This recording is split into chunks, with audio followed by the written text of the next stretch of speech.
The following is a production of Golden Boy Media and Entertainment.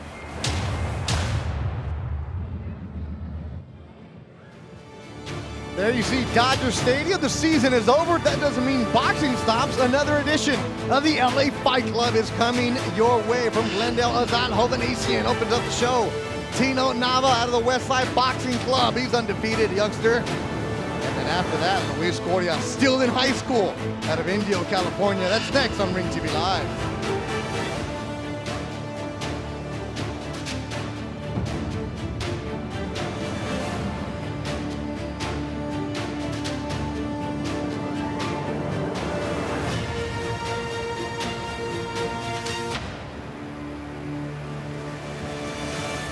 Such a cool shot, the Ring TV Live drone over downtown Los Angeles, getting the cool aerial shots for you.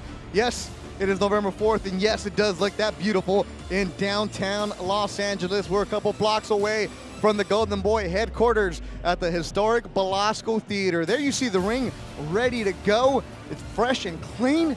Nobody's in there yet. We're moments away from opening up the show, and as we continue with the evolution, RingTVLive.com, now live on Twitter for the first time. We're just continuing to evolve right here. Bethel Duran alongside the editor of RingTV.com, Doug Fisher, and undefeated 2012 Olympian Joseph Jojo Diaz. We'll get into that hair later on, young man, but we'll figure that out.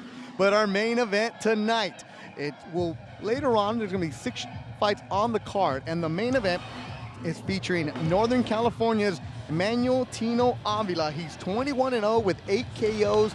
He takes on veteran fighter Jose Ramirez from Mexicali.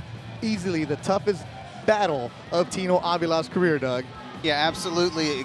You know, Tino is showed us world-class potential and talent by beating a Cuban amateur standout named Yoandris Salinas last summer. He's had a tough 10-rounder. We're watching it right here with Rene Alvarado. Jojo Diaz knows something about this grizzled Nicaraguan gatekeeper. But Tino Avila is ready to make that step and get right up there into contender status with you, Diaz. And Jojo, Jose Ramirez is a fighter you have to give a lot of credit because he's gone up against Lomachenko, Abner Mares, Oscar Valdez. Those are the tough fighters, aren't they? Well, absolutely. And Jose Ramirez, he has all the experience in the world. So this is not going to just be a walk in the park for Tino Avila. But I truly believe that Tino Avila is going to showcase his skills and his abilities and outbox this guy. 6 fights on the Golden Boy card. We're at the sold-out Belasco Theater. Another sold-out edition. The first Friday of every single month. It's become a cool spot to be at. The ring is on the dance floor. And right now into the ring is Israel Rojas. Right above us. I'm actually right here on the camera, and Israel is right there. And he will be taking on Azat Hovhannissian Friday night. It's just a cool vibe. Jojo, you used to fight here back in your younger days before you became a pay-per-view fighter. What's the vibe like when you walk in? Oh, the atmosphere is crazy, man. It's incredible. The fans are like right next to the ring, so you can just hear all the fans just cheering you on and trying to give you advice. So this. They're giving you advice. Yeah, huh? they're trying to give you advice. Block, shoot the right hand, shoot a straight right to the body.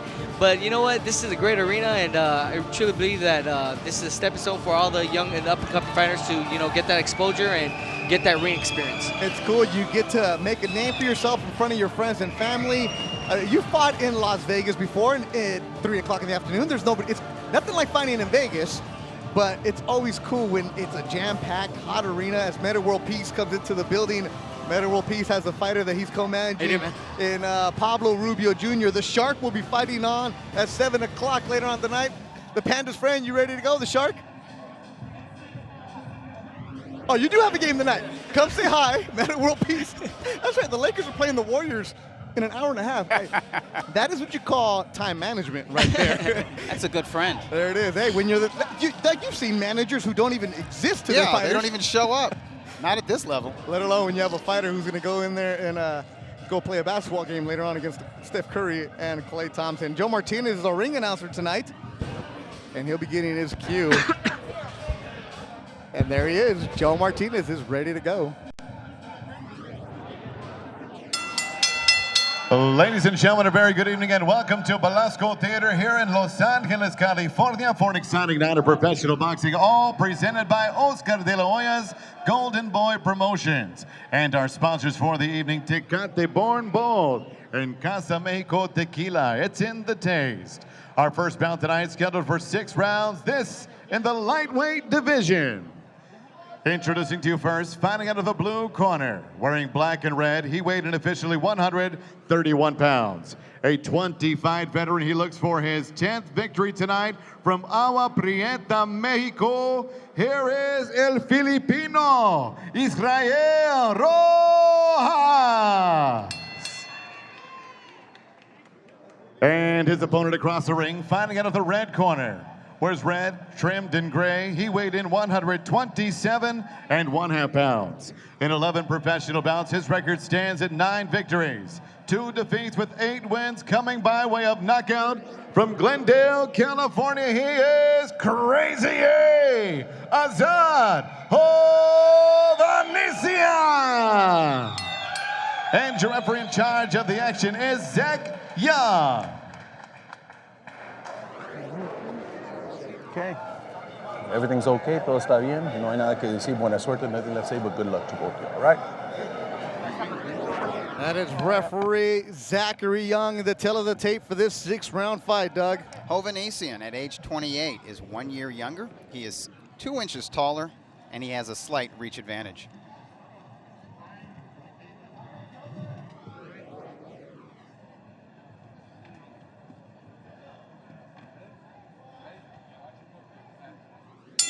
And the bell rung, we're underway, 6 rounds. Azat Hovhannisyan, Glendale, California, 9-2 with 8 KOs in his career. He's in the red trunks, taking on rugged veteran Israel Rojas, 9-11 from Agua Prieta, Sonora, Mexico. Doug, we saw Hovhannisyan recently in his last bout in Fancy Springs. He got a 5th round stoppage. A guy who has over 300 amateur fights, went to the World Championships in 2011. And I think that amateur experience shows in his confidence and his poise in the ring. And I was impressed with that showing. I believe that was at Fantasy Springs Casino this past July. And he was in with a solid opponent, but he just dominated him and broke him down. I see blood on the face of Rojas already. Out of the Glendale Fight Club is Azat Hovhannisyan. Has fought in Armenia, has fought in Australia, the rest of them in California. Yeah, and blood from the nose of Rojas right away. Stung right away. Rojas is not. Oh, he got hit high in the head, yes, and he his did. legs don't look very steady. Uppercut from Hovhannisyan. A lot of blood from the nose as he's pawing at it is Rojas. Hovhannisyan, the Armenian, in all red. He is very sharp, from what I remember from our last fight, Doug. Body shot, that hurt Rojas. Upstairs, more body shot. Rojas goes down, and that was to the right, That's and it it. is over. A 1st round KO for Azat Hovhannisyan. Let's welcome Joseph Diaz to our broadcast. Man, that was an excellent setup by Hovhannisyan, man. He was throwing a lot of shots on top, landed a great uppercut, and then snuck in that liver shot to the body. That's what stopped the fight. Was it the body shot that did in Rojas? Yes, I think it was a body shot, man. But he was landing effective shots up on top, and that's what got him vulnerable Look at for his the body. face. Yeah, he's the all nose busted is up, man. cut. Poor guy. Blood is pouring into his eye right now. We don't have a close-up of Rojas right now, but he's very near the blue corner. That body shot was right in front of us, and it was wicked.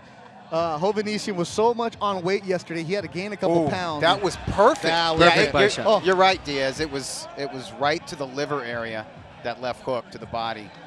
And you don't recover from that. Nope. But just looking at the face of Rojas, there was a lot of damaging headshots that Hovhannisyan landed before. Rojas looking at it like, finish. yeah, your right side is red. He's Rojas. Rojas is a journeyman, a veteran. At one point in his career, he had lost 10 in a row because he was stepping up in competition, taking fights on short minute notice. And let me take this right now to Barev Bolorin, to everybody watching us in Armenia. Thank you for watching. Got to get the Armenians out there, the shout-outs, as Azad has a lot of family back in Armenia. And look at these body shots. They're wicked. That was a textbook left hook to the body, and there's another one.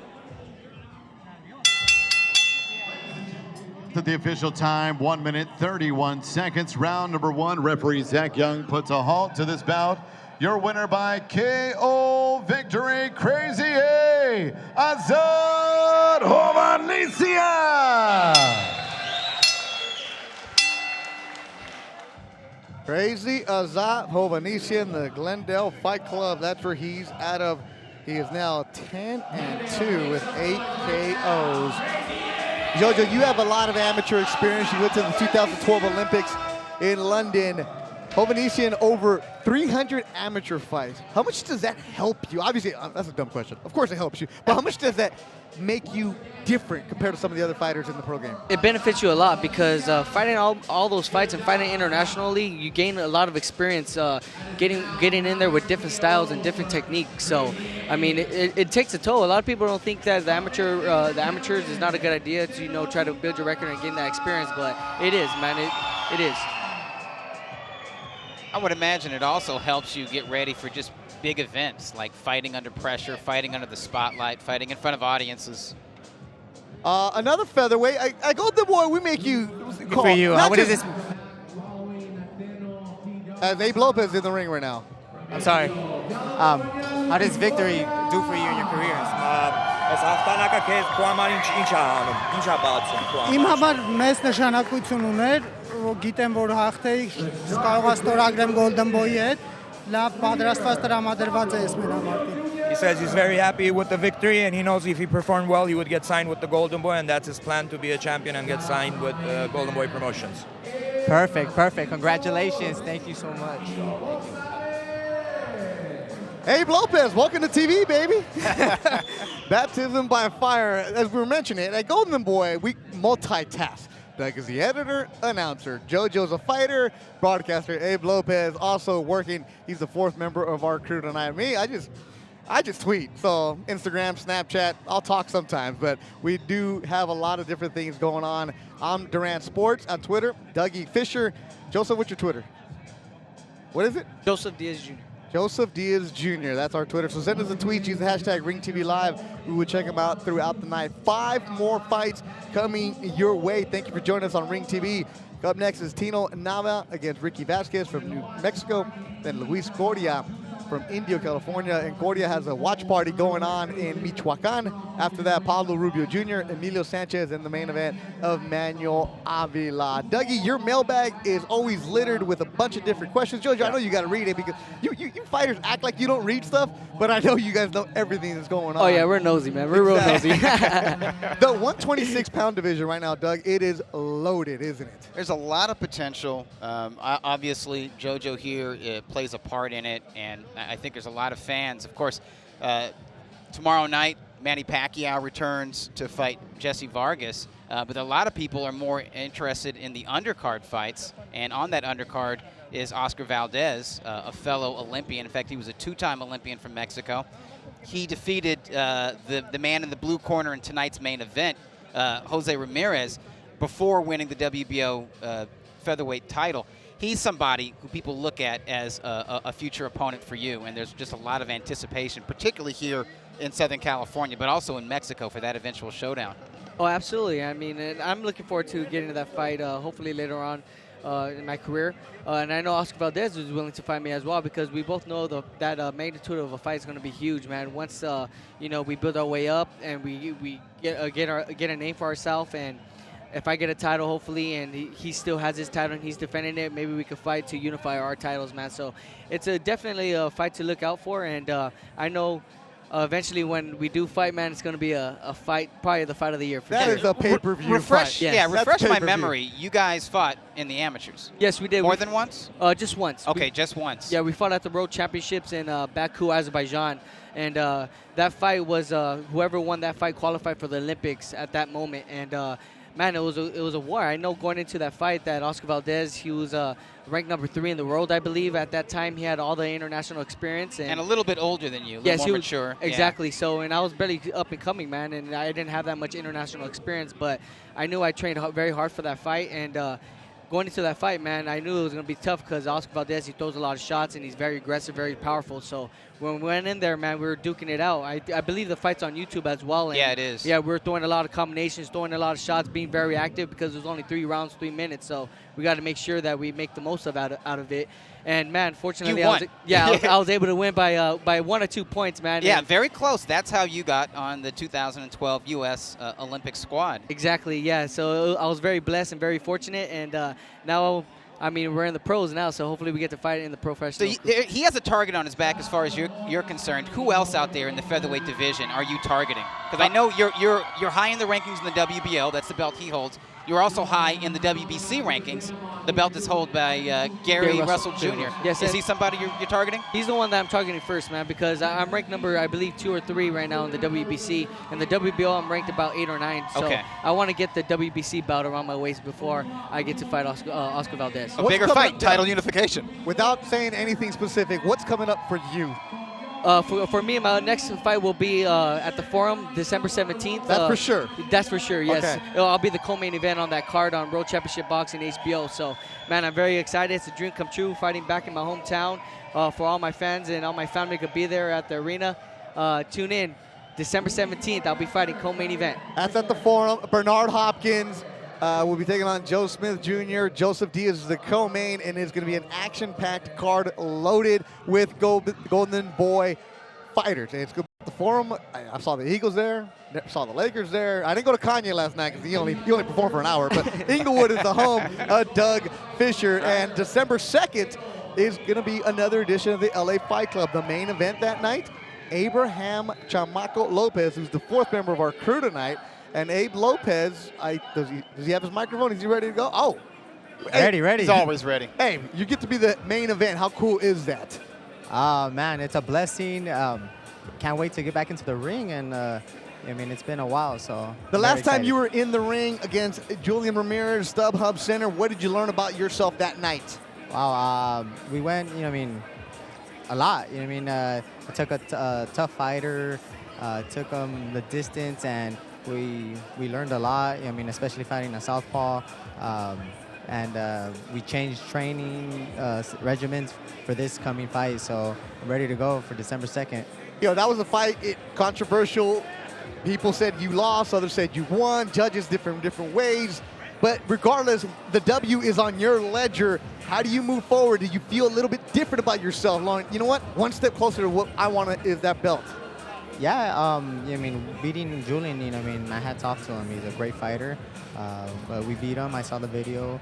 And now I want the WBA champion, whoever it is, Carl Frampton gives me the opportunity, or Josue Cuellar, I'll be ready. Cuellar is fighting Abner Maris in December, and that's going to be a high-profile fight. So whoever wins that fight and holds the WBA title, he's obviously one of the elite featherweights in there. And can Abe Lopez get in there and compete with him? I think so. I think he's got the maturity, and I think the 10 rounds that he went with Julian Ramirez, I think that was something that he needed to sort of take his game to the next level. Getting used to fighting under the bright lights of HBO, having a lot of pressure on him. And he came through against a guy who we'll see again because he's got time on his side, a younger man. Yeah, absolutely. Abe Lopez, he did fight a tough young prospect with Julian Ramirez, and that was a great learning experience for him. So I think that all is going to benefit him when he gets that, title shot, because he knows the magnitude of that fight, and he knows how to prepare and how to diet and how to, be focused mentally and physically for that fight. Bethel Duran, Doug Fisher, and Joseph Diaz Jr., who's going to be fighting December 17th at the Forum in Southern California. And the main event will be Bernard Hopkins. And as Meta World Peace is now going to get into the ring. And, Jojo, I told you, people multitask around here. He should step over the ring. He's the commander. He actually fit through them. He should have just stepped over them. Now he's throwing out hats. Yes, the Lakers play at 7:30. He doesn't have to be there until 6. That's how close we are to Staples Center. That Meta World Peace, who I have a feeling will be inactive tonight. He's throwing out shirt for Pablo Rubio Jr., the super bantamweight, who will fight at 7 o'clock Pacific time. The Panda's friend, co-managing, and this isn't a publicity thing for Meta. This dude loves boxing. Jojo, you've seen him here at the fights where you're like, why is he here? Oh, just because. because he's here. It's kind of cool. I mean, you fought in front of the Team USA basketball, didn't you, in London? Yes, I did. I fought in front of Carmelo Anthony, Kevin Durant, and I believe it was James Harden as well. So they know you. Yeah, they know who I am. They know you. You good? Yeah, we saw that. You all right? Here. Yeah, we live, man. Ring TV, huh? Oh, what up, y'all? What's good with y'all? I gotta get out of here. I got like 2 minutes, man. We gotta go. We gotta get a victory today. You know what I mean? The Shark looking good. You know, we gonna go get this victory. Play the Warriors today, so this is a big game for us. Yeah, we got a game right now. I gotta get out of here. I'll see y'all later. Oh, that's a good friend. If you're a fighter, that's the kind of friend. Those are the kind of friends you want. Well, he is the Panda's friend. Yes. You make time for his buddies. JoJo, this is live right here. There is nothing faked about this. This is this is insane. Bernard Hopkins, Doug, you and he know each other very well. I think Bernard, you say hello to him and he'll talk to you for 45 minutes. Yeah. Why is he fighting right now? He's a great fighter. Yeah, he doesn't want to go out on a loss. His last fight was 2 years ago against the unified light heavyweight champion Sergey Kovalev. It was really sort of a moral victory just by going the distance against the Crusher at almost age 50. Now he's almost 52 years old, and he wants to go out on his terms, and he feels that he's been in the game long enough, 28 years in the professional game, and he's accomplished enough to go out on his terms, and he wants to do so. He wants to do so with a win, maybe even a knockout. Bernard promoting his fight December 17 at the Forum, came to the Ring TV Live studios, sat down with Doug for another feature of In the Ring. Here's a small clip of it. The full feature will be available after tonight's fight.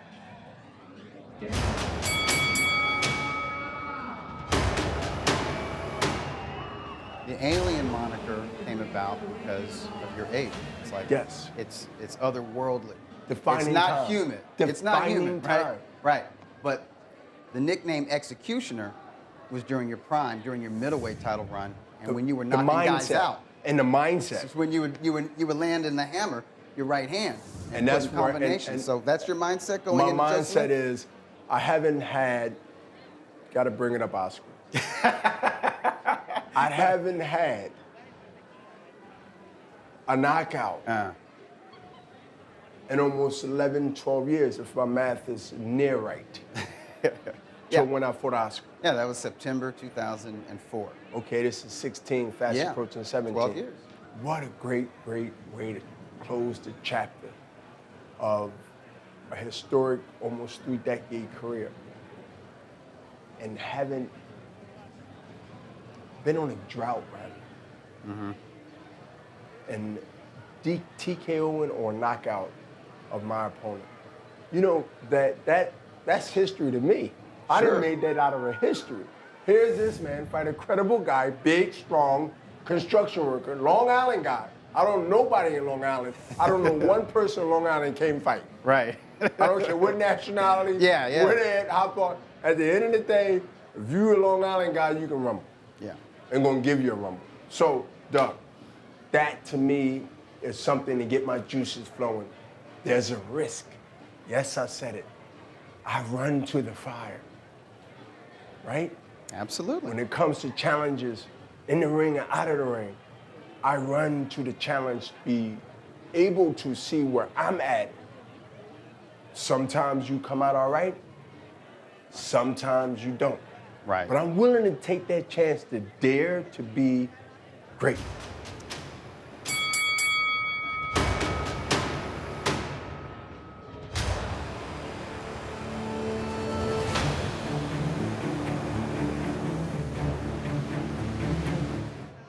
And the full In the Ring with Bernard Hopkins and Doug Fisher available after tonight's main event immediately. As soon as we say adios, it's In the Ring with Bernard and Doug. And just those 2 minutes give me a little hype. I know you're fighting on that card, JoJo, but you got to get a little when Bernard's talking like that. Oh, absolutely, man, because, I mean, this is Bernard's last fight, so you got to, tune into this fight because you're never going to see him again. And this guy was a legend. He made a lot of great fights for boxing, and I truly believe that everybody has to tune in for this fight to, show the support and show the love for the Bernard Hopkins and appreciate what he's done for the sport of boxing. Tickets available for that one December 17th at the Forum. It's going to be a stacked Golden Boy card. All the fighters that you've seen here on Ring TV Live and at the Belasco, they're going to be there. Going to be a big announcement coming soon. JoJo's going to have an opponent pretty soon, but he is the co-feature December 17th, and then the night before, Ring TV cameras will be in Indio, California, Fantasy Springs, where Vyacheslav Shabransky takes on Sullivan Barrera. That's a fight. good one in the light heavyweight division. Yeah, those are two top 10 light heavyweight contenders, young guys, up-and-comers going at it. It was a fight that was talked about being made last summer. I think it's better that it's happening now because both guys have a little bit of a higher stature, but the winner kind of gets up into that sort of top 5 175-pound division, puts himself in line for a title shot. And that 175-pound division, November 19th, right, Doug? It's Kovalev and Ward. Yes, it is. That's a It's a huge fight. That's what everybody's buzzing about. That's what everybody's writing into the mailbag about. Ring TV Live is brought to you by ringtv.com. Make sure to check out all new ringtv.com throughout the week for more great boxing content, including Dougie's mailbag out every Monday and Friday, and any of the great Ring TV Live fights you may have missed,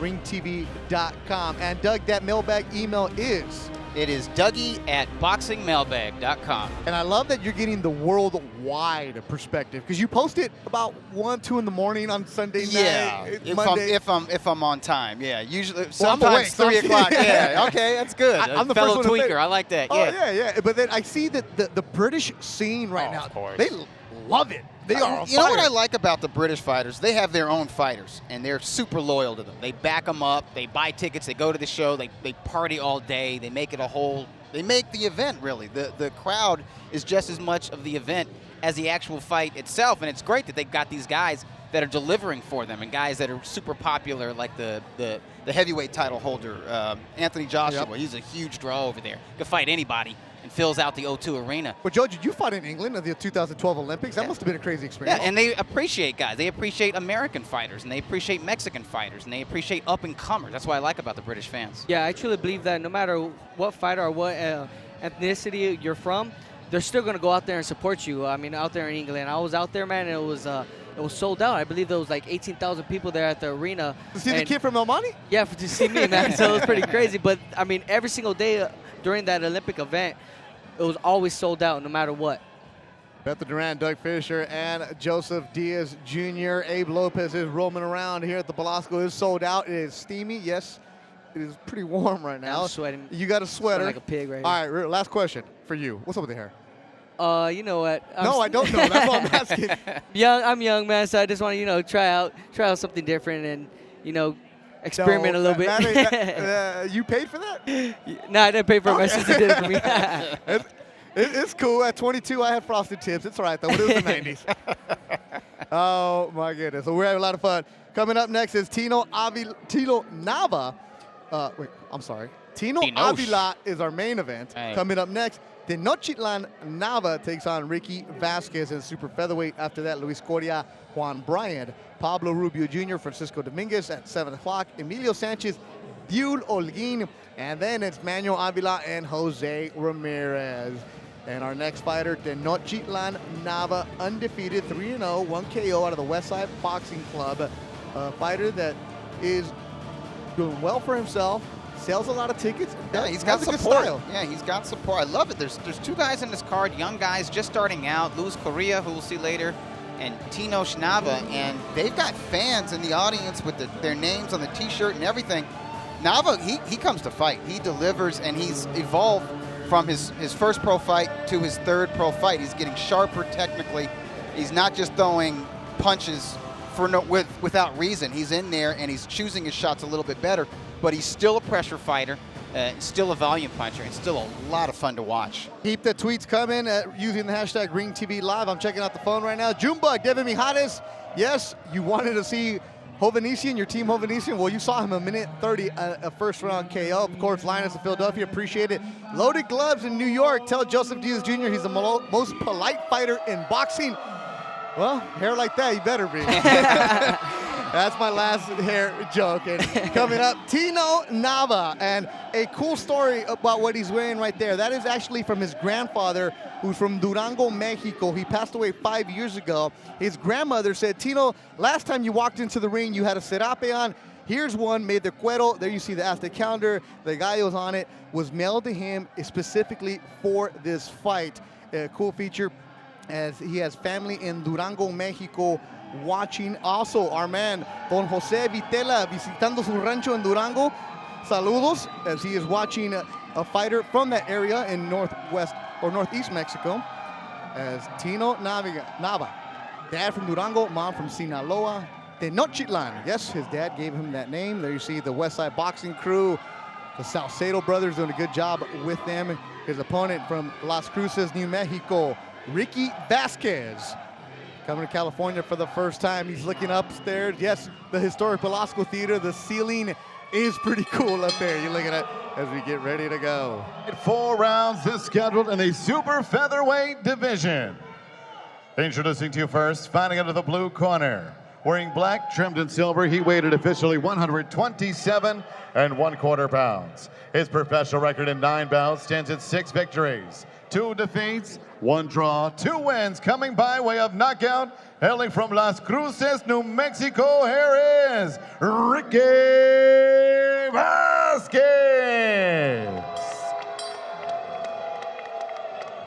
And next his opponent across the ring, fighting out of the red corner, wearing tonight white trunks trimmed in black and gold. He weighed in officially 127 1/2 pounds and stands perfect in 3 professional bouts, 3 victories, no defeats, 1 win by way of knockout. Presentando de la ciudad de Los Angeles, California, here is the undefeated T-Dog, Tenochtitlan Nava. And your referee in charge of the action is Dr. Lou Manuel. Let's go, gentlemen. T-Dog. Okay, gentlemen, I give you instruction in the dressing room. Listen to my commands. Let's have a good, clean fight. Return to your corner and wait the bell. Good luck. Be safe in there. Yeah, you do. Tail of the tape, Doug, for this second bout of the night. Nava at age 22 is 6 years younger. Vasquez is 1 inch taller and has 1 inch in wingspan. Tino Nava, 22 years old, Hamilton High School alum. At one point, how did he end up in the boxing gym? Well, he played soccer, played defense, and he was over 200 pounds. Went to the boxing gym at the Westside Boxing to lose some weight. Got hooked on the sport of boxing, as I'm pretty sure that was just like you, JoJo. Once you're in there, you get the gloves on, it's like, okay, this is different. Continued to play boxing in high school, but he said, continued to play soccer in high school, but boxing was his love. I asked him, how come you didn't go to college? He's like, why go to college and waste my time when I can hit people? And I walked away after that conversation. He's in the right place with that mentality. It's all a 4-rounder, super featherweight division. Nava in the white trunks, trained by the Salcedo brothers. Ricky Vasquez, a veteran, 28 years old, fighting out of Doña Ana Boxing Club in Las Cruces, New Mexico, close to El Paso. Father of 2, Evelyn and Damien watching back home. Fighting family, his brother Adán Vasquez is 5-1-1. His sister Ayana is also a pro, but hard to find fights for her, so she's really talented, is Vasquez. Vasquez probably has the same mentality as Nava does, that of a fighter. He's from a fighter's family. I like that he's won 3 fights in a row coming into this bout. And correct me if I'm wrong, Beto, I think Vasquez is the first fighter that Nava has faced with a winning record. You are correct, Doug. As Tino Nava, they're bringing him along slowly out of the west side. They didn't have that many amateur bouts. They didn't go to the big-time tournaments. A lot of tournaments for him, but not the premier ones like the PALs or the Nationals, JoJo, that you went to. Yeah, he wasn't in Golden Gloves or didn't advance to the U.S. Nationals or those. Oh, nice right by Nava, sends him into the ropes. They held up Vasquez. Vasquez's eyes opened up quickly. Did not go down. Look at him go there. Low blows. Uh-oh. Sneaky. Who did? Tino. Yeah. Nava's only going to get 1 warning from Dr. Lou Moret. He does that again, and there will be a point deduction. Dr. Lou Moret does not mess around. Veteran judge, as Vasquez is a fighter trained by his dad, Enrique.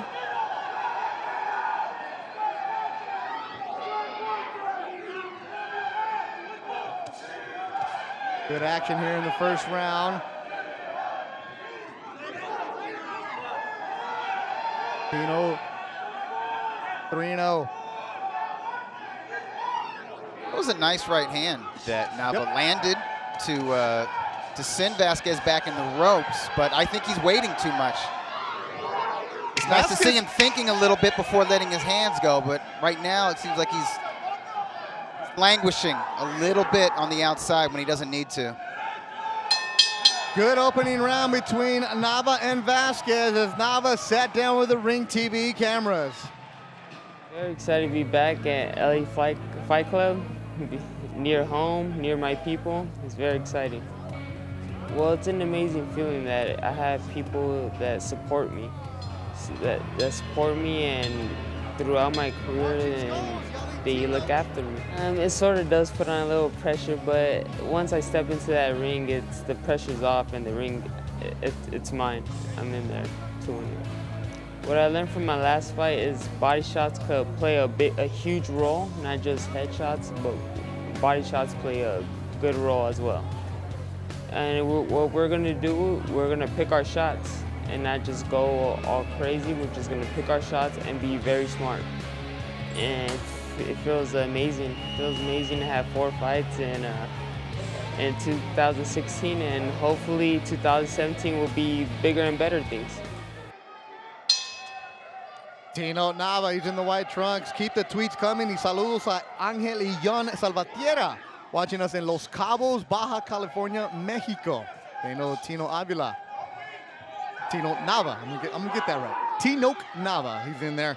Ricky Vasquez is a fighter who went 4-0 after his first loss, Doug. He said he just was disheartened with the sport of boxing, took a lot of time off. Family man, had the 2 kids. Actually works in construction. And how dare you almost forget there's boxing tonight. The first Friday of every month, FV360. You got to know this. And you can watch the replays on the Golden Boy YouTube page. But Vasquez works construction, stucco. Actually, his boss, Gumby, said, you know what, you could take a month off so you can train for this fight. So that's helped him out. Oh, that GT Lather Plaster. So his boss said, look, we support you. We know how much it means to you. Instead of going to work every single day, working hard construction, and then training, take this month off. And Jojo, you know this, when you can train and just work, you don't have a job, right? No, I don't have a job. Boxing is your job, and that just makes it easier for you. Exactly, it makes you more focused and more prepared for every single fight. Nava needs to be more focused on Vasquez's left hand. He's got to watch that hook. Yeah, I feel like Nava needs to do a little more feints, because whenever he just pops in and throws a shot, and Vasquez knows that. So whenever Nava tries to pop in and throw a combination, Vasquez is just shooting the right hand or shooting a hook or a jab to keep him off. I feel like Nava needs to, throw in some feints a little bit for Vasquez to open up and be vulnerable, and then that's when Nava can land a shot.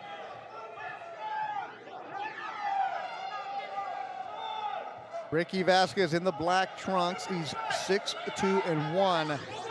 Doug, he said the first time to LA, he was all excited because he got to see the headquarters of a video game company. He's a big gamer. He said he wanted to walk around and go and see the headquarters. He said, I'm a nerd when it comes to that stuff. But he's in there, and he's good showing for him. Judge, you remember when you were 3-0 and you were going up against those veterans who just had that weird record, but you knew they were coming after you?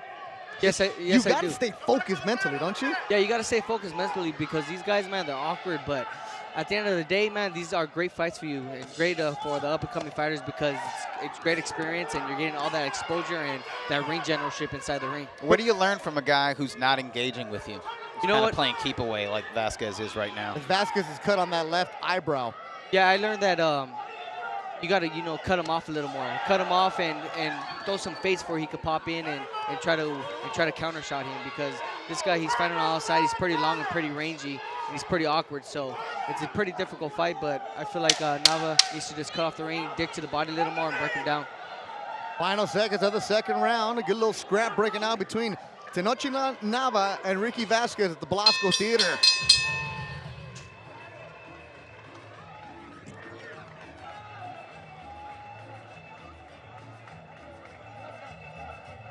The highlights from not a very active round 2, but a pretty good round for Vasquez. I scored it for him, stayed on the outside, and nailed Nava whenever Nava tried to come in.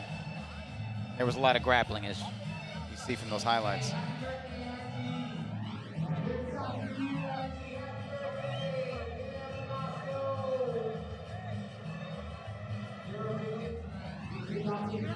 Work through the middle.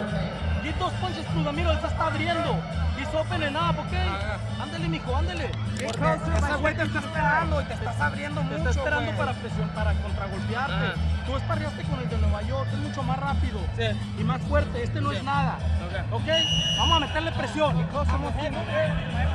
You heard him say Nueva York. There's a fighter at the Westside Boxing, Nacho was telling me, that showed up out of New York who's fast.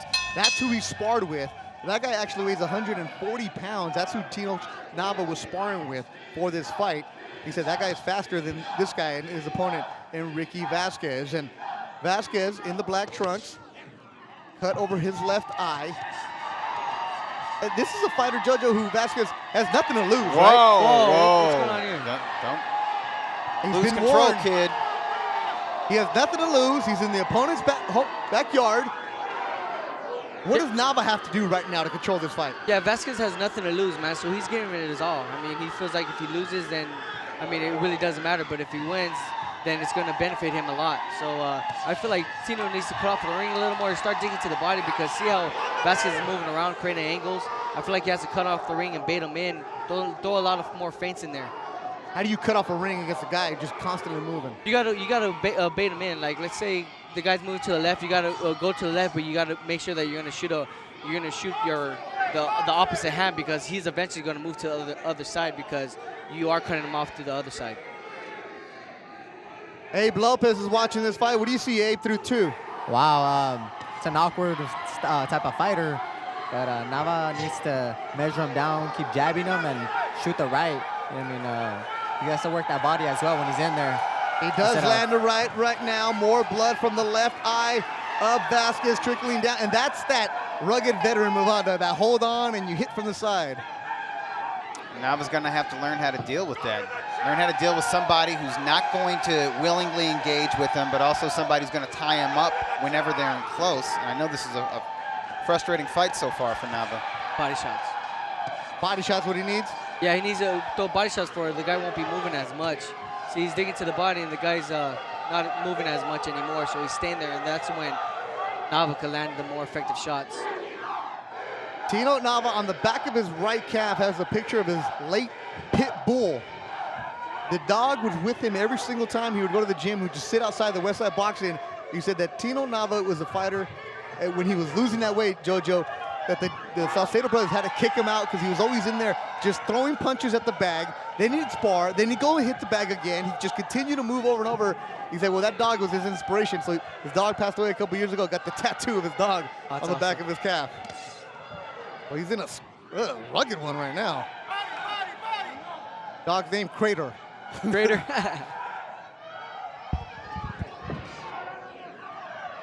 Well, you bring these guys in 4-rounders like for experience, huh?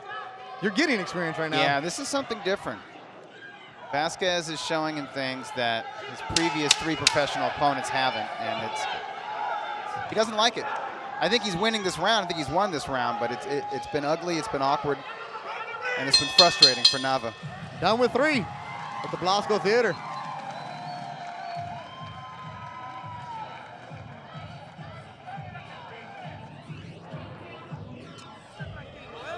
Haga su pelea igual.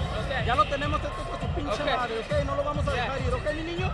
Ándele pues, cabrón. Keep walking him down, move your head and stay low. Hey, bien cerradito, boom, boom. Get in with a jab, okay? A stick jab. Push him back with a jab. When you're in there, work through the block. Okay? Wait. Punches. When you get close, pillow. Pillow, mijo, pillow. Entra con el golpe que te dijo el niño. Boom. ¿Ok, mi niño? Ándale pues, échale. Highlights from round 3, more grappling, more holding. We almost had a body slam there, and that probably would have led to a disqualification from Vasquez, so it's a good thing he halted when Dr. Lou Moret told him to. Big Serge Estrada watching all the way in Nashville, Tennessee. Appreciate you, good cut man on the rise. Army veteran out of Hawthorne, California, works with Negrete. Also Pablo Rubio, thanks for watching in Tennessee. Keep those tweets coming to Ring TV Live. Use that hashtag. 4th and final round. Doug, how do you have it? Yeah, I have 2 rounds to 1 for Nava. I think he's been the aggressor. He's landed more in round 2, he didn't land the cleaner, harder shots. That went to Vasquez, but for most of the fight, it's been Nava who's been making the fight. Tino Nava and the Westside Boxing, they do their workouts at the Culver City Stairs. They go to Dorsey High, run Jackie Robinson Stadium, that track. He's in great physical condition, he said. He's 22. So he just loves the sport of boxing. On the back of his shoulder, you see a tattoo of his mom. He said he was going to show it to his mom as a surprise. His mom saw it. Said, "That's not a surprise. I'm mad at you, kid." Yeah. As Vasquez is just moving around, hands up, saying, "Come in." Why is he doing that, JoJo? I have no idea. I think he thinks he's up, but I mean, this is only a 4-round fight, so he has to be the aggressor. I mean, it's not benefiting him at all moving around. Vasquez like is giving away the fight by doing this. Exactly. If he won this round, conceivably, he could at least salvage a draw. Exactly, but I mean, the judges see that they're going to give the aggression to Nava, and they're going to give him this round. So You have to. You know, round 3 wasn't that effective a round for Nava, but he was the guy trying to make the fight, and quite frankly, Vasquez, for most of the round, was avoiding the fight. For this 4th and final round, he's avoiding confrontation altogether. JoJo, when a guy does that to you, do you get like mad, or what do you do? I just be like, man, what the hell is this guy doing? I mean, he's not winning the fight, and Nava knows that. Nava knows that he's won 2 rounds out of 1 going into the 4th round, so he knows that he's up. So I have no idea why this guy Vasquez is doing that. If I was Nava, I would just sit back, pull back, and let this guy come to me, because I'm not gonna be chasing around like that anymore. And let's go to Talia. I'm here with one of Teno's trainers, and I want to know, how do you see Teno's performance? Do you think he has it wrapped up? I'm sorry? How do you see Teno's performance? Do you think he has it wrapped up? I think he's pretty much in the bag. We just got to stay with the hands up and keep doing what he's doing, and he'll be okay. All right, there you have it. And in a round where I don't think a punch has landed. Has something landed this round? Nothing has landed for both guys, so. It's not for lack of trying from Nava. Yeah, Nava's trying. Nava's being the aggressor, so I think the judges are going to give him this round, but I have no idea what Vasquez is doing, man. Yeah, I think Vasquez has done himself a disservice by not trying to at least pot shot Nava here and there. Exactly. Final seconds of what's been a interesting fight to work. JoJo, we got 4 more of these. So the action is done, fight is over. They go the distance between Tenochtitlan Nava and Ricky Vasquez. And as Vasquez is in the corner talking to Salcedo brothers, a lot of talking going on. And Nava's not too happy. He's kind of like, go on, man, go to your corner, dude. Well, the first couple rounds, you had action and you were working. Now the last 2, it's, To me, it's inexplicable because Vasquez has some ability. He was able to sort of shut down the offense of Nava with the lateral movement. Just needed to add a little bit of offense in there. Yeah, this is a fighter, Vasquez, first time in California, first time you've seen him here, where, JoJo, you know this, you come in as an opponent and you give a good scrap against somebody who's undefeated, they'll call you back. But now... I don't think he'll get called back on this performance because the matchmakers, they not only have a responsibility to develop their talent, they have a responsibility to the paying customers who want to watch these fights, and you can't have too many fights. Well, like we this on heard the card. the chants in Spanish, so those will not be translated here on Ring TV. But you guys, I think Vasquez lacked some confidence, or maybe that cut took some of the fight. It was a pretty nasty cut, and he's aware of it and was leery of that. But to me, it's inexplicable. You have this opportunity, you have this platform, you have an opportunity, you have a guy who is probably beatable, and he didn't try to do it, didn't put his best foot forward. This was his time to showcase to Golden Boy who he was, and I truly believe that last round didn't impress anybody, man. He's seen opportunities where he could have landed some counter shots, and Nava was vulnerable with a couple shots. He was swinging and missing, and Vasquez could have took advantage of that, but instead he hot dogged. Yeah, he was hot dogging. Exactly. Joe Martinez, ring announcer, ready to go. Ladies and gentlemen, after 4 rounds, we go to the judges' scorecards, and here are the totals. Judge Carla Cai scores the bout even, 38-38.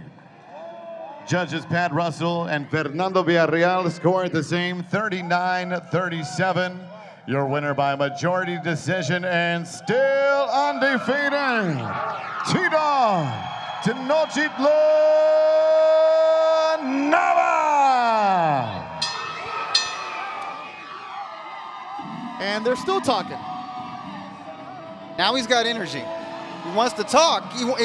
He wants discourse. He didn't want to engage during the fight. But I'll tell you what, these scorecards let me know that this was a winnable fight. He at least could have had a draw, a majority draw. It was a winnable fight for Vasquez, man. He was in the fight. He was game. He was solid. He came to fight and he came to pull the upset. But I still don't believe and I still don't understand what happened that last round. Yeah, I can see. Okay, the judge, the first 2 rounds, Vasquez was active.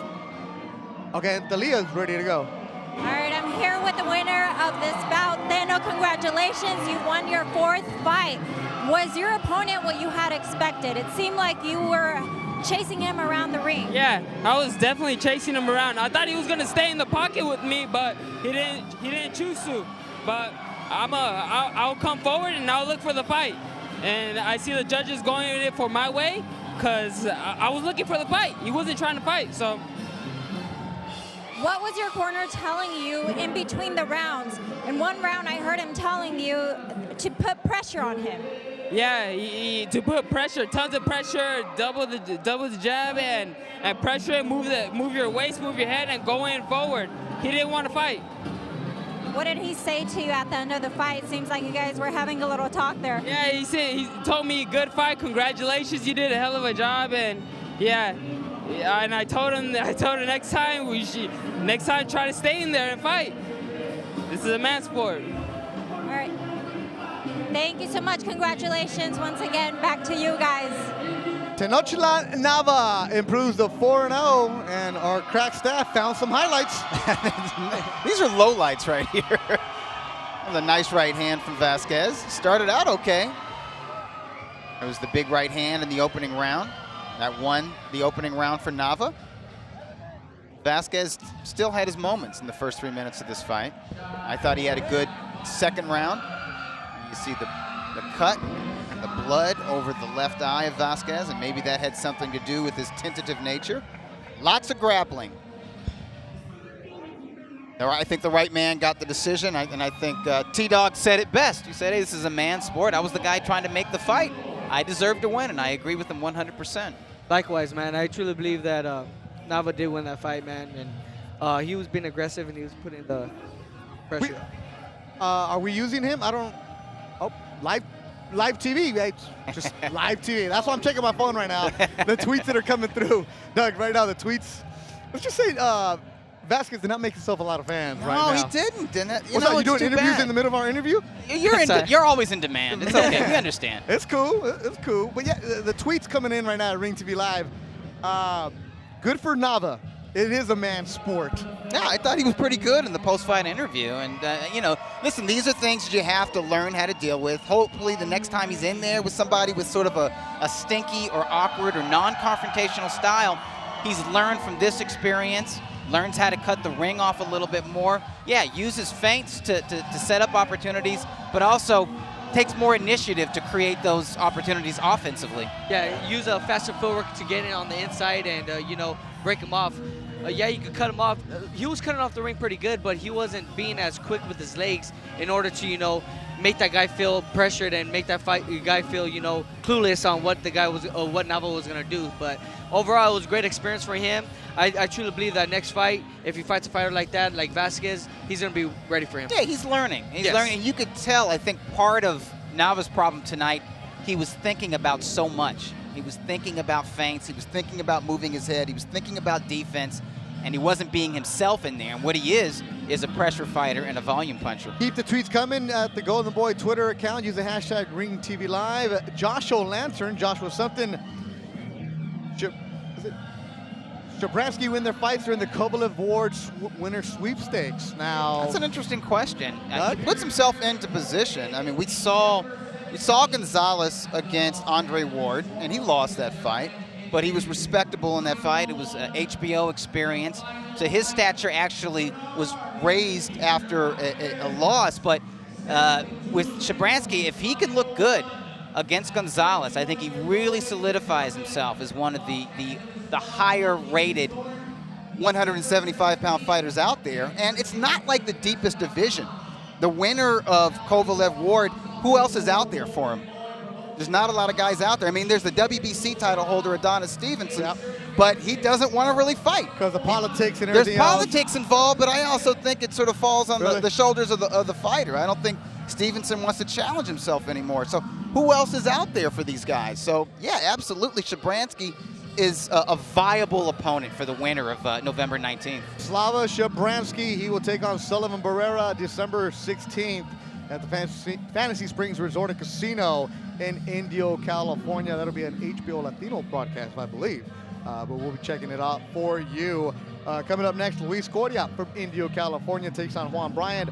And then at 7 o'clock, it'll be Pablo Rubio Jr., the man Meta World Peace is a co-manager with. He takes on veteran Francisco Dominguez. And Emilio Sanchez at a San Fernando Valley takes on Diego Holguin from Guadalajara. And the main event, Manuel Tino Avila, Fairfield, Vacaville, California. Hella cool kid against Jose Ramirez from Mexicali. Beto Duran, Doug Fisher, Joseph Diaz Jr., Abe Lopez, Thalia, Will Wright, everybody involved in Ring TV. It's a big crew.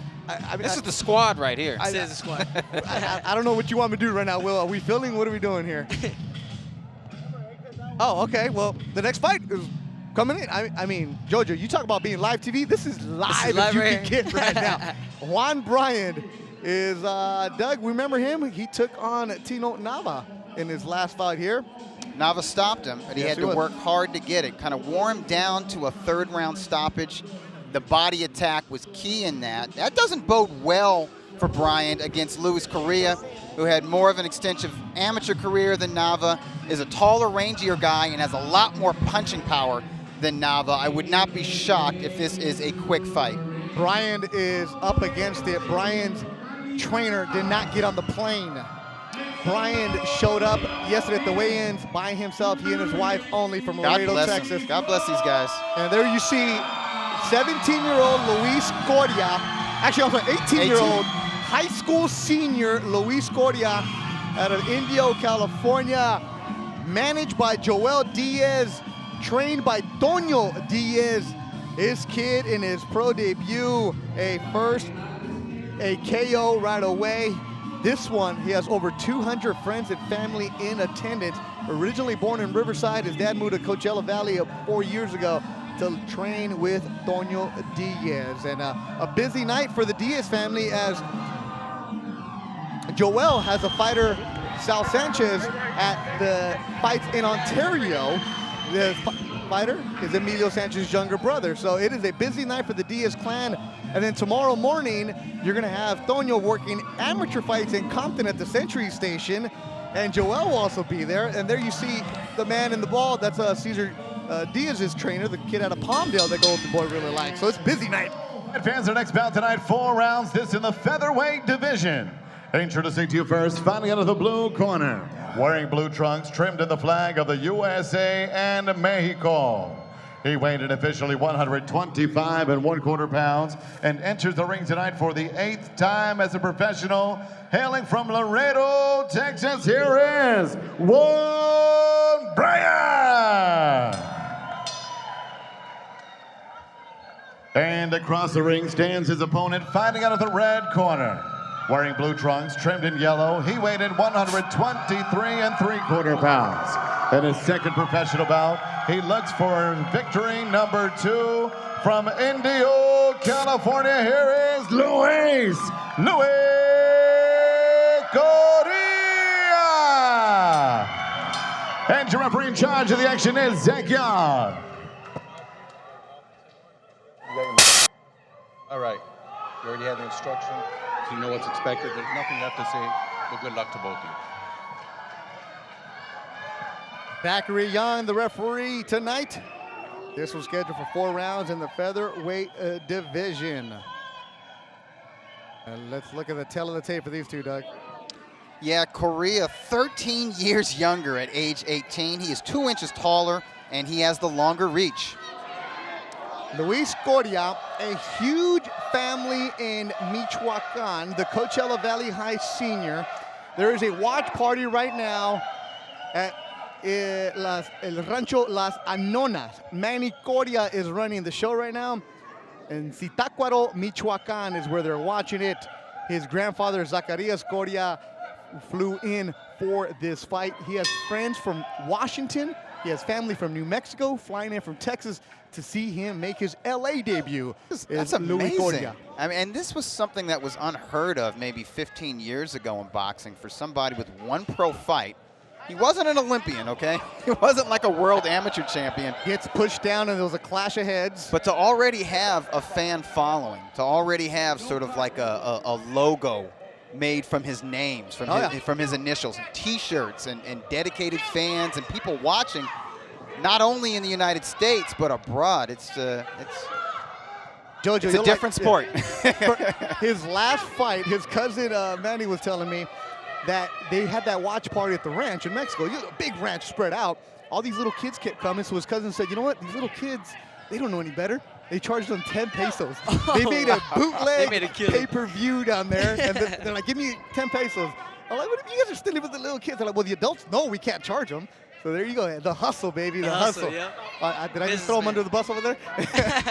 Jojo, when you, your second fight or your first fight, when you go from amateur, the gloves are different, right?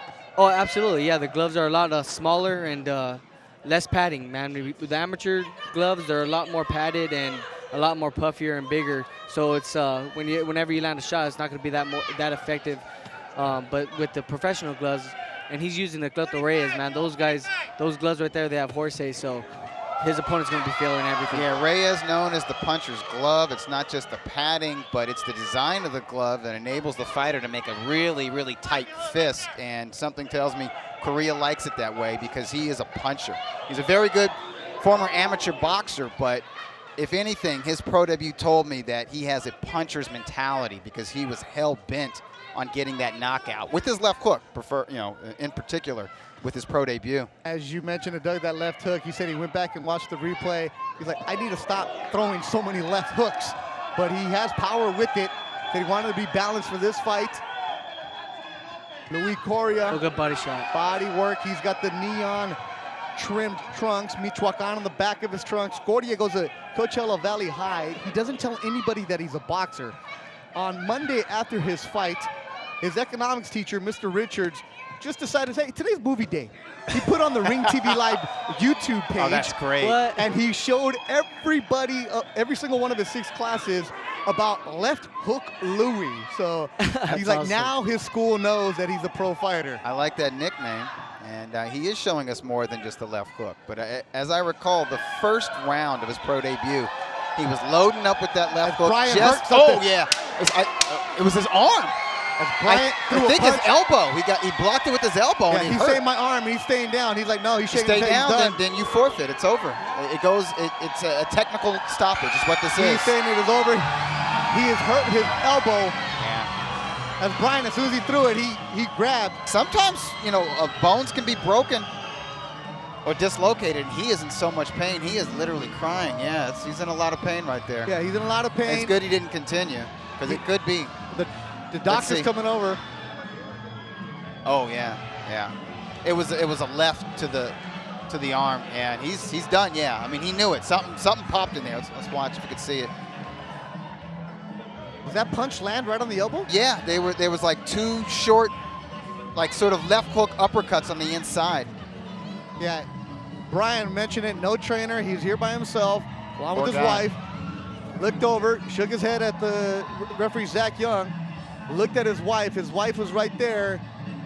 She shook her head. He said no. And he's still down. He's still on that elbow. I mean, still on the knee as they're checking out the elbow. But 18-year-old Luis Coria is now 2-0. It could have been a tendon or something like that. I mean, he's moving it. I don't see like a bone sticking out or anything like that. But great job for Luis Coria because, I mean, that's like a page. That's old school. It's like a page out of Rocky Marciano's book.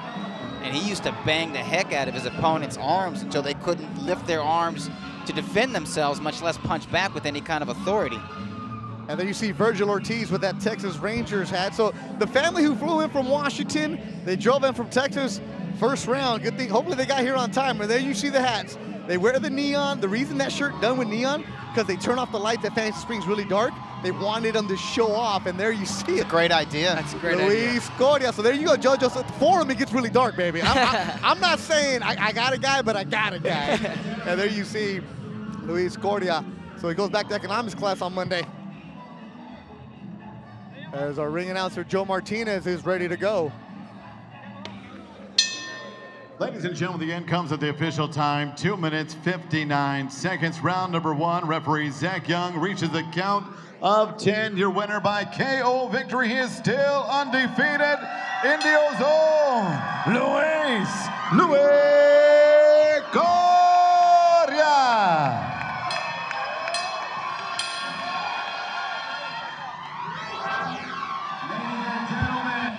Luis Coria now 2-0. Everybody watching at Tío Fili's house. Manny Coria, El Rancho Las Anonas in Zitácuaro, Mexico. Your kid, your cousin, your primo is 2-0. We'll be back at 7 o'clock. Pablo Rubio Jr. opens it up.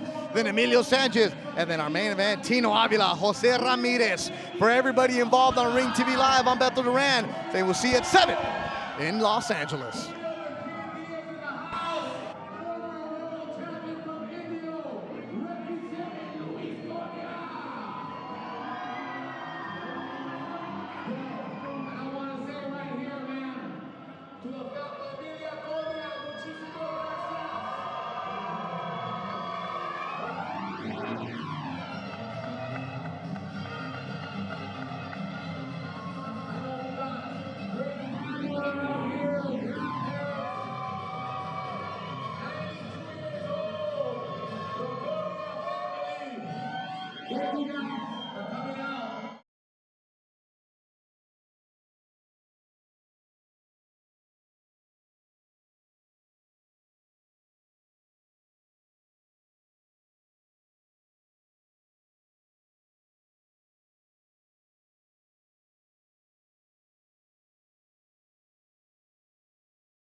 The following is a production of Golden Boy Media and Entertainment.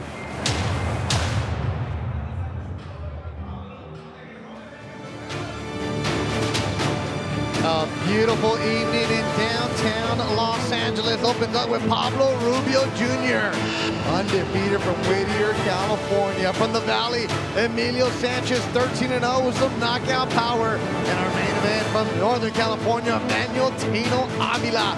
That's next on Ring TV Live.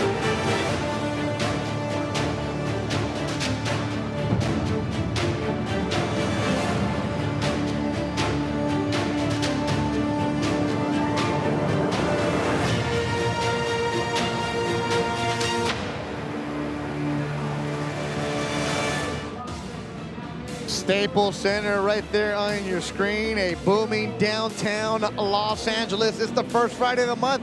That means another edition of the sold-out LA Fight Club, another presentation by Golden Boy Promotions. There you see the ring, 3 fights coming your way. The future of Golden Boy is bright, and we're gonna see it tonight at another Velasco Theater. Manuel Tino Avila is the main event. He's undefeated, 21-0. Fairfield, California is where he calls home. A fighter that Golden Boy is really high on in the 126-pound division.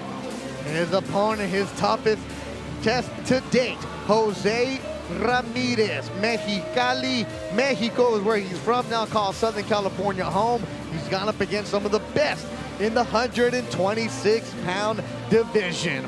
Alongside the editor of RingTV.com, Doug Fisher, and undefeated Golden Boy fighter 2012 Olympian Joseph Diaz Jr.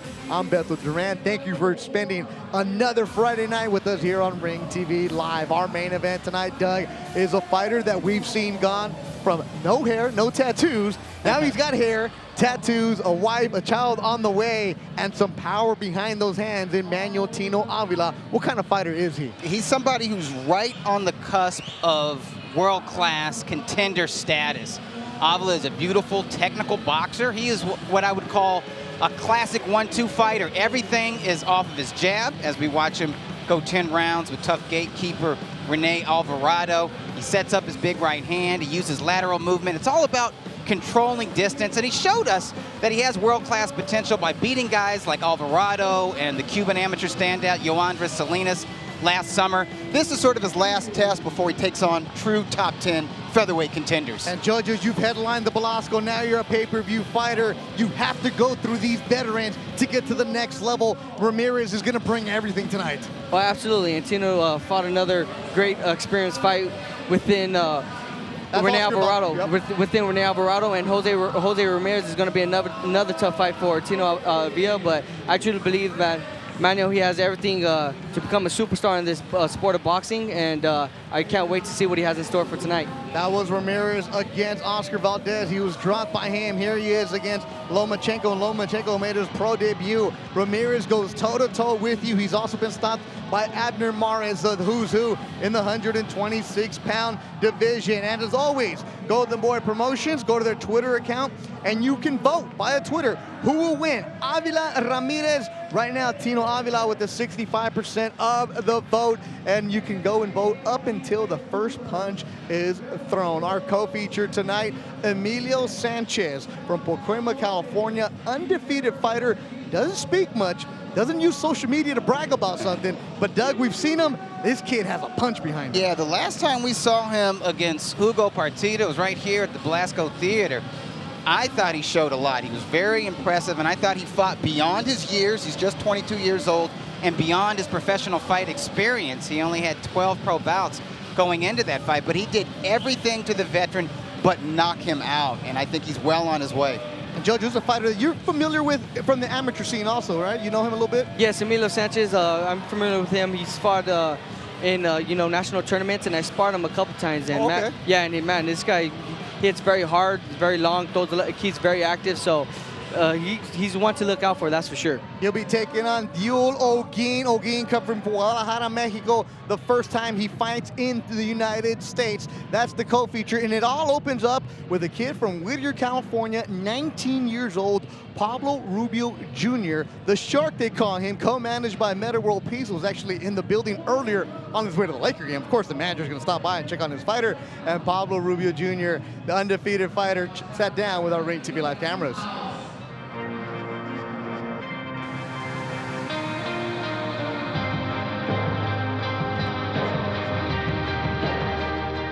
November 4th is going to be my first time on opening up for Estrella TV, and very excited for an increase of fans to watch me on TV now.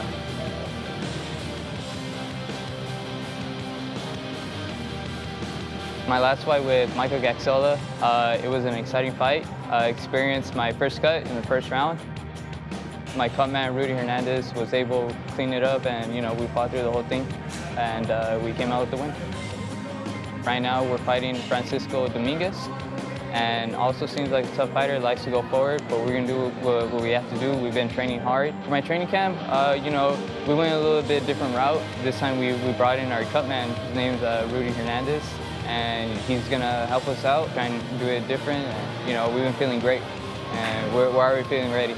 I was just a little bad kid and did bad in school, and my dad, he used to box himself. He kind of wanted me to kind of get my butt whooped, and he made me spar, and I ended up doing good. I ended up liking it. I couldn't go unless I also did good in school, so my schoolwork started increasing better, and I kept wanting to go to the gym, and from then on, I stayed training. As our fighters are making their way to the ring, Pablo Rubio, the Shark, Whittier, California, where they say they're prettier. This guy's got a pretty style, Doug Fisher. He's a 7-0, and he's made all his fights at the Belasco Theater, so he has a big crowd behind him. Over 50 tickets were sold, made a little extra money in his pocket. Remember those days, Jojo, when you have to sell tickets? Yeah, I remember those days, man. You get a little come up, a couple $15 here and there, so eventually it all accumulates. Now that everybody's asking you for 18 tickets for a pay-per-view fight, how dare they? How dare they? Pablo Rubio, Francisco Dominguez coming up. Our ring announcer is the one and only Joe Martinez, and he has been cued. In el peso super gallo, and here we go, ladies and gentlemen, 6 rounds of boxing, this in the super bantamweight division. Los tres jueces por ese combate, the 3 judges scoring this bout at ringside, Carla Caiz, Pat Russell, and Fernando Villarreal. And with the bell rings, your referee in charge of the action, encargado del ring, el referee Dr. Lou Moran. Presentaron primero la esquina azul, con los pantaloncillos verde con azul y un peso de 121 libras y medias. Introducing first, fighting out of the blue corner. Wearing tonight green trimmed in blue, he weighed officially 121.5 pounds. Un veterano de 15 peleas de la Ciudad Juárez, México, presentando Francisco Domínguez. Y su oponente en la esquina roja, con los pantaloncillos camuflajes y un peso de 121 libras y medias. His opponent across the ring, fighting out of the red corner, wears black and gray camouflage and weighed in, also 121.5 pounds. In 7 professional bouts, he stands perfect with 7 victories and no defeats. The pride of Whittier, California, the undefeated Pablo, the Shark, Rubio Jr. Once again, your referee in charge, Dr. Lou Moretz. Okay, Shark. Ven acá.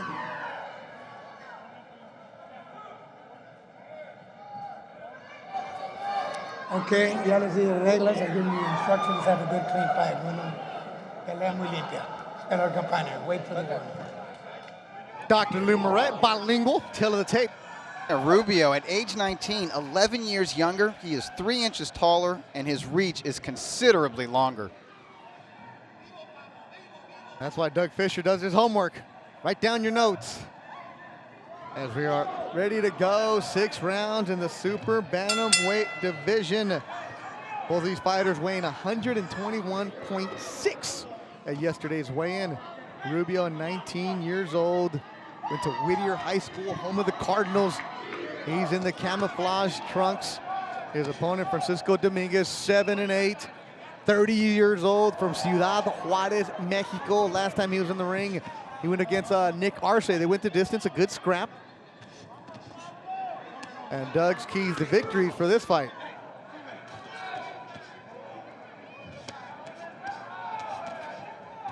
And Doug's keys to victory, I have a feeling, is don't wait. Okay. This is for Dominguez. Don't wait. Just jump on him from the get-go, try to draw him into a fight, work the jab on the way in, and use some lateral movement, because guess what? Pablo Rubio Jr. is very comfortable in the trenches. The taller fighter is Rubio.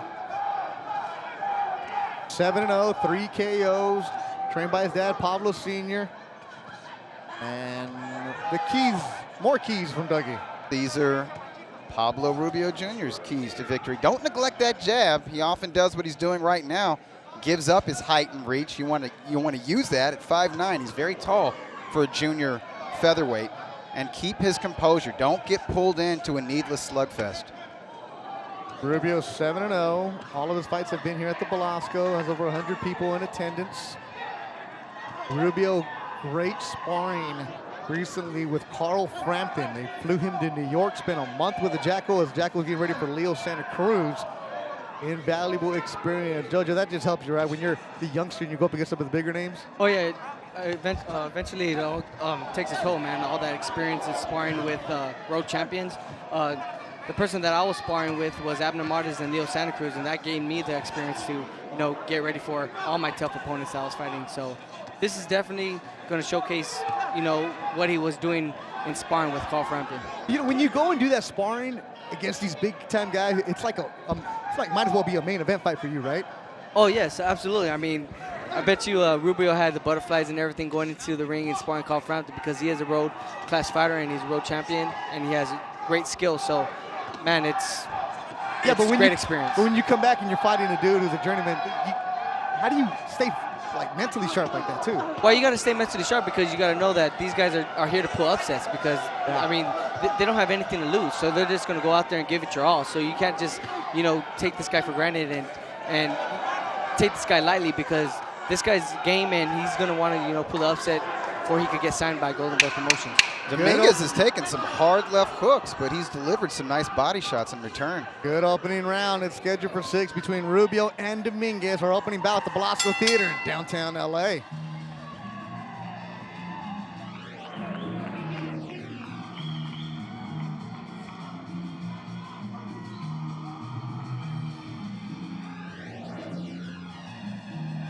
Nice combinations from Rubio, although he did catch a grazing right cross from Dominguez. Most of the first round engaging on the inside. Nice and short, don't come up long. Nice and short. Here, boom to the chest. Boom, boom. And then come across with the right hands. The right hands are coming in good. But you gotta be smart. Don't throw it too far down. Look at them, all right? Good. Don't forget about the side to side. Nice and smart, eh? Deep breath. Use the jab a little bit inside. Use the jab a little bit and set up the punch.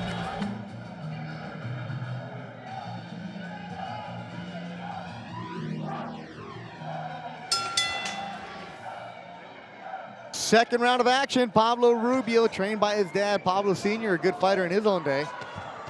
Had a dad from South Central.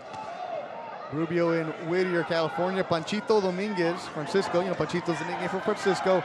Ciudad Juarez on the border of El Paso.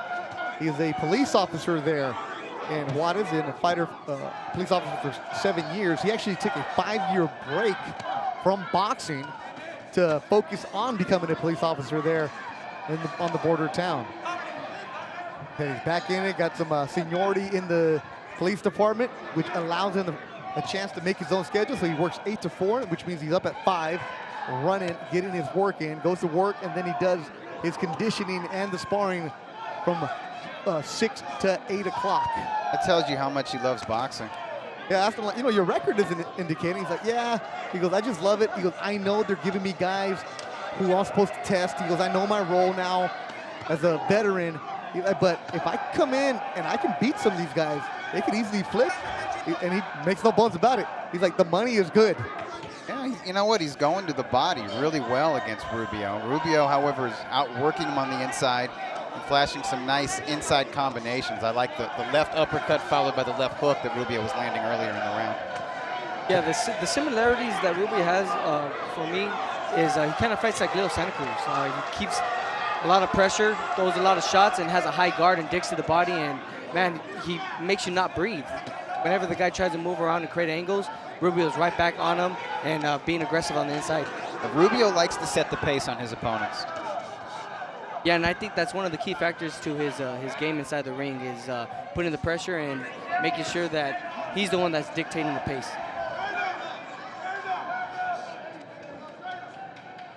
I think as he progresses, he'll learn, as Leo Santa Cruz learned, to mix in some long-range boxing with the pressure and the inside fighting. Because one thing I've noticed in a lot of Rubio's fights is he comes away with a lot of blood. There's accidental clashes of heads that opens up cuts, and sometimes he's got a badly bloody nose. Yeah, because Rubio, he likes to fight on the inside, and he likes to be aggressive all the time, but he's very tall for his weight, and he has a long reach, so, I mean, might as well use that. Why not use it, yeah. Take advantage of that reach and height and fight on the outside and, set up the shots where you could land the more effective shots and the unexpected shots on the inside. And who knows, maybe he's got some decent power at the end of those straight lefts and straight rights. Exactly, yeah, because he's going to be able to turn shots a little more. Rubio in the camouflage, 10 seconds to go in the second round. It's scheduled for 6. Odal Velasco Theater in downtown Los Angeles. And who is the shark? Pablo Rubio Jr. And here's more for this fighter bio.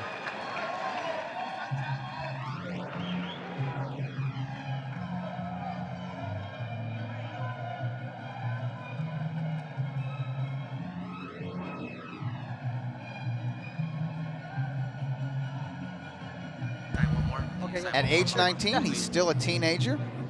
7-0, all here at the Blasco Theater. Is a LA Fight Club product. He's coming along very nicely. Co-main event. This has got to be a big deal. This has got to be a big deal for a teenager to be in the opening televised bout. Yeah, his first time on the opening bout. He's used to opening the show at 5:30. It's a little different when you come at 7, and the vibe is a little bit different. There you see Pablo Sr.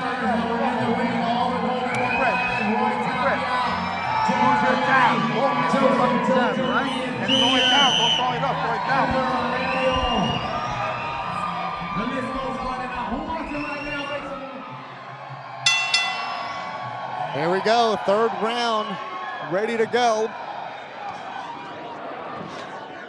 The Shark nickname actually came from his dad's old trainer, the late Hector Shark. And for his dad to honor his late trainer, nicknamed his son the Shark. And now there's a company called Shark Sports, and the ring they're fighting in, Pablo knows it very well because the company that they own builds the rings for fights around Southern California. So when you say he knows his ring inside and out, yes, he does. He knows how to put it together. He's putting some nice body shots together against Dominguez. And he has to, because that's Dominguez's best punches to Rubio, hook to the body.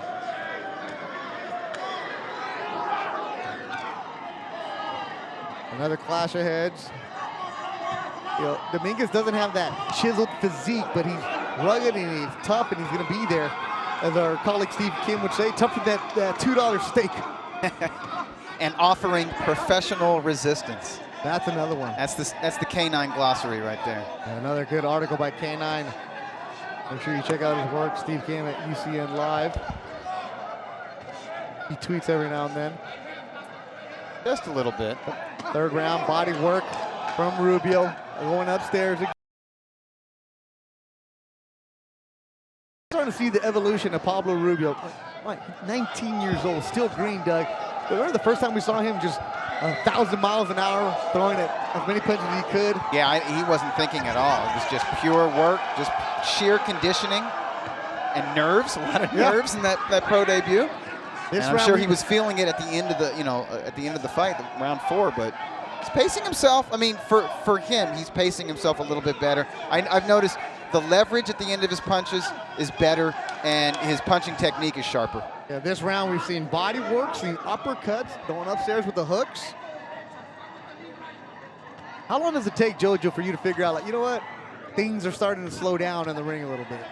It took me probably my 10th or 11th fight. Really? Yeah, my 10th or 11th fight because, I mean, you get fighting more tougher opponents, and you got to know that you got to dictate your own pace, and you got to, save your, because you are going longer rounds and longer distances in every single fight, so you got to make sure that you're keeping your composure at all times. What about when you're fighting a real grown man? Like a dude in his 30s, he's got those man muscles. Oh, yeah, when they have the grown man strength, man, you got to just realize that you have the better skill for them, and I mean, you train very hard for your fight. Yeah, this guy has probably the upper hand because he's older and he has the man strength and he's a little stronger than you, but you got the better skill and you're going to pull out the victory. 10 seconds to go in the round. Here's our opening bout. Coming up next, it's Emilio Sanchez, then working our way towards the main event of Tino Avila. 22-year-old Emilio Sanchez. There you see him working the mitts. He's coming up next. San Fernando High School, where he went, working with his trainer, Edgar Jasso, former fighter in his own right, Estrellita, dancing machine, down at the Rock Gym in Carson, California. That's a good lather going on already. And he's coming up next, undefeated. Emilio Sanchez takes on Yul Olguin. 8 rounds in the super bantamweight division.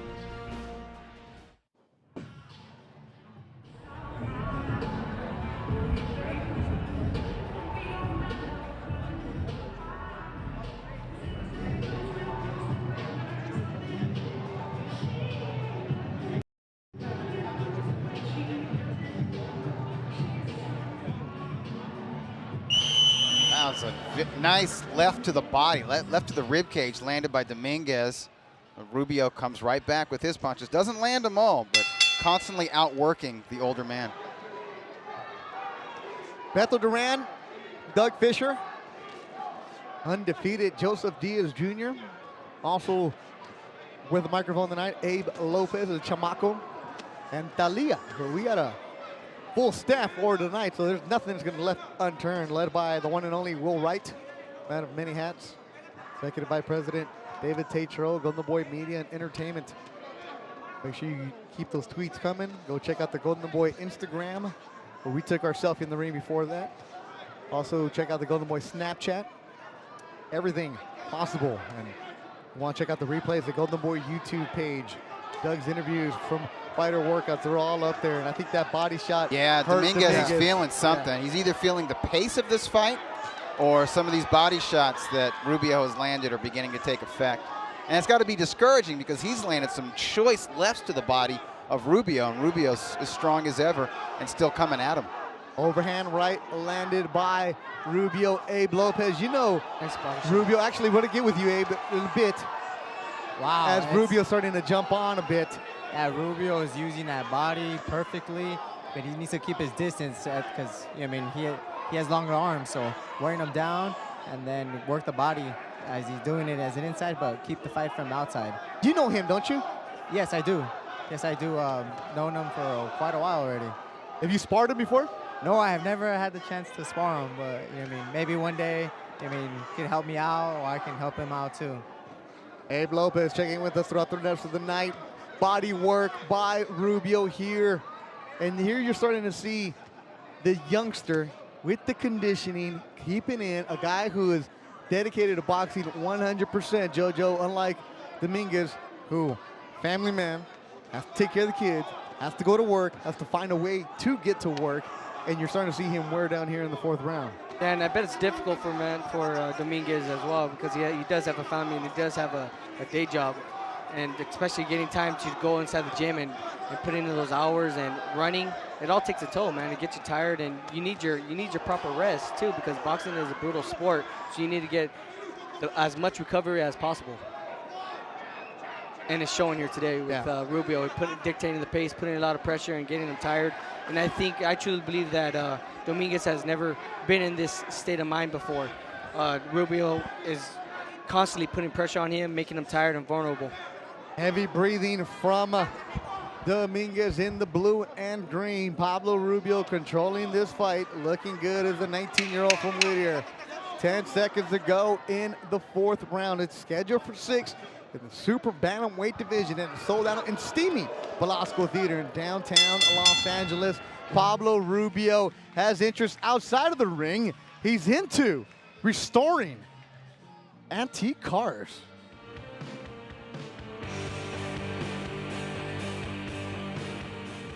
Besides boxing, my other hobby is restoring muscle cars. You know, what got me also into it was the movie Fast and Furious. Wasn't into the whole foreign type of cars. I was more into Dominic Toretto's, the whole muscle cars, and you know, I started viewing them online, and you know, I finally got my first car when I was 18.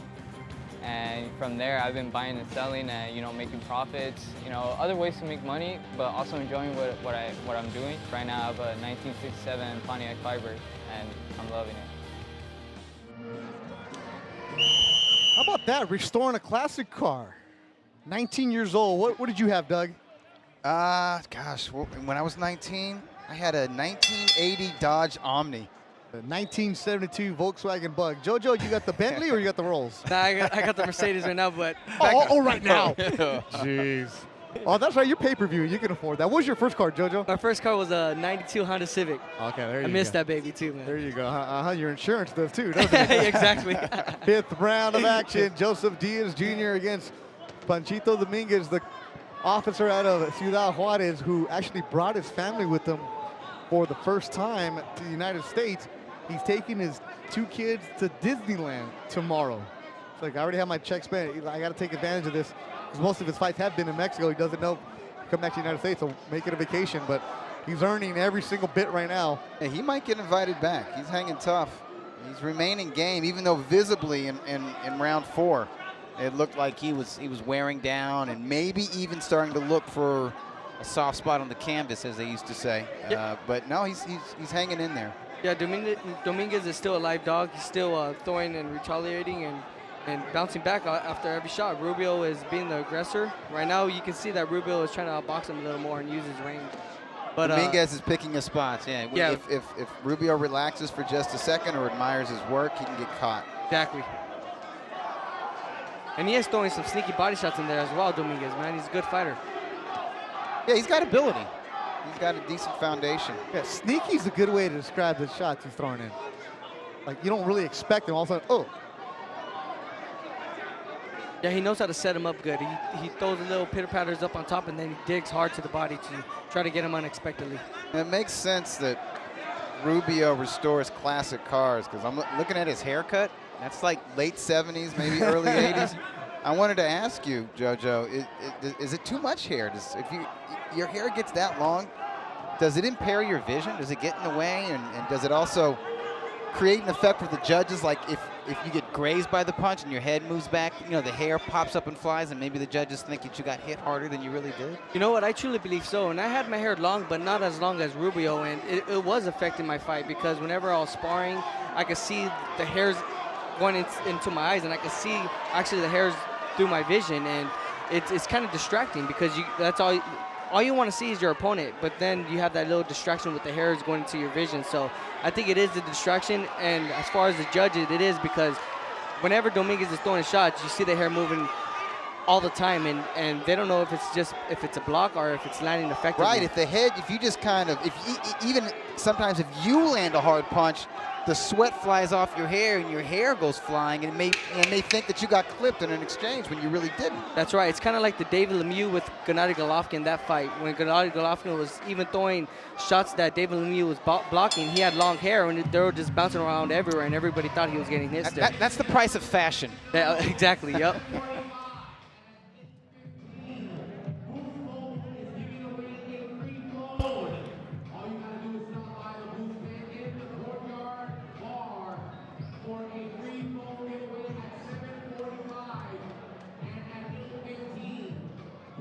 The Shark is on the hunt, stalking Dominguez, landing left to the body, tapping kidney area and liver area with his right. Dominguez returns fire. Rubio's able to block, step back, come back with a nice right cross. How you feel? We're not tired, are we? Not really. Let's go, man. Come on, baby. Come on, let's go. Oh, you, baby. Let's go. Finish the fucking fight. About to head on over to Boost Mobile. Try to come up on a free phone. Gotta love it. Keep the tweets coming using hashtag #RingTVLive. How about this one, loaded gloves? Rubio remind you of a young Margarito? Yeah, you know, with the hair and with the style a little bit. He doesn't have quite the volume of Margarito, but who does? And not as heavy-handed, but there are a lot of similarities. Thanks to everybody watching. Steve Razzo in Houston, our man, always checking us out. Ready for Emilio Sanchez. Also, Art, who usually works with Golden Boy, watching us on the app right now. Dominguez landing some nice shots. Good, you know, left, right, left combination, going to the body still hard. There's still some heaviness. There's still some snap to these shots from Dominguez. And our former intern, Grant, USC product, Harvard Westlake kid, watching. He's no longer an intern with Golden Boy, but he's still watching it. That's dedication. Keep the tweets coming using the hashtag #RingTVLive. Blood from the nose of Pablo Rubio. He's scrapping. He's earning every single point tonight as Dominguez, a fighter. You said it. He's live. He throws those sneaky ones.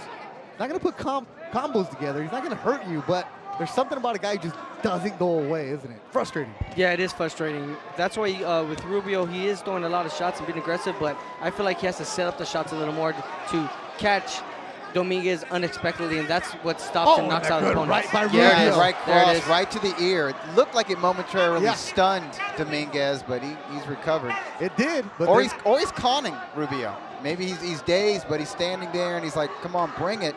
And Rubio sort of thinks twice. Yeah, he's conning him with blood coming out of the mouth. Dominguez never shows that he's hurt, man. He doesn't show any emotion at all. None at all. He's a Juarez caught. Well, yeah, you can't. Be tough, man. You can't be soft in that occupation. Yeah, he said actually coming to fight is a little bit easier, a little bit of a break. But imagine. Jeez. Less than a minute to go in the 6th round. Good opening bout. Emilio Sanchez is next. After that is Tino Avila and Jose Ramirez.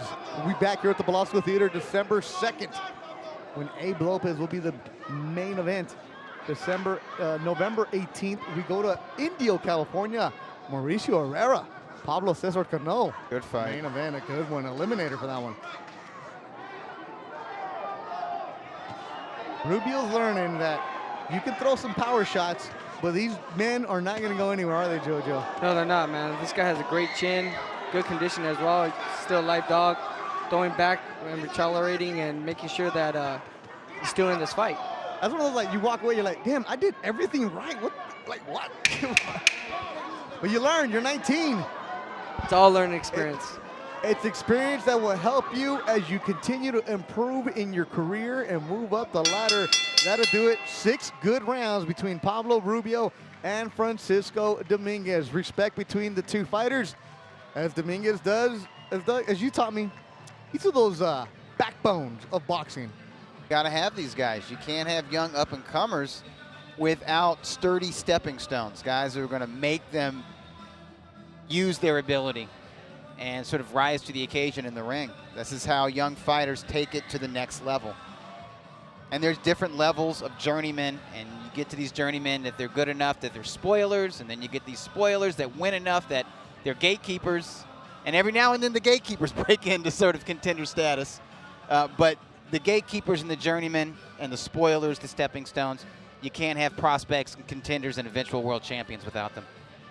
And let's see, Talia, who did you have winning this fight? Oh, not Talia, then who? Doug, who did you have winning this fight? Oh, yeah, easy to score. I had it a shutout for Rubio. I thought that Dominguez was game. There were some competitive rounds, but I thought Rubio soundly outworked the older fighter in every round. JoJo? Same as Doug. I have it a shutout. Rubio was very aggressive, dictating the whole pace of the fight, and I have it a shutout win for Rubio. And Abe, who did you have winning the fight? Or as Abe is getting fixed right now. Abe, you hear me? Abe doesn't hear me. Okay. I'm pretty sure. Let me just go with from what Abe said earlier in the fight. I think he agrees with you guys. As they're putting Abe's jacket on. Okay. Highlights. I have it a 6-round shutout, but that doesn't mean it wasn't a good fight, as we'll see with these exchanges. Most of this fight was contested in close in the trenches. In some of the rounds, Dominguez had his moments. I tell you what, Rubio will know that he had been in a fight tomorrow. Right side of his rib cage is going to be sore. And there was some blood in the nostrils at the end of the fight. And we've gotten used to seeing Rubio bleed a little bit for his victories. Yeah, but the nostrils, that's usually a punch, right? Yes, that was definitely from the punch. And there was a clash earlier, nothing there, but 19 years old, Pablo Rubio didn't have the highly decorated amateur background. It was a regional standout, not a national class. Well, especially now amateur. in this day and age where guys are saying, forget it, we're not going to go to the Olympics, because now the amateur system going to the Olympics where they get rid of the headgear. If you're 18, let them turn pro. Yeah, why not get a head start in the professional ranks? Why risk anything? And then you if you're going to risk cuts and facial lacerations, get paid. That's right. Get taxed. Get more exposure. As Rubio is co-managed by Meta World Peace, who was here earlier on his way to the Lakers-Warriors game. There you see Pablo Sr. with the beard. He puts his hand around his dad. Pretty cool moment for Shark Sports, as we're waiting for our ring announcer Joe Martinez. As I guess they're making sure the cards are right. Noticing a lot of fighters in attendance. I'm seeing Ronnie Rios and his brother Alexis. Yeah, they're going to be fighting together. At Ronnie Rios and Alexis, they're going to be fighting in December. And coming up next, Emilio Sanchez, whose younger brother Sal won tonight in Ontario. There you see him going, oh, red and black. Okay, I like that color scheme. How do you pick your colors, Jojo? I just pick them by guessing and just by guessing just like wondering what's gonna look good on me this fight. Because you've got neon, you've got camouflage. Yeah, but my last fight I had to go with the Dallas Cowboys colors because I was in Dallas, Texas. AT&T Stadium. Yeah. How'd that work out for you? It worked out pretty good. I got good feedback on it. So my next fight I'll probably come out with the Lakers colors. You going purple and gold at the Forum? Purple and gold, or some yellow and purple. Well, if you go purple, that's Doug Fisher. You got to go Prince, Purple Rain. De los jueces. And now, fight fans, we go to the judges' scorecards. Carla Caiz anotó 59-55. Caiz has it 59-55.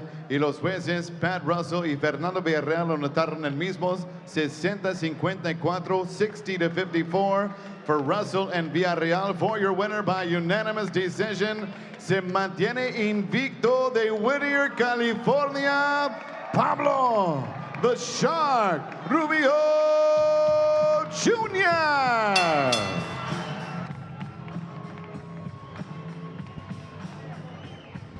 He is now 8-0, goes the distance.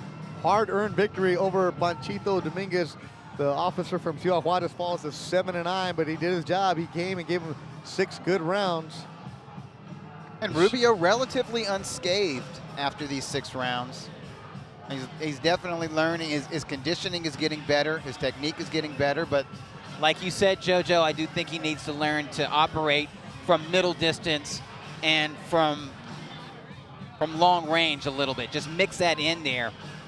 Yeah, I truly to help conserve energy and also just to help limit damage. Yeah, I mean, it'll make the fight a lot easier if he just, uses his range, fight on the outside, and then, yeah, he could be a little more aggressive whenever he feels like it's the right time. But like you said, too, I truly believe that he has to, start working on establishing the jab and working on the outside a little more because he is long and rangy.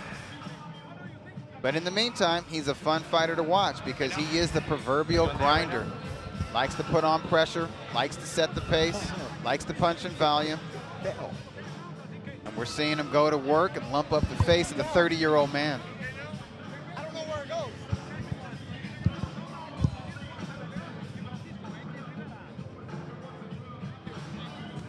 fell. That's not where it goes. Height fell, so I don't know. Here comes Pablo. We're going to sit down and talk to him. We get up or? Yeah, who's getting up here? Oh.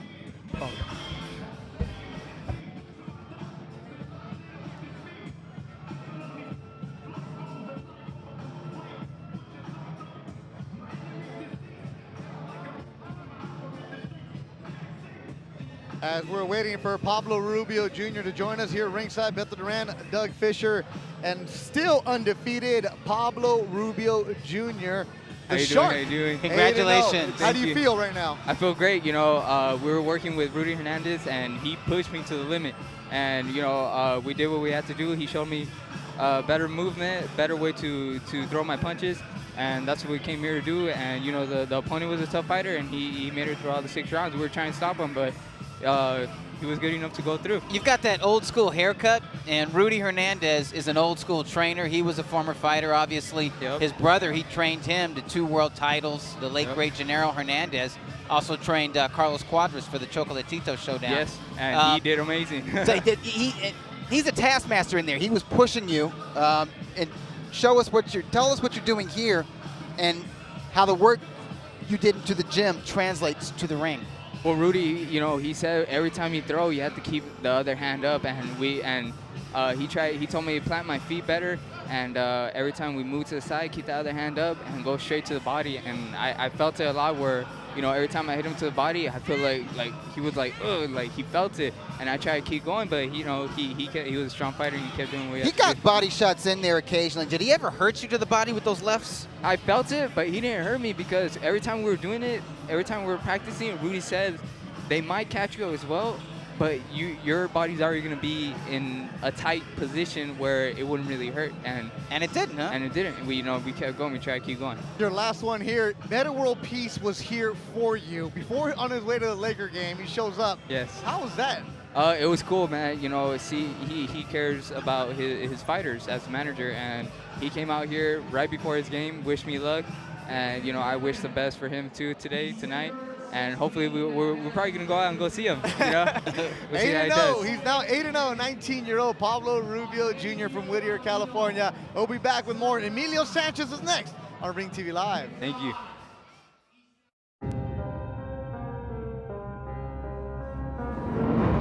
How I want to be remembered, the only is a guy that worked hard and a guy that was willing to sacrifice whatever he had to sacrifice, his career, his life, his dedication, to prove that you don't have to lay down because others might say you should. You don't have to give up because others think you should. I want to leave a legacy that Bernard Hopkins is a damn man. And he was a man because he did things that true men wouldn't do. And that's take the bull by the horns. I want to be remembered as a man that stood up when others wouldn't dare. When they mentioned 20, 30, 40, 50 years from now, they said that old guy right there was the son of a gun. He stood up no matter who he was, and he spoke his mind no matter what you thought. Now I'm going to continue to do what I feel is right, no matter what the circumstances.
There you see him, Abraham Chamaco Lopez. He's been running around Velasco Theater tonight as the fourth man. For this fight, he's going to jump in and do the analyst role. How you feeling, man? You all right? First time on TV? Yeah, first time. It's a new experience. Like it. Yeah, you like it. See, it's tough what Doug does, doesn't it? Yeah, I mean, not really. you can take the punches instead. I'll sit No, back here. no. See, I'll stay on the safe side. Now, we saw that cool promo for you. You're going to be the main event December 2nd at the Velasco. What should we expect that night? Oh, man. New and improved Abraham Lopez. You know, I learned a lot from the last fight with Julian Ramirez. So we're training harder and getting ready for December 2nd. What's the biggest thing you took away from that fight? Because it was the biggest stage either of you had ever fought on. It was HBO. It was at the StubHub Center. It was before a huge main event. If you could do anything differently, what would you do based on that experience? I tried to look for the knockout right away. That's why I was being aggressive. Started fast, yeah. Yeah, First started two rounds. fast for the first 2 rounds. I should have, kept it slow and steady and beat him in the final rounds. But it happens, you learn, and I wanted to get the knockout thinking I was going to knock him out. Does it bother you that it was controversial, that there were members of Press Row and members of the HBO commentating crew that scored the fight for Ramirez? Yeah, it was I thought they were going to talk, evenly about us, but no, it was only about him. Obviously, my uncle is not a world champ, ex-world champ. Right, a late great champion. Yeah, also I don't have a manager, so.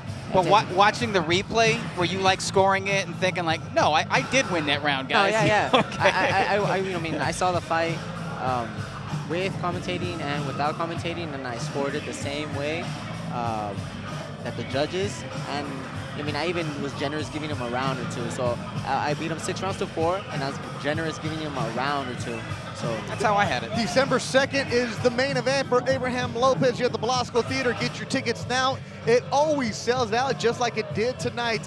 A sold-out Velasco Theater as Abraham Lopez joins myself and Doug Fisher. Jojo Diaz will be offering analysis also throughout this fight as Emilio Sanchez takes on Diul Ogin. Both of these fighters are in the ring. You see Sanchez training at the Rock Gym in Carson, California. Behind him, stablemate Jason El Animal Quigley. He'll be fighting in December 17th at the Forum. And look at Emilio Sanchez. Pacoima, California is where he's from, undefeated, 13-0.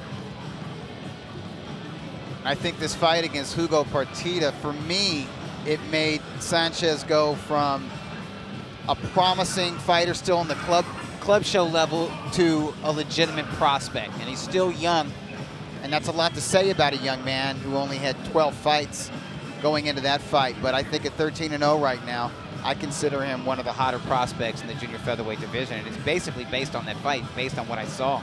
Exactly, yeah. He's great fighter, has a great coach and a great team behind him. So, next world champ, hopefully. Yeah, obviously a very good training situation there at the Rock Gym in Carson, California, because there's so many top fighters at different levels, particularly guys who are more advanced than him, so he can look up to them and learn from them. Exactly. And there you see they're just waiting on the final instructions for this. It must be running a cool package on Spanish TV. 3, 2, 1, and then here's Joe Martinez. Y ahora aficionados, esta próxima pelea está patada por 8 asaltos en el peso Super Gallo. And here we go, fight fans, our co-main event of the night, 8 rounds. This in the Super Bantamweight division. Los tres jueces otra vez. Once again, your 3 judges scoring this bout at ringside. Carla Caiz, Pat Russell, and Fernando Villarreal. When the bell rings, your referee in charge of the action, encargado de ring, el referee Zach Young. Presentaron primero la esquina azul con los pantaloncillos negro con plateado y un peso de 121 libras y medias. Introducing to you first, fighting out of the blue corner.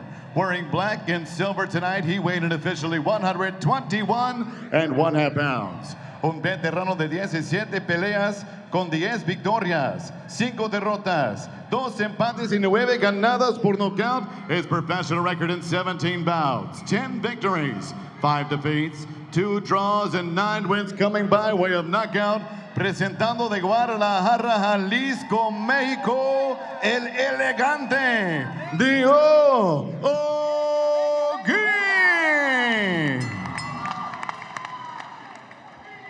Y su oponente en la esquina roja, con los pantaloncillos negro con rojo y plata y un peso igual, 121 libras y medias. His opponent across the ring, fighting out of the red corner, wears tonight black trimmed in red and silver. He too weighed in officially 121.5 pounds. Y tiene un récord invicto con 13 victorias y 0 derrotas. His professional record stands perfect with 13 victories and no defeats. Here is the fighting pride of Pacoima, California, the undefeated Emilio, the Kid Sanchez. Otra vez el referee, Zach Young.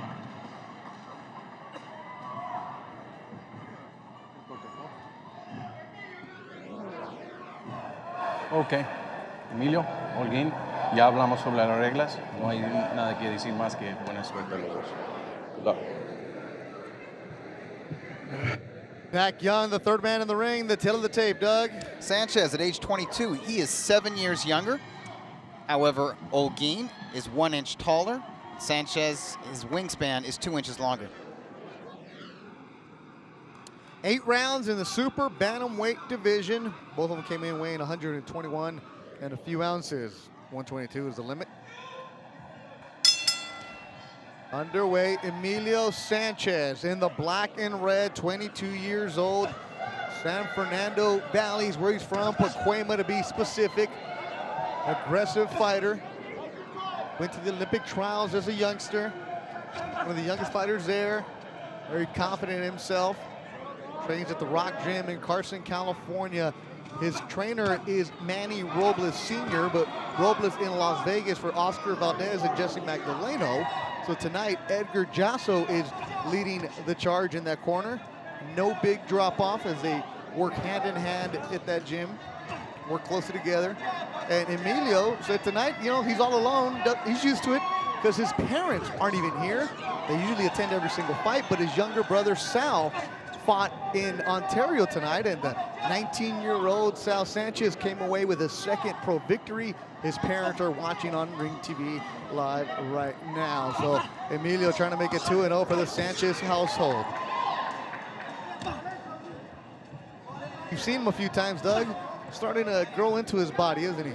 Yeah, no, one thing I noticed in his last fight is he's sitting down in his punches a lot more. He always had nice speed and nice crisp technique, but you could tell the impact is a lot harder now. And it shouldn't be, you know, a surprise. He's in his early 20s now. He's not a teenager anymore. Getting that man muscle. Runs Mount Baldy on Saturdays. 3-mile run that it involves 2,000 feet of elevation.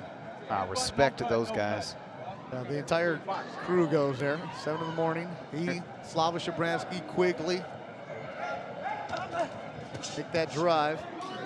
They got to be careful of the heads coming together. There was just an accidental clash of heads. I don't think there's skin broken on either fighter.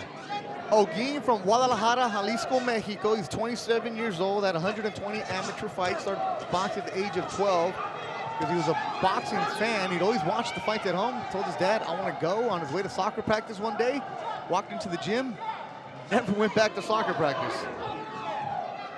Works in marketing at a firm owned by his sister. First time in the United States. Said he's excited for the experience, but you can see him eyes wide open. Now the lights are on. Now you are, oh, wait a minute. It's different in the Belasco, right? There's people in the balcony looking at you, huh?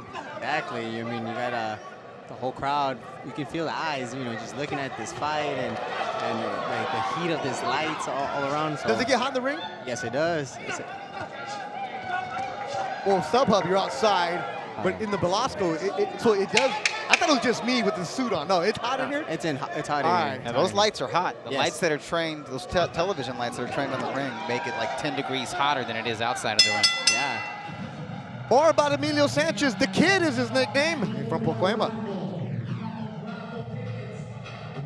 22 years old, turned pro 3 years ago. And I really think that unanimous decision victory over Hugo Partida was sort of like an indication that he's a real prospect, that he's actually going places. He's not just a local talent who can be fun to watch, entertaining. He's more than that. He has potential to develop into something special.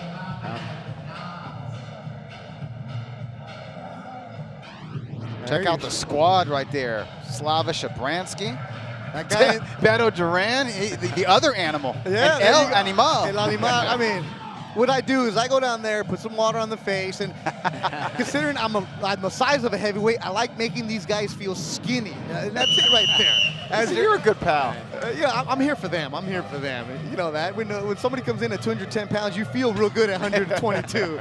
But no, I see this as Rock Jimmy Carson where I go, and these guys go to war. Actually, how about this for who Emilio sparred for this fight? Oscar Valdez, Danny Roman, Oscar Negrete, Jonathan Romero, former world champion, Jesse Magdaleno, and Manny Robles Jr. That's who he got rounds in with for this fight. And Valdez is getting ready to defend his WBO featherweight title tomorrow, and Magdaleno is getting ready to challenge Nolito Donaire for the WBO 122-pound title, so you know those guys were dialed in for their sparring. 126-pound division loaded at Golden Boy. Sanchez at 122. Beto Duran, Doug Fisher, Abe Lopez, who fights December 2nd here at the Belasco. When you walk into the Belasco, Abe, and you're fighting for the first time, like Olguin is right now, what's that feel like? We could be a little nervous, but I mean, you're in there. You got to do your job. You know what I mean? You got to perform. You got to get that W. People, you know what I mean, they're looking at you, but I mean, you got to zone them out and concentrate. Seems to me when you fought here, you stepped it up. There was extra intensity than I'd seen from you, and even a little bit of showmanship. Like you were egging your opponent on. You really wanted to encourage exchanges, and it seemed like the crowd's energy was a part of that. Yeah, it's a big part of that, you know what I mean, the crowd cheering you on, and family, friends, especially family and friends. And it's a big part of this, in the sport. I mean, they give you the extra energy that you need, and especially if your opponent's doing some dirty stuff, hitting you That's after the true. belt. The guy from New Jersey, Puerto Rico, I can't think of his name right now, but yeah, he was kind of rough, and he was also pretty talkative at the weigh-in. And then, you know, hit me after the bell, so I mean, that kind of got me heated in the moment as well. Elegante is his nickname for Dio Olguin. The Elegant One was given to him after his first fight. He said one of the writers said he saw that he was had real nice trunks, good hair like Abe Lopez. He looked really elegant style, and he just stuck with them. That's an interesting nickname, but he's right now going into the southpaw stance. Said he's comfortable with it, but it's not his strength. So when you see a fighter do that, Abe, what does that mean? Oh man, you gotta be careful because you never know. They know how to throw punches from the other side, and you gotta watch out with the counter punches. Second round scheduled for 8. He seems comfortable fighting as a righty. Doesn't look like he's lost any balance. I just think he needs to let his hands go more. I'm looking at his record. He's got 9 knockouts and 10 victories. I want to know if the power's real. Oh, on the left hook, and that sent the mouthpiece out, I think. Something went flying. It was spit. Oh, was that spit? Yeah, it was just spit. Jeez, that was a lot of spit that went flying out.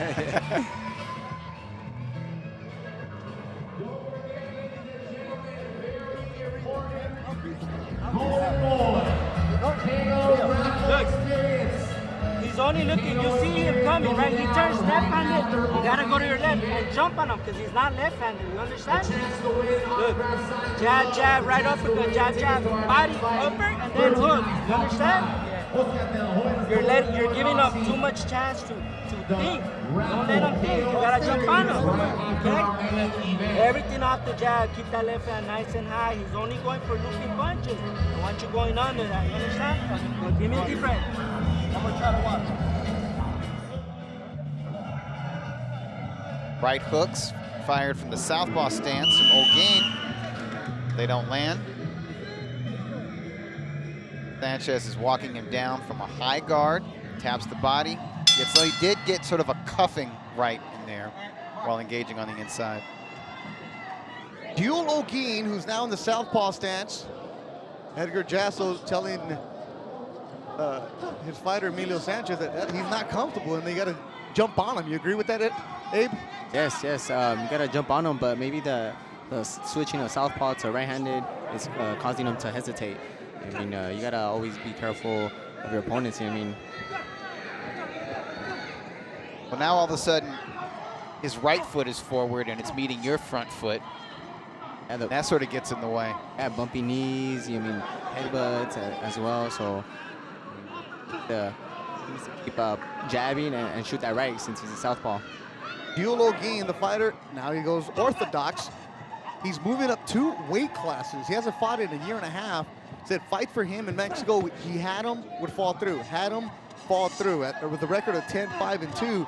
Like sometimes it was fights where they wanted me to go undefeated guy. Sure, no problem. Other times, a guy who was 3-15. He's like, why is that going to benefit me? So it was hard for him to get fights.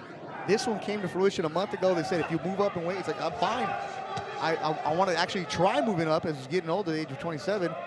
Said he felt comfortable making this weight at 121. He came in. Well, his last fight was against a former 115-pound title holder from South Africa, Zolani Tete, and he is an excellent fighter. He's now world-class in the bantamweight division. So the fact that he was able to travel to South Africa and go 8 rounds with that guy, I think it speaks a lot about his character, but also perhaps his durability. He's willing to travel. Another fighter from Mexico, the typical, I want to come here, put on a good performance, so they call me again. You ever fight in Mexico, Abe? As an amateur. Yeah? As an amateur.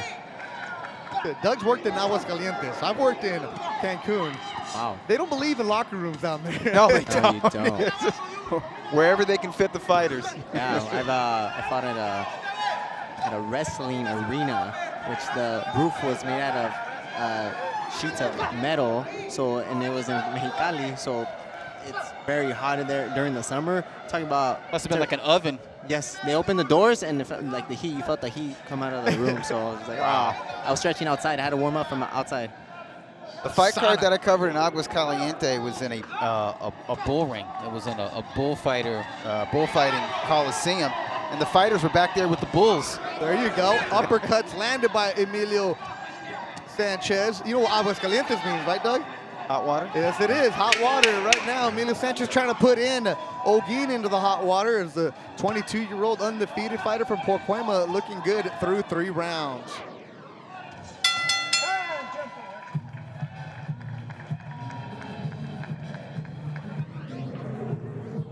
Slava Shabransky, Chingonski is his name. He fights December 16th in India. He's sitting down with Joseph Diaz Jr. So I'm right here with Slava Shabransky. Slava, I know you have a fight coming December 16th. Tell me how hard you're training. Hi everybody. Yeah, you're right. I have fight December 16th, Palm Springs Casino. It will be good fight. I'm ready for this fight. Yeah, I know you're fighting is Sullivan Barrera, and he's the toughest fighter to date that you're going to be fighting. This is going to be the fight to showcase to everybody that you are in the top, in your top division, right? Yeah, you're right. You know, every fighter is dangerous fighter. So what I do, I will come with my 100% ready and vamonos. Looking forward to it, Slava, man. Back to you guys. He's trilingual, vamonos. I think you know the dude's hanging out with way too many Mexican fighters. He's throwing the vamonos right there. Emilio Sanchez through 3. How do you have it, Doug? Oh, I have it 3-0 for Sanchez. I think he's the man who's initiating the action. He's just a busier fighter, throwing more and landing more. O'Gean is doing enough to be live in this fight. Sanchez certainly can't fall asleep in there. How do you have it, Abe?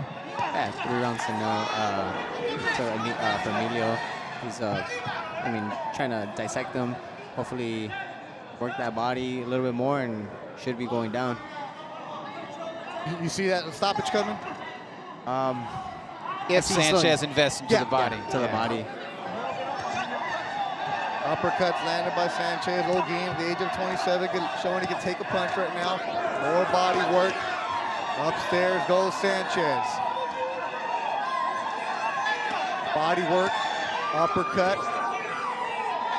Pressure from the fighter in the red and black is Sanchez, the 22-year-old. Managed by Frank Espinoza. O'Gean switching back and forth in that southpaw stance. Doesn't seem discouraged. Not yet. Olguin actually has a couple family members in attendance from Baldwin Park. They met him for the first time and they're coming here. So he's not completely alone. The Americanista means he goes for a Club America soccer team, even though he's from Guadalajara. Should be going for the Chivas. A contrarian, as he said. Now blood from the nose of Olguin. And it could have been those uppercuts from Sanchez. Keep the tweets coming. Henry Lawrence, interesting learning and development fight for Nava. That was earlier from Tino Nava, who had a tough one against Ricky Vasquez. Nava got the majority decision. Our first fight of the night, Azajo Venetian, a KO. Luis Corio with a KO. Pablo Rubio, unanimous decision. All those fights available on the Golden Boy YouTube page later on tonight. Right now, it's Emilio Sanchez and Buell Olguin. Sanchez trying to figure out his opponent. He needs to get out of those on the ropes. Rotate. There you go. It's that footwork. Good right landed. More blood from the nose of Olguin. Olguin hasn't fought a year and a half. Maybe that ring rust still starting to shake it off a bit. Said he stays in the gym. Works as a coach for some of the younger fighters at the gym. He works out of Guadalajara. But you know this, Abe. You've had a delay. One thing to go in the gym and work out. Another thing when you know you actually have a fight. Yes, I mean, sometimes you feel it. I mean, I lost it in Marlin my third fight, but I felt rusty the first fight coming back. My mind wanted to do something, but my body couldn't do. But you had longer than a year and a half off. You had 3 years off, which was Pretty, that's impressive that you were able to come back. And there you see him, the main event. Manuel Tino Avila, undefeated, 21-0. Working the gloves right now. He takes on veteran Jose Ramirez. You know, Georgia Duke's boxing in Northern California. What do you know about Tino, Abe?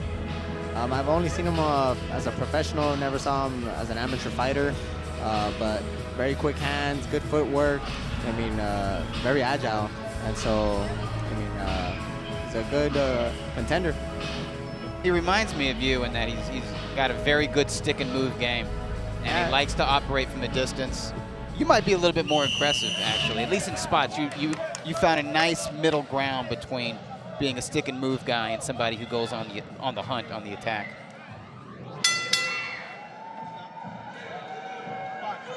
Here we go, another round. The schedule for 8. Emilio Sanchez, Buell Olguin is the 5th. Sanchez wearing the black and red. Athletic family, mentioned earlier, his brother Sal won his second pro fight tonight. His older sister, a professional runner, actually ran college at Cal State LA. Now he's sponsored runner. She believes in half marathons for fun. We try to get in the top 5 for a half marathon. I just try to finish him. Sanchez looks like, his body, he looks athletic. He actually looks like a long distance runner or even a middle distance runner. He ran cross country in high school. I love it. Emilio Sanchez actually got into the sport of boxing around the age of 11, 12 because he had anger issues at school. I was like, you're the nicest kid. I know, he seems so docile outside of the ring. He's like, well, boxing helped me get rid of those anger issues. After that, wanted to be a police officer. We joined the police cadets in high school on the straight and narrow and turned pro actually in Tijuana his first 4 fights. As Abe Lopez has awesome hair right now. Emilio is bald. He has a nice lineup. But Abe Lopez with the hair battle over Joseph Diaz Jr. I remember being in my 20s. Body work from Dominguez. First time he's really landed any kind of a power shot tonight. Actually, I thought Olguin had a decent 4th round. He had his moments in that round. Not enough to win the round, but I thought he made for a competitive round 4. Looks like he's trying to make a competitive round 5 midway through. He's dropping those hands. Those body shots, I think, are getting to him. He's backpedaling with his hands down. So, I mean, those body punches do take a toll after a while. Do you think Sanchez is setting him up for something? Yes. Because that left hook keeps going in beautifully, like your body, and then throws that left hook. What can you when you're in there, Abe, when can you tell that those body shots are taking a toll? Like, what gives it away? You can hear them sometimes take the huff, like, and you know that hurt, and you keep working it. until you find that he takes a knee or you know, he just gets on the floor. Blood from the nose of Olguin, the Guadalajara fighter. As Sanchez is digging into that right side of Olguin with that left hook. Good right hand landed by Olguin. Stiff jab from Sanchez. This is where his trainer, Manuel, says the fights are won in the gym, the training, the sparring, the experience. There's nothing you could replicate for the quality sparring, Abe. No. But too much sparring could be take a toll on the body. Final seconds of the 5th round. Another solid one for Abe, for Emilio Sanchez.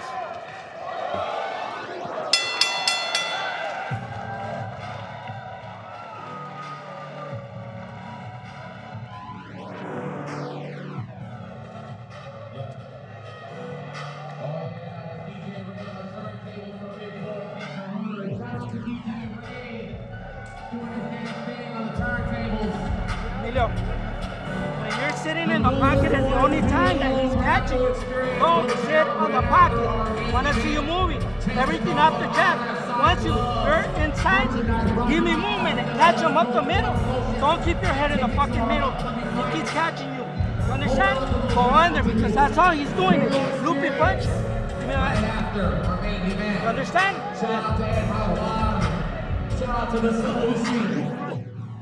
Nice jab from Sanchez. Good pressure from Olguin, and he has his moments. A left uppercut, right cross.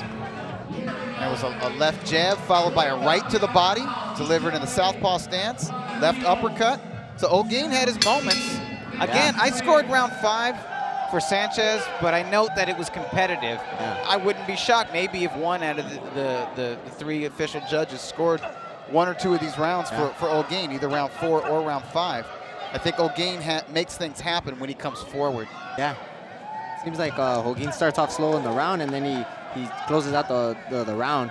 Maybe the judges see that and might give him the round, but I mean, Sanchez needs to keep him at a distance, counterpunch him. Abe, good advice from Edgar Jasso between rounds to Emilio Sanchez? Of a target, you sit in front of a person, you're a sitting target for him, so you need to rotate and change angles and then work and hit and move.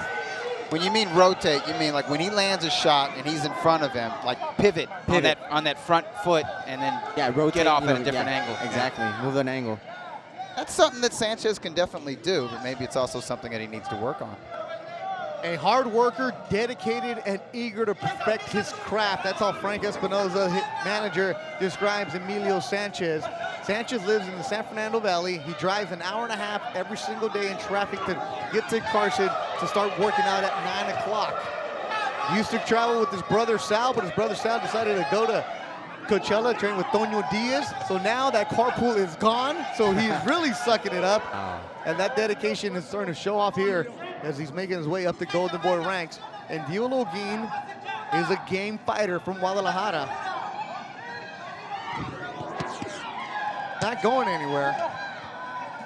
And Sanchez earning it. Sanchez always watching boxing. Runs every night. Dedicated is the way to describe him. Hey, I know you've seen a bunch of guys come to the gym saying, yeah, I'm dedicated. And then the next day it's like, oh. Where is he? Yeah, where'd that guy go? Oh. My father used to train a lot of fighters that, they're very dedicated, but then, I mean, come weekend, they disappear, they drink, and they party, and come Monday, conditioning's gone. Right. That's how your dad trained. Well, still trains. We trained you. Yeah. We had a bunch of different fighters. Upstairs goes Sanchez. Small trickle of blood from one of the nostrils, the right nostril of Sanchez. He is getting tagged here from Olguin. Olguin moving up in weight, so maybe not having the power that he's normally had. Get out of the ropes. He listened. 10 seconds to go.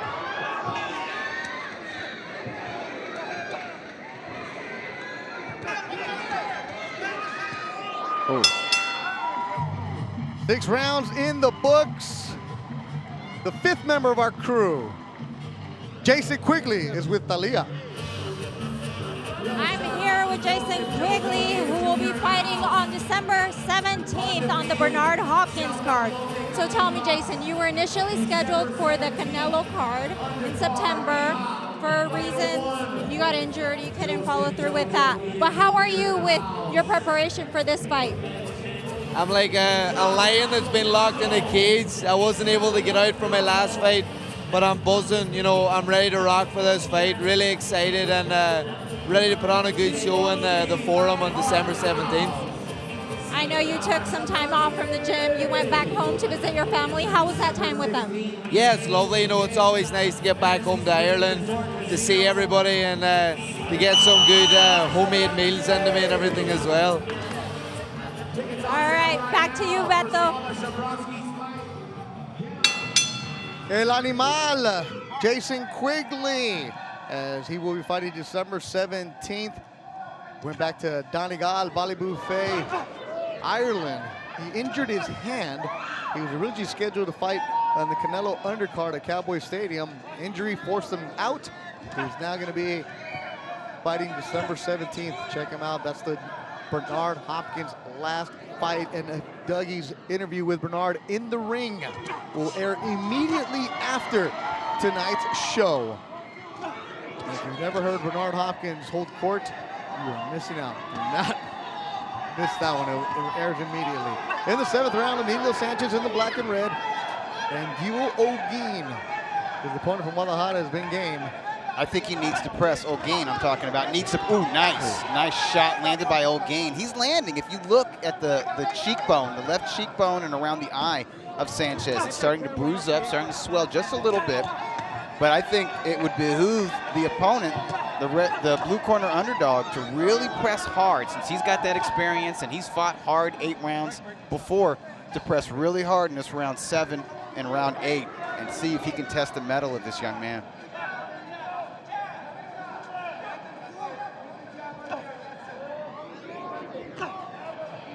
Sanchez bouncing around on his toes. O'Geen looks like a tired fighter. Flat foot. Hands down. He's picking his moments when to let his hands go. Obviously, he's not able to just punch for 3 minutes of the round.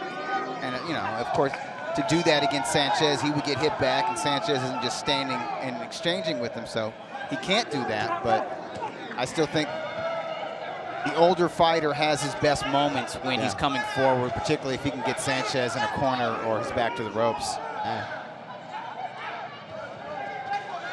And his bones are more mature, so more of an impact compared to, I mean, Emilio that's still 22, still young. Yeah, you're still growing when you're 22. Yeah. Bones don't stop growing until you're 29. You're still growing when you're 38, you just grow sideways. Not a good thing. As Doug Fisher's track workout on Sundays, don't miss it on Periscope with Coach Schwartz. That's cool. That's where you got to take Abe Lopez. On Sundays, UCLA. Oh, yeah. Special guest. These boxers can't hang with you, Dougie. Yes, they can. Not that track may workout. not be able to hang with Coach Schwartz, though. That's for sure. Check it out, Doug's track workouts on Sunday. Pretty cool. It does a Periscope, answers boxing questions. Also Doug's mailbag on Fridays and Mondays.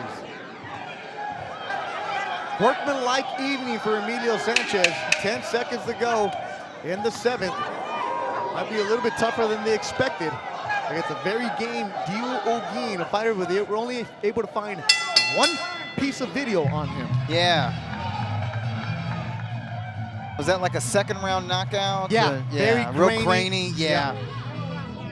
I read the story about him fighting in South Africa, and let me just say, the South African fighter media, very eloquent with their way to describing the atmosphere. It was pretty cool. Having fun, Abe? Having a great time with you guys. It's an honor. It's an honor to be here with you guys. It's hard talking for a lot, huh? Yes, yes, yes. We call that show prep, baby. O'Geen is stalking Sanchez. He has his moments. Whenever Sanchez, his back is to a corner or along the ropes, he's able to land, even if some of the punches are partially blocked. There's some impact getting in there. It was a decent round 7 from O'Geen. he was just a little bit busier, I'd feel comfortable scoring that round for him. And again, I won't be shocked if one of the 3 official judges scores some of these rounds for Holguin. 8th and final round, they touch up the gloves. Stiff jab, Sanchez, oh, okay. Step on that pedal, Emilio. Uppercut. Is Holguin gonna be able to stay in there and get hit? Body work, aggressiveness. Looks like Sanchez is trying to end this one. That's what you want to see from a young up-and-comer. You want to see that sense of urgency. You don't want to see, ooh, that was kind of a low left. Landed on Holguin. Uppercut from Sanchez. But you don't want to see him just sit on a lead, rest on the laurels. You want to see him put on a show and try to close the show if they can. You can win some fans like that also. They're saying Gladiator, win the crowd? Yep. It feels like Gladiator in here. Everybody looking at you. Sanchez in the black and red. Control this fight. Can't sit on those ropes. Needs to move. Stay in the middle. As soon as his back touches the ropes, he needs to change angle. More body work. Holguin digging in at the belt. Uppercut landed by Sanchez. Holguin's game. This is a fighter moving up 2 weight classes. Get him down to 115 his normal weight, or 118 maybe. I can see them bringing him back. Oh yeah, absolutely. I mean, he, you know, to quote Steve Kim again, he provides professional resistance. He's just not in there to take a beating. He's going to hit you back. He's going to make you work, and I see it on the face of young Emilio Sanchez. He's had to work hard, and as you said, Beto, I think harder than he or his team may have anticipated. Yeah, that left cheekbone is swelling up for Sanchez. Taking some shots. Yep. Now, Holguin may not be a knockout artist at junior featherweight as he was at junior bantamweight, but the hands are still heavy. More body work from Sanchez. Good action here in the 8th and final round. That's how you want to close the show. Young kid, been workmanlike for the entire night. Come out there with some sparks, less than a minute to go. See how that Mount Baldy conditioning kicks in right now. It's there, but he has to remind himself that he has it. I see him breathing heavy, and that might be more psychological than physiological. Yeah. Another thing, when you're stepping up to the 8 rounds, and that's 10 coming and 12 around your future, hopefully, it's different levels. Pacing is huge. Definitely. I mean, it's an important part in boxing. I mean, you fight it first 4 rounds, 6 rounds, 8 rounds. You got to learn how to go to all 10, 12 rounds. Body work landed. Sanchez landing some heavy shots in this round. Final seconds of the 8th and final round between Emilio Sanchez and Dewell Holguin at the Belasco Theater, and they go the distance. 8 good rounds between the super bantamweights. We'll go to the cards for this one. Doug? Good fight. I have it a shutout. I have it 8 rounds to zip for Sanchez. However, as I've been saying, I would not be surprised if it was closer, like maybe 6 rounds to 2 on at least one of the official scorecards. Yeah, exactly. Same scorecard. I mean, 8 rounds to 0. I mean, Emilio got some shots in that could have, changed the whole round. Yeah, I have it 80 to 72, but 79 to 73, 78, 74. I think that's fair because Holguin was game. He had his moments, and we're going to see here. With Sanchez's back to the ropes, it was a right to the body, left to the head, rights and lefts. And these are exchanges, and you see the head of Sanchez snaps back. Judges take notice of that. And Joseph Diaz Jr. standing by. Yes, I thought Emilio did a tremendous job. He was able to stick in there and take the shots that his opponent was giving him. His opponent was a game guy. He was very strong and a very awkward fighter as well. But I felt like Emilio Sanchez made the fight more difficult than it should be. He should have been using his jab a little more and creating angles and creating his distances and not fighting on the inside as much as he did. But overall, I thought Emilio did a tremendous job.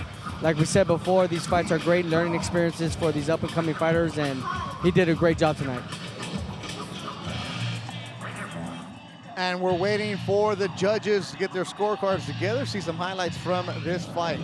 Yeah, Emilio came out hard in the final round. pressing the older fighter back. The older fighter came back strong in the final half minute of the fight. We're seeing the highlights of that final exchange right at the bell. That's what fans want to see. They want to see the fight to the finish. They want to see these guys empty their tanks. I think, well, they're pointing at Joe Martinez, the ring announcer.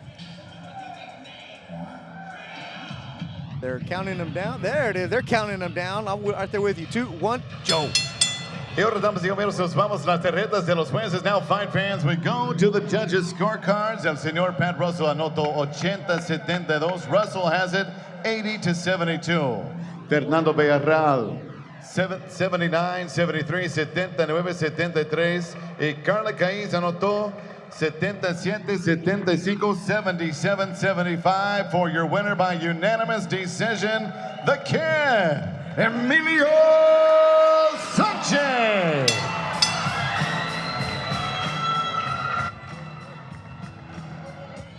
There he is, the winner, Emilio Sanchez. Pacuema's own is now 14-0.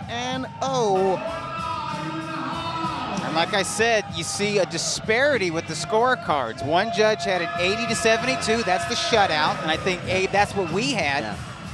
But the second judge had it 79-73. The third judge had this a very close fight, 77-75. I guess that's 5 rounds to 3. Yeah. And you know what? I'm not mad at that card. It's kind of open to interpretation. And Emilio Sanchez in the ring, ready to get interviewed. Here with Emilio Sanchez, the winner of this bout. It was an 8-round battle. How do you feel? I feel great. He was a tough opponent. He was tougher than I expected. All right, congratulations and good luck. Thank you. Back. A man of few words. Well, you know what? He doesn't have to talk much. Look at the abrasions of his face. Look at the swollen cheekbone and the marks around the eyes. He knows he's been in a fight. We'll be back. Keep the tweets coming. Ring TV Live. We'll be back with more from the Belasco Theater in downtown Los Angeles.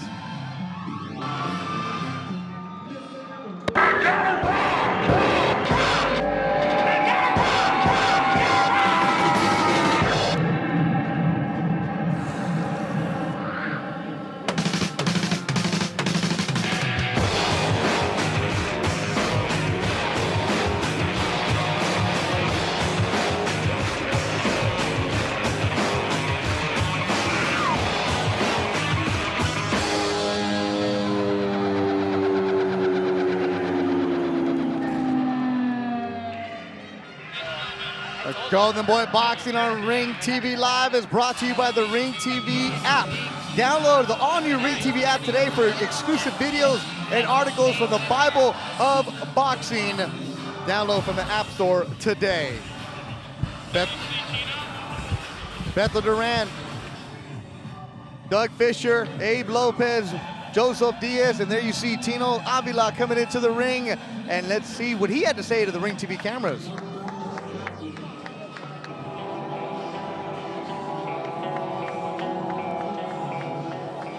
I decided to move up to the featherweight division. I kind of made my mark at 122. I didn't become world champion, but I felt like, being there since I was 17 was kind of long enough. And I think 126 is even a better way for me to prove my point that I belong in this sport. I describe myself as a boxer puncher. I'm more of a boxer, and then when it comes down to it, I can punch. From my last fight with Rene Alvarado, I learned, to pretty much stick with the game plan. Keep using my jab, keep my hands up, and take the shots when I got them. And kind of stay focused in the fight and not have other things in my mind. I'm always excited to fight anywhere. If it's in my own backyard or LA Fight Club, I'm always excited just to fight. But being in that small venue kind of makes me more excited too, because I get a little bit more of a fan base to come out here. Not those fans that just watch the big fights. Boxing means a lot to me. It's pretty much who I am now. What the reason I could say for being alive. It's kept me out of trouble, kept me out of the streets. Kept me safe and in the gym every day, so it's it means a lot to me.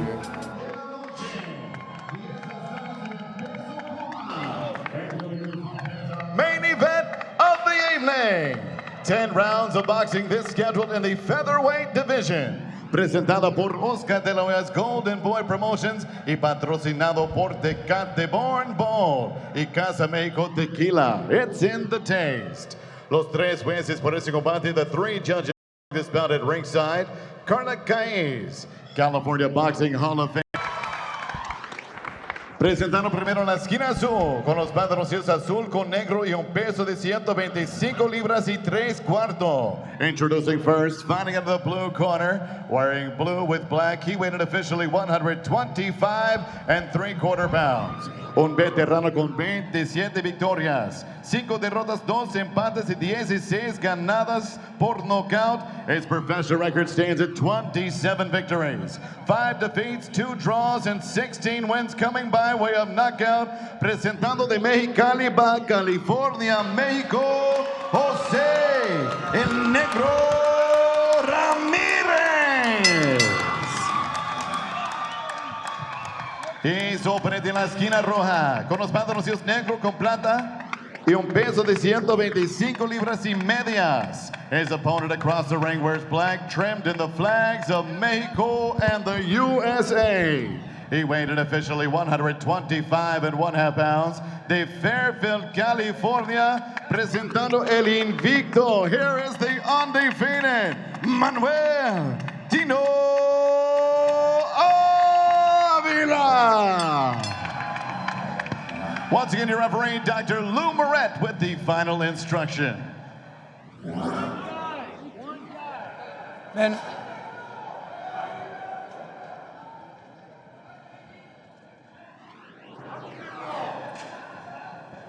Ya les di las reglas, que era pelear muy buena. Buena suerte. Pero capaz. Dr. Lou Moret, third man in the ring. Who will win, Avila or Ramirez? A Twitter poll. Avila coming in, winning the Golden Boy Twitter poll. A poll that was open all. Actually, Ramirez winning there. There you go. Saw that. Saw Avila first. Avila was winning earlier tonight, but Ramirez jumps out right away. Beto Duran watching Tino Avila, a highly touted Golden Boy 126-pounder. He's undefeated. Also undefeated, my partner, Joseph Diaz Jr. and Abe Lopez. So we're loaded at 126 pounds here ringside. I used to be 126 pounds, but we're ready to go. What do you expect in this one, Joseph? I expect Manuel to outbox Jose Ramirez, create his angles, and use his range and his distance like he did before. He has good head movement and good defense as well, so I don't think he's going to be getting hit flush against Ramirez tonight. Hey, do you know anything about Tino? No, just from what I see in his professional fights. It's if he keeps using his distance and uses his angles, he'll do a great job. Featherweight division is stacked all around boxing. Right now, Tino Avila in the black trunks with the Mexico flag on one side, the USA flag on the other, taking on Jose Ramirez, 29 years old from Mexicali, Mexico. He's 27-5-2. 3 of the losses for Ramirez. Look at this name in the 126-pound division. Vasily Lomachenko, when he made his pro debut, was stopped with a body shot. Abner Mares stopped him with a body shot. Then Oscar Valdez stopped him with a body shot. Ramirez has gone up against the bigger names. Avila hasn't. 21-0, his toughest test to date for Tino Avila, the fighter out of Fairfield, Georgie Dukes Boxing, also representing Vacaville. Some blood or some redness out of his nose, right? Yeah, for Tino Avila. Okay.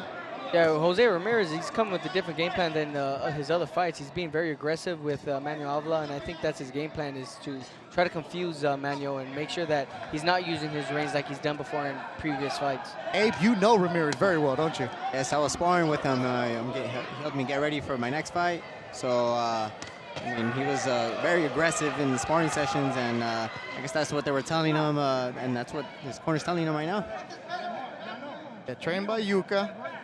Here's Jose Ramirez. They were telling him, You need to come out and be aggressive. That's what the game plan is.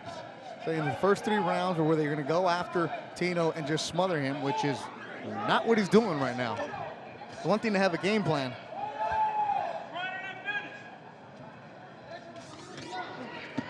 Ooh, right hand landed. Tino Avila. First saw him a few years ago in Del Mar. Single boy, no tattoos, no hair.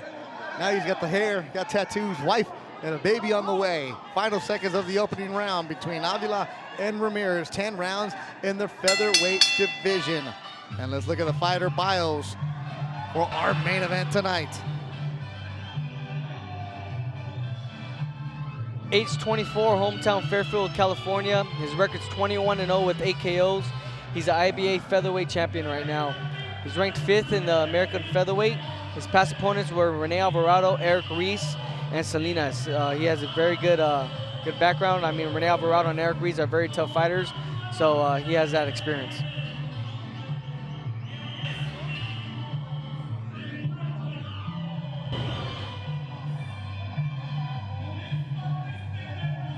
The first round, I had Manuel Villa winning that fight.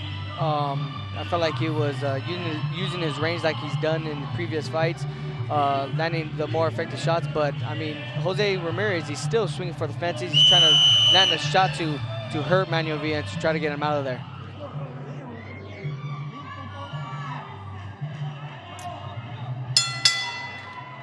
Sold out Belasco Theater in downtown Los Angeles. Beto Duran, Joseph Diaz Jr., who will be the co-main December 17th on HBO at the Forum in Los Angeles on the night of Bernard Hopkins' last fight.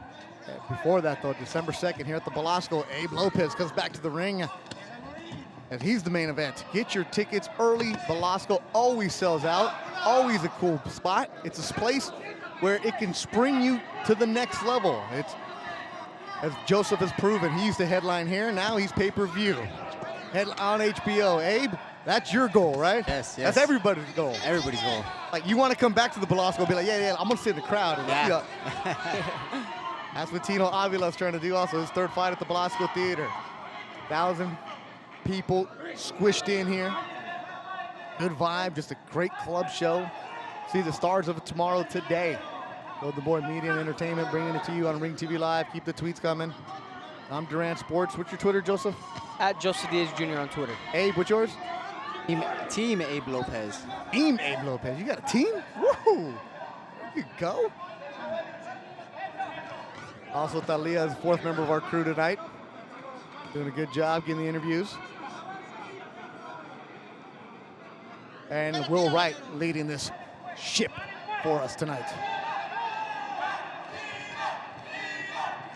Golden Boy Media and Entertainment. Make sure you check out the earlier fight from tonight. The Golden Boy YouTube page uploaded immediately. Check out the Golden Boy Snapchat, Instagram, and Twitter.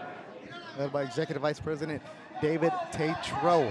All of it, of course, part because of our owner and founder, Hall of Famer Oscar De La Hoya. Second round of action, scheduled for 10. Tino Avila, Fairfield, California. He's 24 years old. Ooh, hook landed by Ramirez. Negro, as they call him in Mexicali.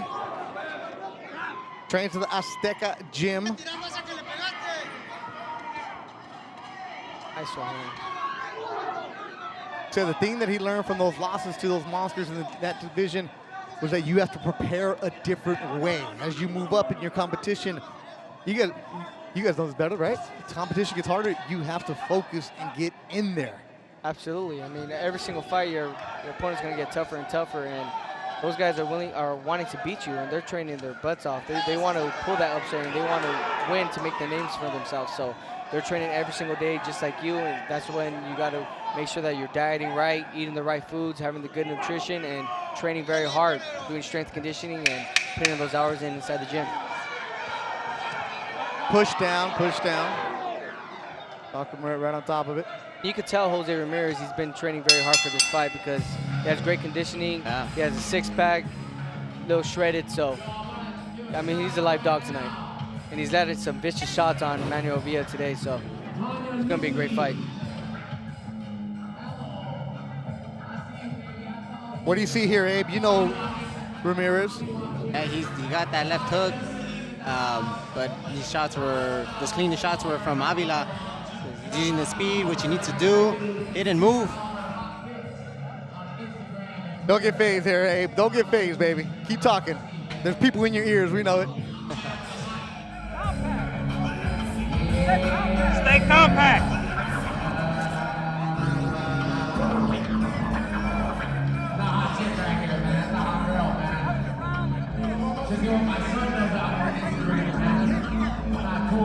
Yeah, his opponent, I mean, his trainer's not saying anything to him. Not much talking in that corner. Good, bad? You guys like that? What? No, I think it's bad, man, because whenever I'm in my corner, I would like to have my father give me advice on what I should do and what I'm doing wrong, because going in there, I got to have a game plan every single round, because his opponent, his trainer is giving him more advice on how to beat him. So I don't think that's a good plan at all going into this fight. Yeah, the coach needs to dissect the fighter and break him down and tell the fighter what he needs to do. Beto Duran, Joseph Diaz Jr., Abe Lopez tonight.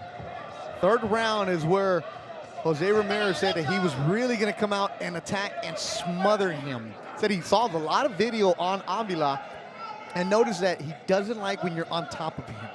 You're going to smother him. He's never had pressure on him. If that's what he's doing, what do you have to do if you're Avila, Jojo? If I was Avila, I would still establish my jab and dig to the body, break him down a little bit more for he won't be that aggressive. Manuel Avila, he's landing shots on top, but he's not digging to the body at all. And those body shots take a toll later in the fight, and that's what's going to get Jose Ramirez tired. But I don't see Avila throwing any body shots right now, so Jose Ramirez is going to have all the condition in a row and still be a live dog in there. And it seems like he doesn't even, Ramirez doesn't let Avila get his space to set off some punches. Does he have power? I mean, he has 16 KOs, Ramirez does, but that's early on in his career. Does he have power? Well, you could tell that, I mean, Manuel Avila, he has respect for Jose Ramirez going into this fight, because he got hit pretty flush in the last round, in the previous round. So it seems like whenever Jose Ramirez is trying to be aggressive, Avila is trying to hold and clinch because he knows that he's going to get hit with a good shot. And Abe, you know this, sparring with him, but it's different when you have the headgear on, but do you feel it? Well, I use a regular headgear. I don't use the bar type of headgear that everybody uses. I mean, I'd rather feel the punch because it prepares you to feel the punch, you know what I mean? As opposed to wearing the one with the bar. It doesn't prepare you. So, but you felt some power from Ramirez? He couldn't get me flush, so I didn't let him get the distance. Good for on me. you. Yes. What kind of guy is he to spar, though? Oh, man. Is this what he does when he's sparring? Yeah, he tries to do that, but, I mean, that's why you clinch, you turn him, and then you push him, and then you set off again straight punches. That's that Mexican way, huh? Like yeah. that rugged from legit Mexico. Yeah, throwing shots from everywhere. He's throwing looping shots, hip shots, behind the head shots, everything. That's not that Mexican-American way, right? No, I mean, it's different because the Mexican-American way, you guys are brought to the amateurs and you're forced to not clinch. In the Mexico, it's like, a tirar, let's go, a fajar, right? Yeah, because when they're clinching, I mean, that's the referee's on the other side, so that's when you could, throw your dirty shots, throw your hip shots, and throw your below the belt shots. Done with 3. It's scheduled for 10. And Tino Avila does not want to talk with Ramirez at all. Ramirez is like, okay, I'm here to subscribe with you, but Tino ain't having it. Beto Duran, Joseph Diaz Jr., Abe Lopez. Now, December 17th, you are at the Forum. Yes. You have an opponent yet? No opponent yet. We had a few names, but none have been signed. So we're coming to agreement with one opponent that's going to be a very tough opponent that's going to give me a fight of a lifetime, and that's going to be the toughest fight to date. This guy's very strong in there. He's going to bring out the best in me. So tune in, guys. December 17th on HBO. I'll be the co-main event. My opponent is no joke. It's going to be a great fight for the fight. So when you're the co-main, it's not a chump. There's somebody's coming in here coming for your O, right? They're gunning. Yes, absolutely. I mean, Peter Nelson and HBO, they're not going to want me to fight a guy that I could just walk all over. This guy is going to be a live dog. He's going to want to pull an upset, and he's going to want to dethrone me and take my undefeated record. So I got to go out there and train hard. December 2nd, Belasco Theater. What's on schedule for you, Abe? Well, hopefully the opponent accepts the fight and we get him signed and get to confirm the name. That'll be 10 rounds for you, right? Yes, sir. Abe Lopez, thanks very much for you. You're going to go back and work the ring for us, I think. And it's just me and JoJo the rest of the way. Here we go. Fourth round, scheduled for 10, and it's getting rugged. It's getting tough. You ever been in a scrap like this, JoJo? Yes, I have. Actually, with Rene Alvarado over there at the LA Sports Not Arena. like this, though. No, not like this. Not like this. This is more rugged and more difficult. I feel like Manuel should be outboxing him a little more, be establishing the jabs, but he's not digging to the body at all, and that's what's making Jose Ramirez aggressive, because he's not feeling any type of tiredness at all whatsoever.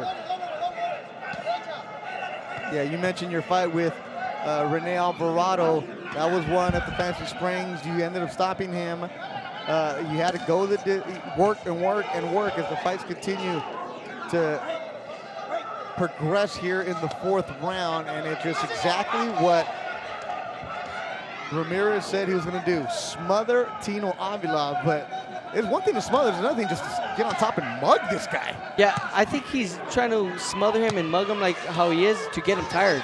Manuel Villa, he's putting a lot of conditioning. He's getting tired because he's holding a lot, and when you're holding a lot, it starts getting you more tired because you're not using your legs or anything. You're using your whole body, trying to hold and trying to, clinch up, and that's what gets you tired a lot more. And you ever done that where a guy lays on you or tries to? Yeah, because when they put their body weight on you, they try to get you tired, and it does get you tired because you're putting your own weight and their body weight as well. So it's double the weight, and that's what gets you tired. And that's what I think Jose Ramirez is doing. And he's being very aggressive, and he's landing effective shots on Avila. When you're the underdog and you're the opponent, you got to do what you got to do. Forget that the crowd is booing this and they're not liking the style. This is something that you could possibly steal some rounds, as Doug Fisher joins us back here in the fourth round for the rest of the way.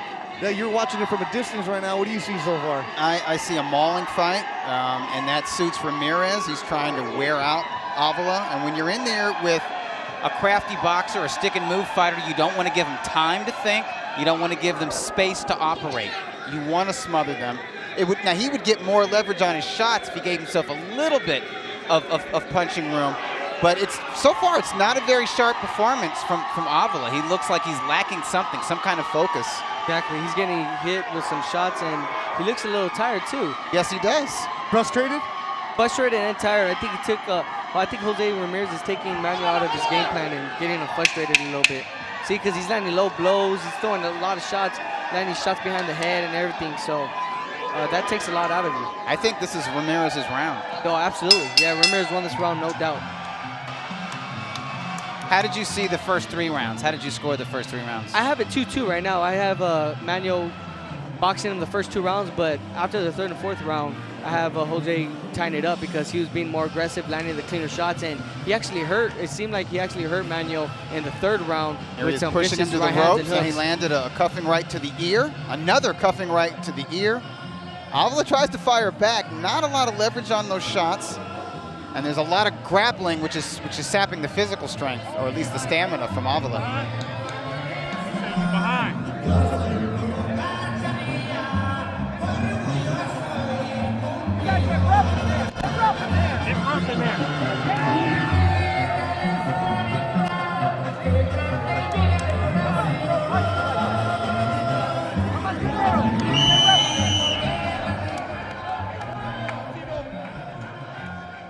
I think we had our microphone in that corner. We definitely heard the crowd. Did you hear anything? Oh, a big right landed by Ramirez. Yeah, open up the overhand round. right. And that is what Ramirez's corner wanted from him. You could see Morales, his trainer, Mario Yuka Morales, throwing these overhand shots as he was talking to his fighter. We didn't have the mic in the blue corner, but we didn't need it. This is exactly what the Ramirez corner wants. Not a lot from Avila between rounds. He looks spacey to me. Yeah, he does, and I think Jose Ramirez's corner is seeing the flaw that Manuel has. He's dropping his he's dropping his left hand whenever he's shooting his jab, and that's when Jose Ramirez could shoot that looping right hand, and he's landing it effectively because Manuel Villa, he's not blocking it whatsoever. The Azteca gym is where Jose Ramirez works out of with Yuka, the trainer. Like, you've been to that gym. It is small, it is steamy, it is sticky, and there are some battles and wars that go in there. You don't just walk into that gym and be like, oh, let me get a work in here. No, and there's guys in there with terrible records that nobody's ever heard of that will give even a world-class fighter all he can handle. That's the kind of gym where you have one of those hot shot prospects. You're like, okay, you think you're somebody, you take them in there. It's like taking somebody to the Venice courts and like, oh, you think you play basketball? Here you go. Right. You get A busted little bit up of a reality check. Different That's a good style. one. Well, I tell you what, Ramirez, he's going to get a point taken. Uh-oh. He was already broken. Moret is going to take away a point.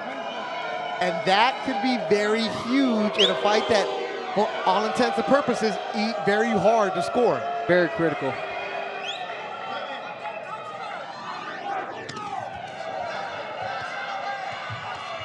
And Dr. Lou Moret, former collegiate professor, does not mess around. Goes after you right away. And Ramirez trying to make up for it. Tino Avila has yet to extend his hand. Like in baseball, you throw a hitter inside, you don't let him swing. That's what he needs. He needs to stiff arm Ramirez, not allow him to get in close, and he needs to get on that bicycle, needs to get that lateral movement going. Exactly, because that's his best move whenever he's moving around, creating angles, because that's how he fights. And right now he's showing that he's not been able to land effective shots on the inside. He's not even landing no body shots. He's just swinging for the fences and trying to land shots on top with Jose Ramirez. Yeah, he doesn't have the physical strength or the style to get power on these little short shots on the inside. He needs that distance. He needs that leverage. Especially because he's so long and rangy. There it is. But see how he's just staying there? He should have got out and created an angle.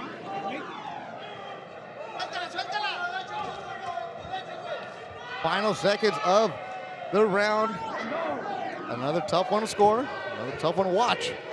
And it's just rugged between Avila and Ramirez. 10 seconds to go. Crowd get a little antsy, but this is exactly playing into the hands of Jose Ramirez.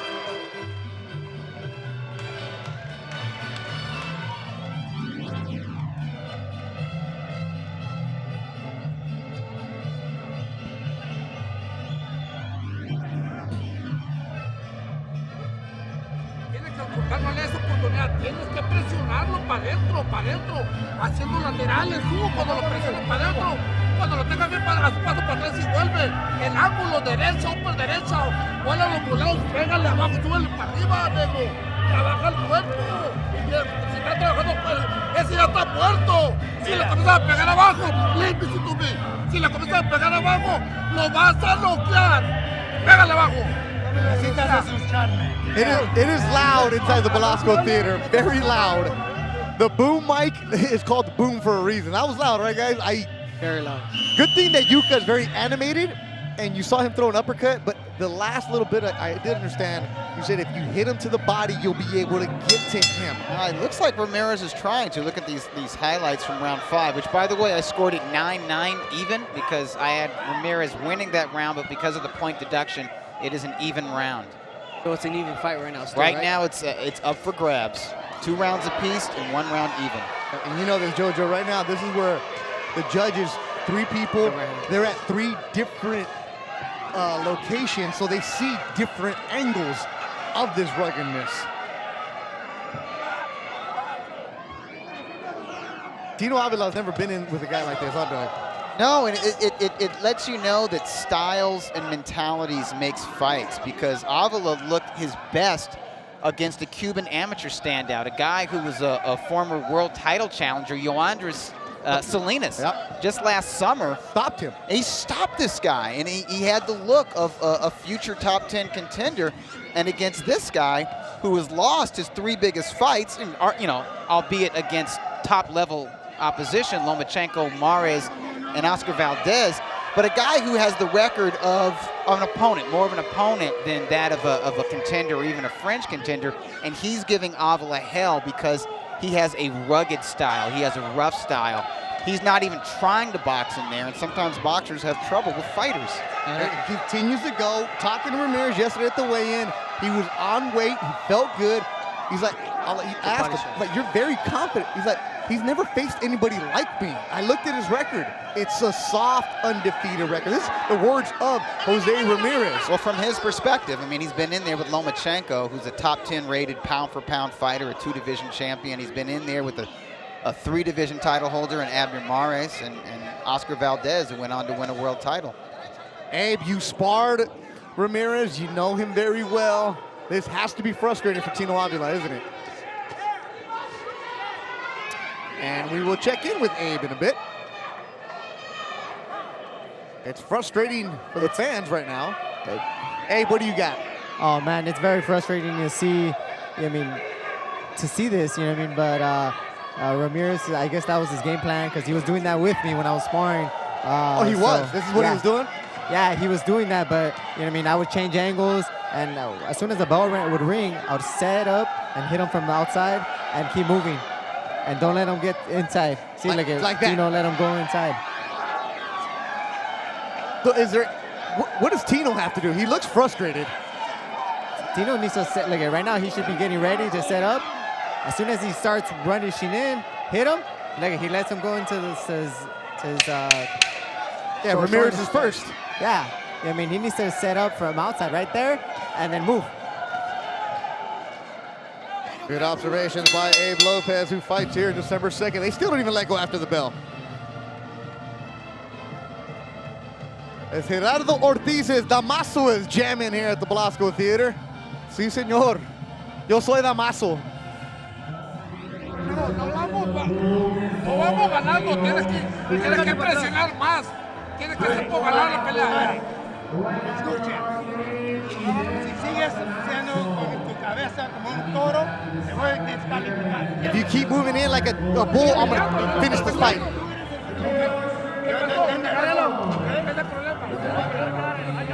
Work on your fighter. Work on your fighter. Lou Moret said, if you keep rushing in like a bull, leading with your head, I'm going to stop this fight. And Yuka just told him you're winning. Now, a lot of grappling that suits Ramirez, and he is working over Avila. I scored round 6 for Ramirez. Avila just not able to get going, not able to establish his jab, establish distance. And I think he needs to be placing some shots to Ramirez's body to slow him down. Because Ramirez is one of these guys who swings wide. He's there to be clipped in the face with straight punches. He could take those shots. The guys who have stopped him, they hurt him to the body first. Exactly, and that's what I was telling Beto earlier in the fight. I was telling him that he had to dig to the body in the get-go in order to get Jose tired, because Jose, he's not going to get hurt throwing shots on top because he's been there with guys that are punchers, and those punchers couldn't even knock him out. They had to stop him with some body shots. His body is more vulnerable than his head, and that's for sure. So Avila should have known that going into this fight, that he had to dig to the body and make sure that he gets Jose tired, and then he's going to be able to land effective shots on top. And Lou Moret, the referee, is keeping a close eye on Ramirez. Every time he separates him, he's giving him that extra look. Like, dude, you're annoying me right now. That's the face that he has. And Ramirez might be aware of that. Now, he's rubbing his head on him right now, but I think he's leery of coming in with the head. He's not rushing in the way he was in previous rounds. He was warned. And that's something that could be a boon to Avila. With the space, Avila can get off with that right hand and get some power behind it. There's pockets of space. And Avila has to take advantage of it because it doesn't last long.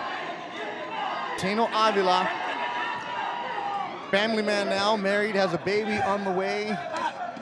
Already has a name. Angelica Rose will be born in January. Good right hand. He's overhand round. That right has been sort of the best shot landed by Ramirez all fight. Absolutely. Tino Avila from Vacaville, training at the Georgie Duke Sports Center. And he works 8 to 4 installing solar panels. Then he goes and works out from 5 to 8. So he hasn't made the money yet where he can dedicate to boxing. Wondering maybe some of that takes a toll too. I think so. Also, just the focus also, just thinking about becoming a father, thinking about his first child. Got to provide that money. Avila does not watch videos of his opponents. But he lets his corner do that.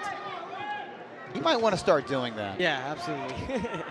I don't want to tell a fighter what to do, how to run his career, but he might want to start peeping out his opponents just a little bit, just enough. We get that a lot, Doug. Guys like, no, they're 4-0, 5-0. You talk to them 3 fights later. Yeah, I watched everything. I watched Ring TV Live. That's why we're here for you.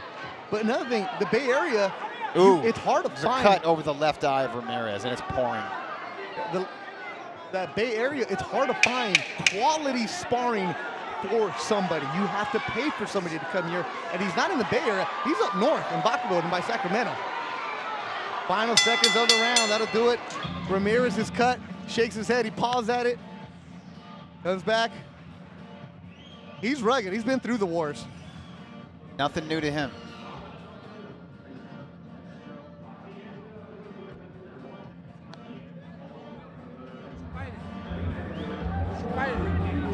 Dale agua.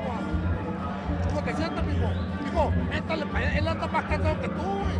Tienes que comenzar a pegar abajo y suelta para arriba. Vas ganando, pero te Agachalo en la cabeza.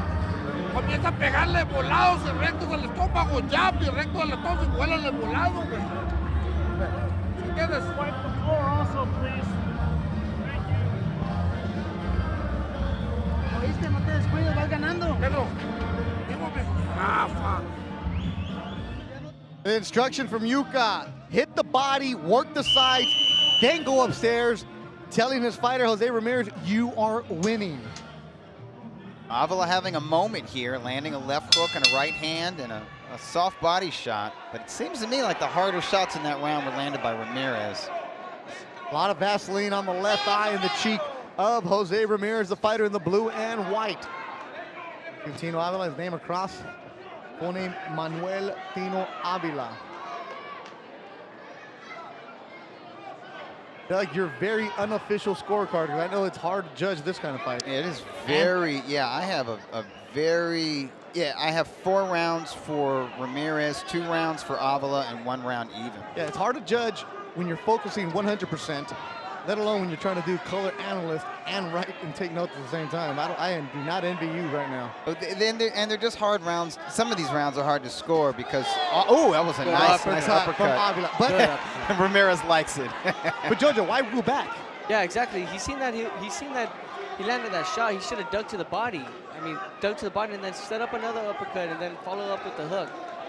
Seeing that he landed a clean shot that he's ever landed in this fight. I don't think he's landed such a clean shot this whole fight. That was the only one, so he should have took advantage of it.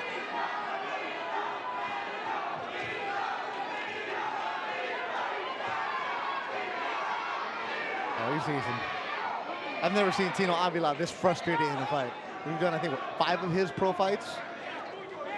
Yeah, you could just tell in his eyes that he's a little frustrated. He didn't know how to fight this guy. Give credit to Ramirez. He said, this is what I'm going to do, and I'm sticking to it. It's up to you as the A-side fighter to dictate the fight, right, Jojo? Yes, it is. It is always, when you're the underdog, you always got to be aggressive and put that pressure on the A-side fighter because you want to showcase to the judges and to Golden Boy that you're a light dog in there and that you're able to compete with this guy and even win rounds with this guy. I mean, Jose Ramirez, I think, is doing a tremendous job being aggressive because that's how he fights. Ramirez was living in Mexicali and 2 years ago decided to make the move to the United States, lives in Huntington Park now. Actually lives with El Gallo Gomez, that's where he's living with. And this was a fighter, like we've met these guys at the weigh-ins or our meetings. You're like, okay, you're confident, yeah, and it's always like, yeah, I've gone up against the best. But sometimes that's some false confidence. Ramirez was like, nah, man, I am good. He's got real character because he didn't let his setbacks define him or defeat him mentally. He used that as strength. Well, he loses to Lomachenko, and his very next fight, Abner Mares. Stopped by Abner Mares, very next fight, Oscar Valdez. Yeah, that was a tough schedule for anybody. Like, bro, can we get in a tune-up fight in here somewhere? Yeah, I mean, for the best featherweights in the world, that's a tough schedule. As Ramirez going to the wrong corner. He's done that a few times. And he's smiling about it. Maybe he's in the zone. Yeah? Jojo, you ever go to the wrong corner? No, never, man. And I hope I never plan on to. Is that overhand right? He times it just right as he comes in. And then basically here's a nice left to the body landed by Ramirez. He's working on the inside. Avila's trying to do more grabbing, although there was a nice 1-2 to the jaw landed by Avila. Here's how I would describe what Ramirez is doing. He's mugging Avila. Yeah, he is. He's showing his This is a mugging. He's showing his man strength and that he's stronger than him and that he's able to take Avila's strongest punch. I mean, he is. He's being very aggressive in there. He's being very rugged in there and making Avila be all frustrated.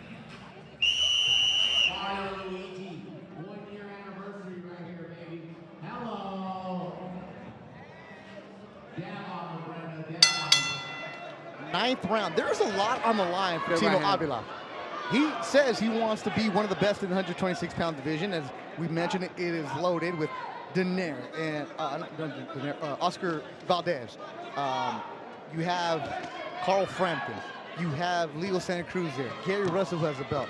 Joseph Diaz knocking on that door trying to get a world title shot. Jesus Cuellar, WBA guy who's fighting Abner Mares. Yeah, and if Mares wins, he's right back in that picture. And Tino Avila very confident in his abilities. And, you know, I don't blame him. You get tired of fighting at the Belasco, right, JoJo? You don't want to find nothing against this place. But when you've been here a couple times, you headline, you're like, dude, I want to go to the next level. This isn't something, kind of a performance that gets you next level. No, it isn't. I mean, that's every fighter's dream, is to, you know, compete at the Belasco Theater and gain that experience and then fight on bigger stages and bigger levels with tougher opponents. But you got to showcase to Golden Boy and to everybody that's in attendance that you're able to compete with those guys if you're beating these guys decisively. But tonight it seems like Manuel Avila is not ready. Yeah, not ready I for the think upper he's on his stage. way to losing. I mean, I think his unbeaten record is in jeopardy. The spot that he wanted to take among ranked featherweights, that is in jeopardy right now.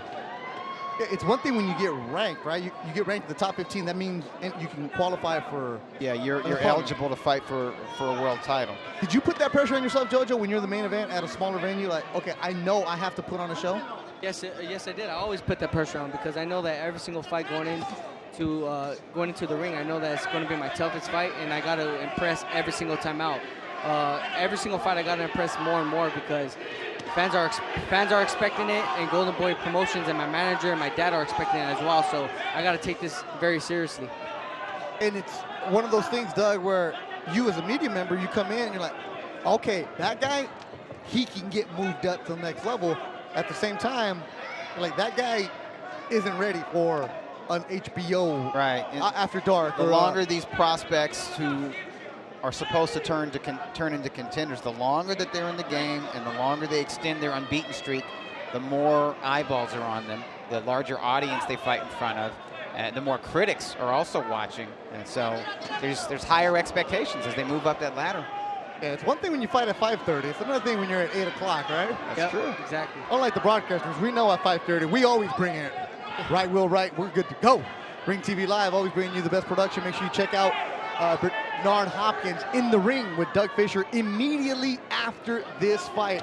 It's Bernard Hopkins main event December 17th on HBO at the Forum in Inglewood, California. Joseph Diaz Jr. will be the co-main. Final seconds of the ninth. Same way this fight started is the way the round is ending. I think Jose Ramirez pulled it off this round too.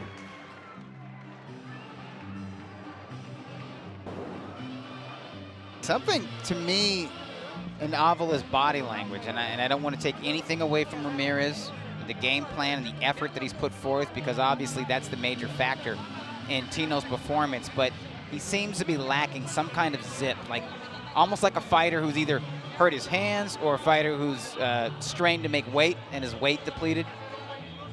Sluggish. Yeah.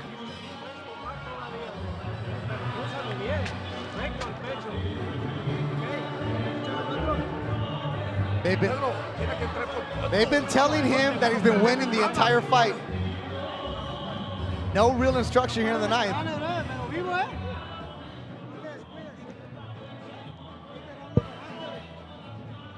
Doug, you're the analyst. Go for that one. I'm going to leave that one alone. There's silence in the corner of Tino Avila.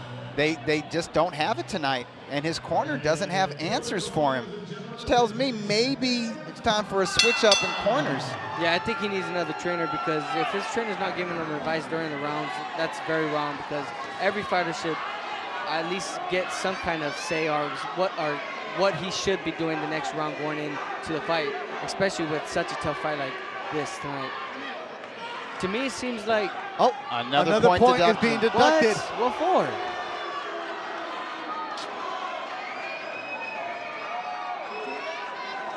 I don't understand what for, man. It was a hook, and he threw a punch. He's been warned. Remember, he's been warned for a lot of things. Yeah, exactly. And Rhett has been yelling at him the entire time. Let's see how much more of aggression does Ramirez have, because now that you've lost a point in this round,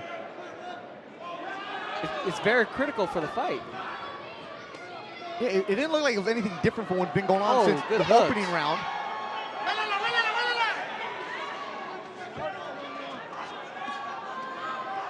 Hey, what'd you see? Wow, it's a dirty fight, but I think that's the game plan Ramirez had, is just to do that with me, in sparring. So Tino needs to really get that space and counteract right there. Boom! Don't let him come forward. Keep him at a distance. Well, he needed to be doing that in the early rounds. It's too late. We're in the middle of round 10. And I think Avila has just let this fight slip away from him. Did. Like you were saying before, Doug, that maybe it was something about Avila today. Maybe he hurt his hand or something, or maybe he took it lightly. He took this opponent lightly because he's seen the losses that he fought with Lomachenko, with Oscar Valdez, and with Ramirez, and maybe Manuel Avila thought that he was up there with those type of guys, that his skill level was as Vasil Lomachenko or as Ramirez. So he was. Or maybe he assumed that those losses took something away from Ramirez, possibly physically or psychologically, to where he wasn't going to face that tough version of Ramirez. Possibly, yep. Whatever the case, if that is the case, Jojo, shame on Tino Avila. You can't have that mentality coming into the ring. Hey, Especially Jojo, if you're a main event. You're a fighter who's around the same age as these guys. It's kind of opened up your eyes a little bit, like, hey, I need to stay a different mentality. Yeah, I got to stay very active and very focused, because this boxing game is a very brutal sport. Even your opponents, no matter what opponent you're going to be fighting, these guys are willing to win, and they're going to try to pull an upset. So you got to train hard every single fight, no matter who you're fighting. And you can't let the B-side guy come in and dictate a fight, which is exactly what Jose Ramirez has done since the opening bell. He jumped as soon as the bell was hit to start this fight. He has not stopped smothering Manuel Tino Avila. It's going to be very interesting to see how the cards work out, as Ramirez had 2 points deducted for rough tactics. Final seconds of the fight. No, I didn't. As Abe Lopez called it, a dirty fight. It was just, Tragos amargos, jamming Ramon Ayala's marquee song that means the end of the night. This is one where you need tragos amargos, because you watch 10 rounds of this. Oh man, clavado en el Velasco. The judges have their hands full in this one. A lot of blood coming down the eye of Jose Ramirez. Let's look at the replays. Great job by our replay staff finding some clean shots. A decent stiff jab from Ramirez when he comes in, and then that head goes down, and he's just throwing overhand haymakers. And he was consistently able to get inside without really getting clipped with a significant punch from Avila. Yeah, he was able to dictate the pace without getting hit clean at all. And didn't let that blood bother him at all. Nope. Like I said, he's a guy, he could take whatever you can dish out to the head. And as you noticed, you got to hurt him to the body to take him out. This is when I turned around to our press row, asked some of the fighters, like, hey, what do you guys got? 3 of them. Shrugs. Shrugs, like who cares? I got Ramirez. No, I thought he won 6 rounds. Now who cares? It's more of like, what do you make of this? Yeah. Thank you, you too. Have a good one. As Joseph Diaz Jr. signing autographs and broadcast at the same time. They don't leave you alone, do they, JoJo? Hey, you know I love it though, man. Yeah, I know you love it, but you can say no. Will Wright's gonna get mad at you, bro. Sorry about that, Will. Nah, you're good. You're good. As we get ready to go, I think they're trying to figure it out. 2 points were deducted by Jose Ramirez. That could be huge in the way the judges have it. I have no clue how to score a fight at all. It's Yeah, now if the judges scored those rounds for Avila, those become 10-8 rounds 10-8 for rounds. Avila. And that could be all the difference in this fight. I thought Ramirez won those rounds that he received a point deduction. That was in round 5 and round 10. I have those 9-9 rounds. I have those even rounds. So I still have Ramirez up ahead. Hey, I have Ramirez pulling it off tonight. We'll see how that goes. The corner of Team Avila still not talking. That's strange, man. Well, I mean, isn't that telling, though? It's like they're not mad about the tactics of Ramirez. They're not celebrating. I think they know that they didn't bring it tonight. Right now, just looking in this corner, do you think they won or lost? Lost.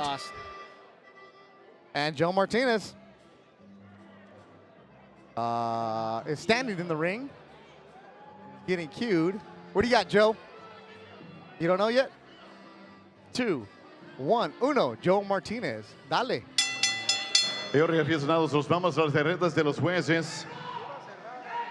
La señorita Carla Caiz anotó 99-89 Avila. 99-89 for Avila, the score from Carla Caiz. El señor Pat Russell anotó 95-93. Russell has it 95-93 Ramirez.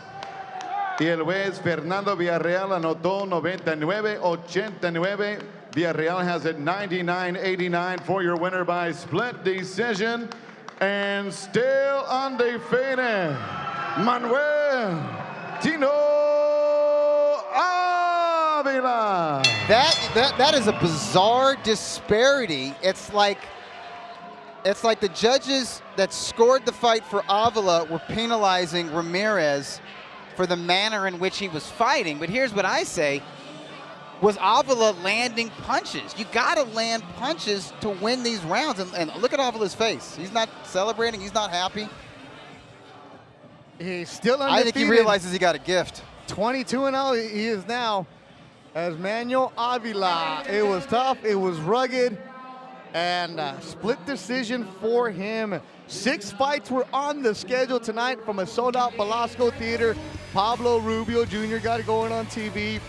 Von Whittier against a tough fighter from Juarez, Mexico, Francisco Dominguez. Whittier, 19-year-old Rubio, co-managed by Meta World Peace from the Lakers, who was here in attendance briefly as he's getting his hands wrapped. He got the win. He's now 8-0, got the unanimous decision. And the co-feature, Emilio the Kid Sanchez, Bucrema, California, got the win. He's now 14-0, but took off a tough Yul O'Heen fighting the United States for the first time. Sanchez had to work, and he earned it, but he got the victory tonight. He improves to 14-0, and the same night as his younger brother Sal got his second pro victory. And in a rough, ugly, rugged, as Abe Lopez said, dirty fight, Manuel Tino Avila gets the split decision. For Abe Lopez, Talia, Joseph Diaz Jr., Doug Fisher, and the entire crew, Bethel Duran saying good night from LA.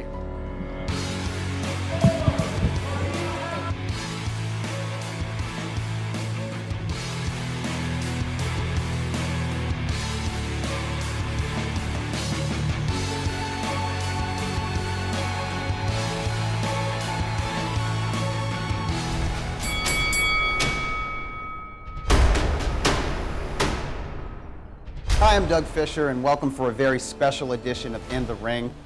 With me is a man who really needs no introduction in the world of boxing, Bernard Hopkins. And I'll tell you, there are Hall of Famers, current and future Hall of Famers, and then there are all-time greats. And this man, the former middleweight champ and the former light heavyweight champ, is, in my opinion, an all-time great. Not just because of your longevity, which was amazing, not just because that you set records that equaled or bettered previous all-time greats, but really it's because you dare to be great.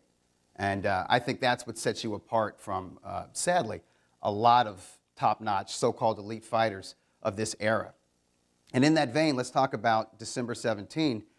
You've been 2 years out of the ring. You're over 50 years old. Nobody would fault you if you wanted your last hurrah, or your final bout, your swan song, to be against an easy fighter. You're fighting Joe Smith Jr. You're fighting a guy who is ranked at light heavyweight and a guy who's known for his punch, let alone the fact that he's 17 years younger than you. Why? And also got a Why? You don't have also to. got a hard job. It's construction, which is not an easy job. Anybody out there. He's a Long Island construction So worker. hard to the core. But you know, Doug, I dare to be great. You mentioned it a couple of seconds ago. This is one of those moments that I'm dare to be great. Yes, time had passed by, but not in a way I feel where I can display that one more time. And it has to be with a guy like a Joe Smith Jr., who presents a very, very serious threat, not only to my legacy, but also to my health. I realize that. I do love myself. But I understand that I must be on point to be able to get a send-off that I feel that I want, in the way I want to do it, to show people in boxing and around the world that in some cases, age is not a factor. And I just have to go ahead and display that one more time. This will be the final one. I agree with you in part with his threat level. I think he's a physical threat. He's a physical Absolutely. threat to any light heavyweight out there. He can't threaten your legacy. Your legacy is set. Yeah. You were undisputed Well, I middleweight have to champ. tell myself. You broke the middleweight title defense record. You're the oldest boxing champion of any weight class, and you broke your own record, 46, and then at age 48. There you are doing push-ups. This was a rematch. Yes, this is in Montreal. This is May of 2011. That's when you regained the light heavyweight championship at age 46, breaking George Foreman's record.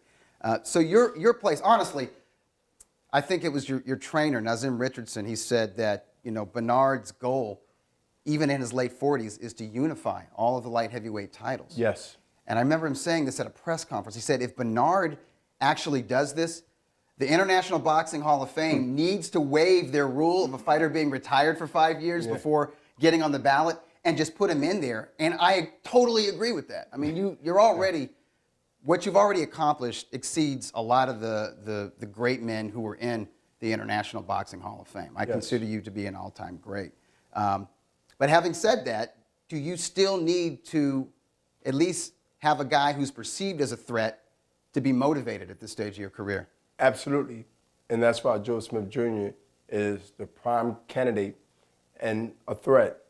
And I said legacy, and I will stand by that based on wins and losses. I know that I have to continue to win one last one, final one, based on my legacy. This would moves me. This would keep me aware of anything that doesn't say a W, takes away whatever percentage it takes away from my legacy. And when you're a proud champion, you're a proud competitor, Doug, you must go in there with that mentality. One fight doesn't change 28 years of hard work to where I've become a future Hall of Famer. And when I become a future Hall of Famer, legendary. It will happen.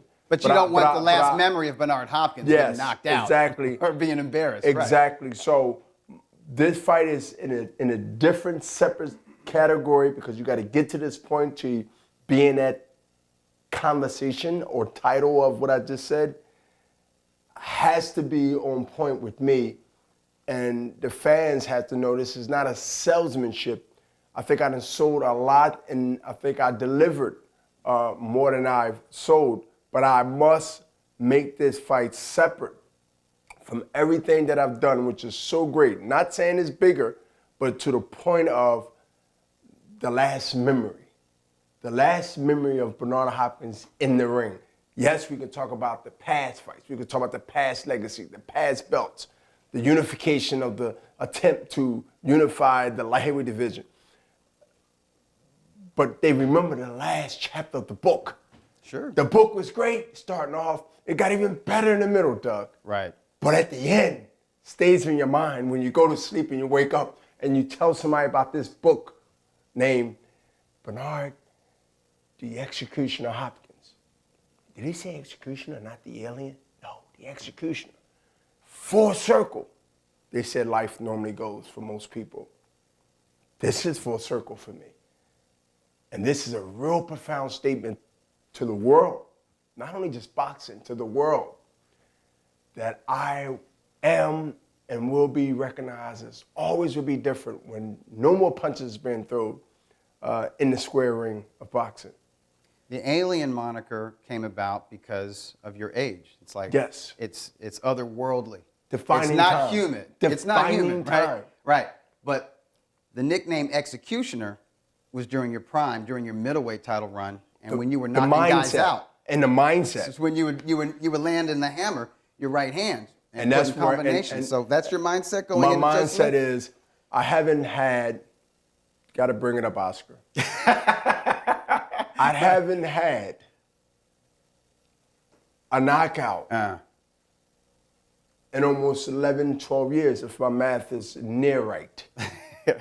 So when I fought Oscar. Yeah, that was September 2004. Okay, this is 16, fast approaching 17. 12 years. What a great, great way to close the chapter of a historic, almost 3-decade career. And haven't been on a drought, rather. Mm-hmm. And TKOing or knockout of my opponent. You know, that's history to me. I done made that out of a history. Here's this man fight a credible guy, big, strong, construction worker, Long Island guy. I don't know nobody in Long Island. I don't know one person in Long Island came fight. Right. I don't care what nationality, where they at, how far. At the end of the day, if you're a Long Island guy, you can rumble. Yeah. And gonna give you a rumble. So, Doug, that to me is something to get my juices flowing. There's a risk. Yes, I said it. I run to the fire. Right? Absolutely. When it comes to challenges in the ring and out of the ring, I run to the challenge to be able to see where I'm at. Sometimes you come out all right. Sometimes you don't. Right. But I'm willing to take that chance to dare to be great. I can't think of another elite boxer that has been the underdog as many times as you have. And just off the top of my head, 3-1 underdog, and correct me if I'm wrong on any of these, 3-1 underdog against Felix Trinidad, 3-1 underdog against Antonio Tarver, 3-1 underdog against Kelly Pavlik, 3-1 underdog against Jean Pascal in your first fight. Did I leave something out? I think you've been a slighter underdog in a couple other bouts, as a matter of fact. But you left something. Think about that. You did leave something out that has nothing to do with boxing. Oh, okay. It just has something to do. I was just born into the underdog title. Right. In January 15th, 1965, wasn't a nice country towards colored people. Mm-hmm. And I was born in Temple University Hospital in North Philadelphia to Shirley Mae Hopkins, my mother. Mm-hmm. God rest her soul. And to be born on King's Day, as I said, January 15th, 1965, in America, and avoided somehow the trash can because I was black. Mm-hmm. I was born into an underdog time in America. Right. I was born in the underdog of adolescent, all the things that was there for me to tempt me to go wrong and not right. You fell into that trap. I fell way into that trap. Yeah. But the underdog even gets even deeper because even falling into that trap and not giving a chance to get out of it far as statistic-wise. Right. And to be able to say, you know what? With only a jailhouse GED, with only the education that I came in with only the support that I had and have, wasn't a lot, but it was there to come back to, and that's home. Things were still the same, but a different year, maybe a little worse. But the pressures and the temptations and all the things that get you right back in that, what they call a repeat or violation. Right. 9 years. 9 years. In those 9 years, I was starting to build that foundation that brought me at this studio in LA. That foundation was built based on what? Adversity, underdog. Dog, this ain't the only story that's been told. This story's been told by others, but that was an underdog moment. That was an underdog years. And I came through this thing not having, what, a chance by the statistic to be able to not just stay out of trouble, but also build a legacy that nobody would ever imagine if I was to tell them the day I got out, this is what I was going to do and this is what I was going to be. It's a profound, it's hard, it's soft, it's all in between and in the middle when you look at a situation and say, you know what? This is a individual that don't take I can't lightly. When you got out of Graterford Prison, had you made up your mind that you were going to better yourself, you were going to educate yourself as much as you could, regardless if your aspirations for being a professional boxer were successful or not? Well, and by the way, and the second part to that question, did you believe that you could be a world champion and successful on that level as a boxer when you got out of prison? First of all, I believe, Doug, that I will fight. How far I go, didn't have a crystal ball, but I knew I could fight, and I knew I had all the ingredients, the toughness and all that stuff that Philadelphia would embedded in you. Right. But did I actually foresee this as I'm gonna be this, I'm gonna be that? No. My whole objective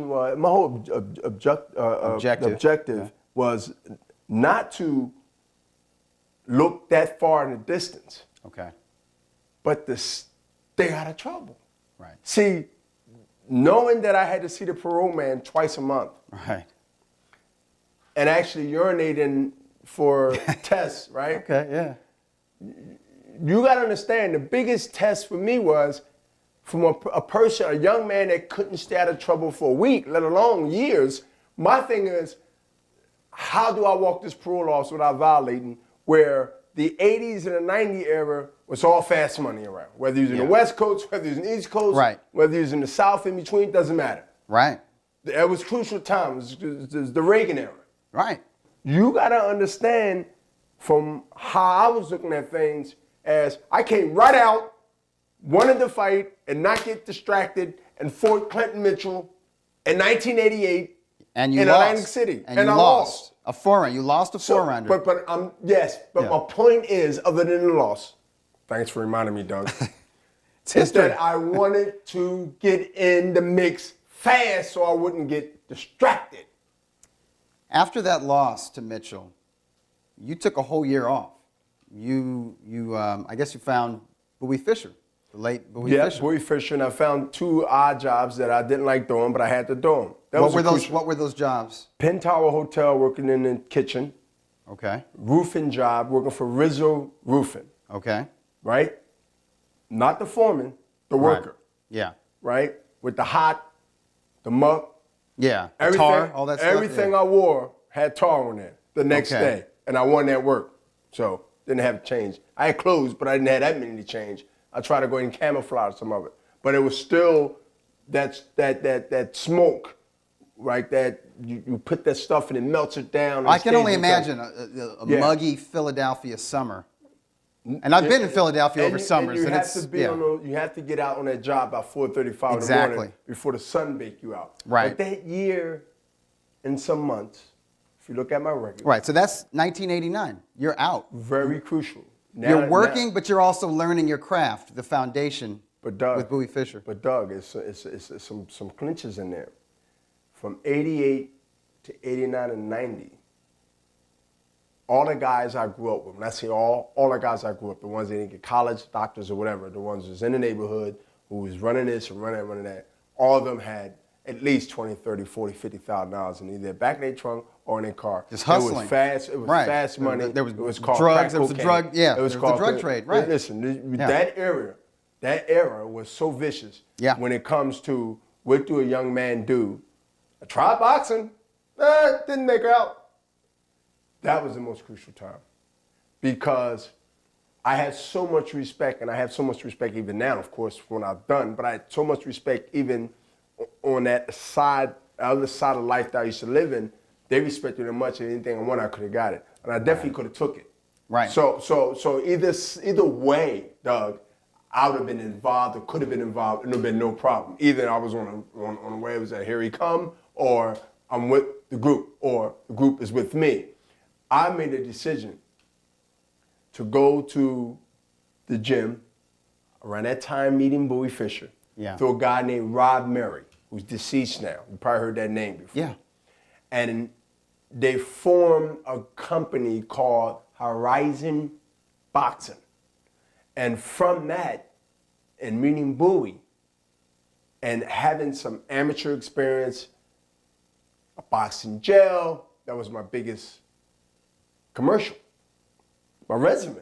Right. Man, graded for it. You know who graded for it? This is boxing. So they made some phone calls. Hey, he said he's okay, he can box, he's strong, smart.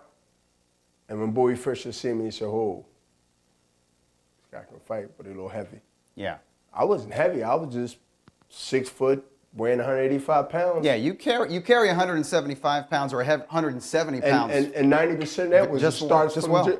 Eating the start food for 5 years. It do make you a little pudgy. Right. You know what I mean? Sure. Eating starts food for about. But Fisher looks at you and says, this guy can make 160. He's got those eyes. Bowie looked at me from day one. Yeah. He said, he's not light heavyweight. You shouldn't have been fighting at light heavyweight. Not back then. Yes. And I signed on. You come to the gym every day, because he heard the guys. People come home, I'll be here every day. And Bowie said, you come to the gym every day, I'll be here every day. And we had a contest that who was going to be wrong, because I'm so competitive, in case you didn't know. Yeah.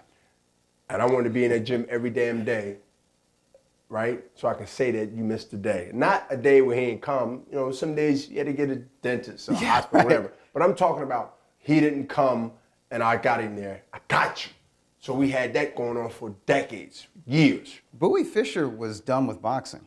He was fed up. He had been Jesse burned. Ferguson. Jesse, the boogeyman Ferguson. You talked about that in the ESPN tournament. Right. With Buster Douglas. Yeah. Right? Right. Absolutely. Yeah, I remember it clearly. I remember the conversation that me and Bowie had, right? And I remember Bowie got back into boxing. The bottom line is it took a man that didn't want to be in boxing no more. Left boxing. Right. And when he seen by the eye, as you said, he seen, whoa, you're not a light heavyweight. So he grabbed it on me and I said, what's this old man know to talk about? I'm a light heavyweight. Because I didn't know me. I didn't know my body. I know I can fight, and I told I can fight, man. You didn't know a boxer's nutrition. I didn't know 90% of the things I know now. Right. So obviously, this old man is telling me I'm not something I'm not, and I'm fighting in jail with 200-something pounders, but they ain't had no scale in jail, so you just by eye, right? You just took whatever took it as it was. But Bowie Fisher really seen it before anybody did. I mean, Rob and all them guys. They seen talent, but Bowie seen. Yeah. Bowie Fisher was an old school guy in which he would take his time in teaching the craft. He believes in it takes years. He once told me it takes 10 years to teach this is somebody with talent. Yeah. To teach them to be a complete fighter. Yeah. And did he tell you that? Were you okay with that? Because most guys are like, hey, I want to climb this ladder as fast as possible, make as much money as quickly as possible, and get the hell out of the game. Let me tell you. That's 99.9% of people who get them. When the older guys, athletes. when the older guys in the gym, Doug, and whether you have 2% of knowledge of boxing or 10, when an older guy like a Bowie Fisher is telling you something, and he's been around longer than you, right? And he got some gym cred, right? Some people got street cred. He got some gym cred in street, but he got gym cred. where you're going to listen to him. You hear the Joe Frazier stories and the Yank dorms and all the trains Right. like that he's been around. Right. You know, Georgie Benton's, what? Right. So, and he trained the guy, Jesse Ferguson, that was a pretty decent contender Yeah. in the heavyweight division when the heavyweight was hot. Right. When you start, right, realizing, as I did, having multiple trainers when I was in incarceration, and even in my little amateur spec when I was coming up, 10 years to me went a long time. It wasn't, because I knew that even though I came home, Doug, that I'm 25 years old, the only thing I was worried about if I'm gonna have enough damn time to blossom. I'm 25 when I came home. Right. I lost my first fight at 25. We're into the 89 now, 26. And you know, you hitting that 30s, that's like you had your peak already. Well, that was the story on you, because by the end of that decade, Bowie Fischer had crafted a complete fighter. Yeah. You had proved it against dangerous contenders like, I'm just going to bring up Antoine Eccles. Robert who could knock Allen. anybody out. Robert Allen. Punches. Yeah, guys who could punch and could take a fight, punch, yeah, and they were yeah. strong, and they were good. So it was obvious to people who knew boxing, this guy can really box, and he can fight. He could do it all in the ring, but nobody would really get behind you because they looked at your age and said, you know, it's too bad that he started late. He's already 29. He's already 30. Your biggest wins, your biggest moments in boxing, 30s. you were in your 30s. You were like 35 I was years old. 35 when I fought Tito. Let's talk about that. Because I want to know, if you ask me, what are the 3 greatest moments of Bernard Hopkins in the ring? I'm going to go with Felix Trinidad. I'll probably go with the De La Hoya fight, because that was your launch into sort of stardom. That was the crossover. That was the crossover. The win over Trinidad proved it to the boxing world. The De La You Hoya had a lot fight of got me doubters. a lot of my Mexican brothers fans. Exactly. And then, you know, maybe the rematch with Jean Pascal. John Pascal. Because you broke the record Yeah. there. Or maybe even the first fight with Pascal, because I love that you traveled. At your age, you traveled to Montreal into the Lion's Den, and you fought the young Lion, and you had a hard start. You got After dropped two twice. and Right, fought in the my way first and the back. third. You didn't just outclass or outbox the young Lion. You outworked him. You outfought him. You got in there. You weren't throwing 20 punches around. You were throwing a lot of punches. But Doug, it's a pattern. I'm at my best fighting my way back. I'm at my best going to the Lion's Den. Segundo Mercado, first fight in Quito, Ecuador. Right. When I got knocked on my ass twice. In Ecuador, fighting an Ecuadorian. Yeah. And got a draw. Dog, it's a pattern here. Right. When you see this pattern, you gotta say to yourself, wait a minute, okay, he was fortunate, right? Without using luck. And then you see it again, man, he's been on something. Then a third time, in different situations, but again, you go to Canada. He gets knocked down twice. Canada versus Ecuador is around the corner on Salt Street in Philadelphia, Canada. Right. Because this happened before. It's recycling. It's coming back to, as they say, full circle.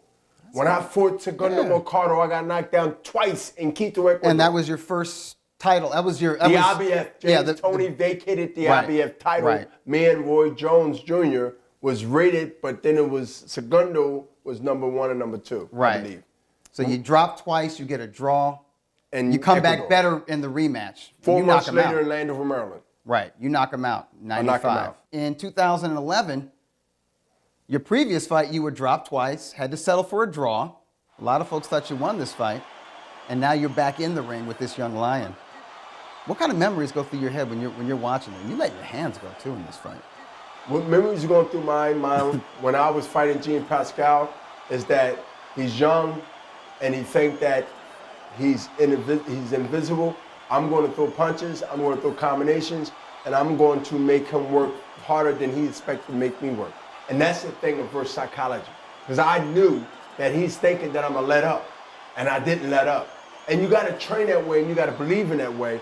And this is where I stayed in the pocket, and I used my cat-like reflexes to avoid a lot of punches that he threw. You did. And you know the great thing about this, and you see everybody ringside. So you see there's folks, and the great thing at this stage of your career, there are folks who are with Pascal's side. Who's got their hands cheering up for me. Yeah, cheering And for you. They forgot because it was past 40. And Well, everything. you know, it's obvious you inspire fighters. Yeah. You know, we had a wonderful moment just a couple weeks ago at Blasco Theater here in downtown Los Angeles. It was a LA Fight Club show. Damon Allen Jr. He had just had a draw. He had a fight where he had a draw. And you spoke to him after the fight. And he listened like all young fighters listen to you because they know you've been there. You've experienced everything that a boxer could possibly experience. And I tell them And you're going to tell it like it is. But you inspire them. But do you know, I mean, you probably are aware, you inspire folks who are in their 80s. Yeah. Like you inspire folks who really don't even care that much for sports in general. But they admire your dedication to your own health. Right. Part of my longevity in boxing, majority of it, the biggest percentage is not the talent part. I said, not even the belts and all the things I've won. I don't underestimate these things. I don't look down on these things. But it was my lifestyle. My lifestyle, and then that ingredient, talent, then this ingredient, then that ingredient. All these ingredients, that's why they call it a recipe. I am the recipe of a perfect dish when it's put together and it's done right and it's simmered right, and now it would taste right. And I got to display that in the long term because it didn't happen in short term. And I got to make that come to fruition to everybody in the world. And when they see me box in the ring, and when they see me doing other jobs outside of the ring, they see a person, Bernard Hopkins Jr., that lives this. It's a lifestyle. And it's beyond boxing, it's lifestyle. And that's what I tell people. You don't have to be a Doug Fisher. You don't have to be a Bernard Hopkins. You don't have to be an Oscar De La Hoya. Only thing you have to be is motivated to live and to have a purpose, to be able to treat yourself like you treat that Rolls Royce. You treat yourself like you treat any other thing that can be replaced. When you get that in your head, you become bigger than the belt, you become bigger than the athlete, you become really serious about your life and the quality that your life is worth. That's where I attach that to my occupation, which is boxing on a physical side. I don't want you to forget. I want to know your, just if you can, your top 3 proudest moments in boxing. 2001, circumstances, serious, underdog, flag went down, a lot of hype, a lot of... Just 2 weeks after 9/11? 2 weeks after 9/11, Felix Trinidad. That's of that historic moment in a lot of ways. Right. Led into years and fights that build now building my legacy up to now sitting here in this studio. The De La Hoya fight. But in between the De La Hoya fight and this fight, you had another fight that really took and made people really respect me even more than they already have done. And if they didn't, they really did now. Kelly Pavlik destroyed a guy that got 2 wins over me no matter how you cut it. He got the wins, and that's Jermaine Teller. Right. To see that display of artwork. Yeah. Artwork, Doug. Artwork. That fight to me was one behind the De La Hoya fight. I said Trinidad, Oscar, then this one. Because this fight, people was really, really open and vocal about what's going to happen to me. Oh yeah. This is the fight. He was the middleweight champ. He was undefeated. He was knocking everybody out, ruining guys. And you had come off a split decision loss to Joe Calzaghe, in which people said, "Hey, Bernard, okay, great career, retire. You should be retired. You don't need to be in there with a guy like this." 3-1 underdog, right? In this fight as well. 3-1, 4-1. And I wanted to now turn the clock back and show that I was a much better, superior fighter than, and I'm feeling them. I still the combinations, and yeah, you had a high volume. He was known as a volume puncher. Yeah. He wasn't just a power puncher. He was a volume puncher. And I think you shut him down. I shut him down. Not just with I the craft, but with effort. And that was again part of Kelly Pavlik letting him know that you getting outplayed and you getting outboxed, and this is a different level. And that's what you got to do to young guys in the boxing business if you're in there with them. After this you fight, got to be able to do that to them and let them second guess themselves. you know what everybody remembers, at least within the boxing community, is Afterwards? you stared down the boxing press. Oh yeah. You were a little bit emotional. Yeah. Everybody at the desk, and I just stayed there and looked at them. Everybody, because anybody can be knocked out, I'm sure, but they were so bold that it will happen. This is the fight that he gets knocked out. And I didn't holler. I didn't say, look at me now. I stared. That said everything. What were they? I wasn't there. What were they doing? Were they standing up You and were smart, applauding? Doug. I know. Doug, you were smart. I was like, you stayed home. If I'm wrong about this prediction, I don't want to hear it from Bernard. You're right. No, you're right about that. But you know, Doug, my stare in my mind, I can tell you like it was yesterday. What you gonna say now? The stare is like, what are you going to say now? Nonverbals became verbal in my presence. It was, in many ways, it was kind of reminiscent of a young Cassius Clay after proving the media wrong by beating Sonny Liston. Mm-hmm. He just yelled at him. He went over there and said, all of you suckers were wrong, and he, just went off on him, and that was unheard of at the time. I promise and myself. it was iconic, but this was, it was equally as powerful because, I promise Cassius myself Clay, 22 years old. Yeah. Bernard Hopkins, 43 years old. Yeah, I wasn't going to do that, Doug. But what I did do rather, is to go over and just stare him down. Right. And that was key. I mean, this is in Atlantic City, my home. Right up the Turnpike, Philadelphia. Atlantic City is like my home, where I built my career. I had my first fight and had some big fights there. Sure. Had some big losses there. But that was key to me in that fight, being a 6-1 underdog. Were they in awe? Were the media, were they just kind of like? Yeah. Yeah, they or were they like this? Listen, were they pretending to be hard at work? They was down and they was looking at their sneaks. But I'll tell you though, Doug, it was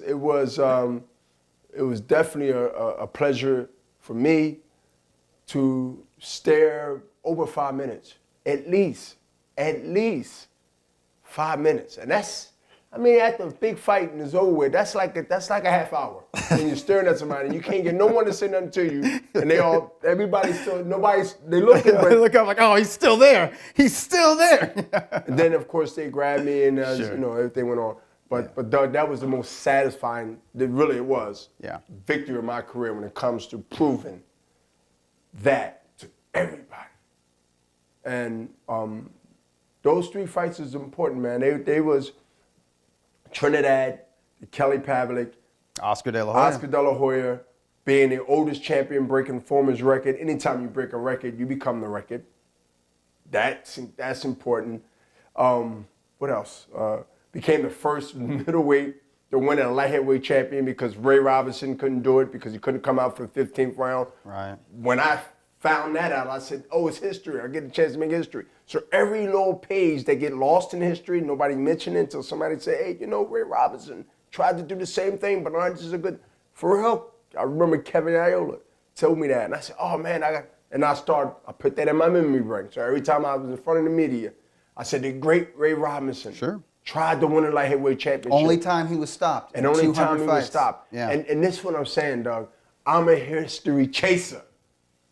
And not all, but over 60% of the fighters today, they are today's chasers. Right. They want today.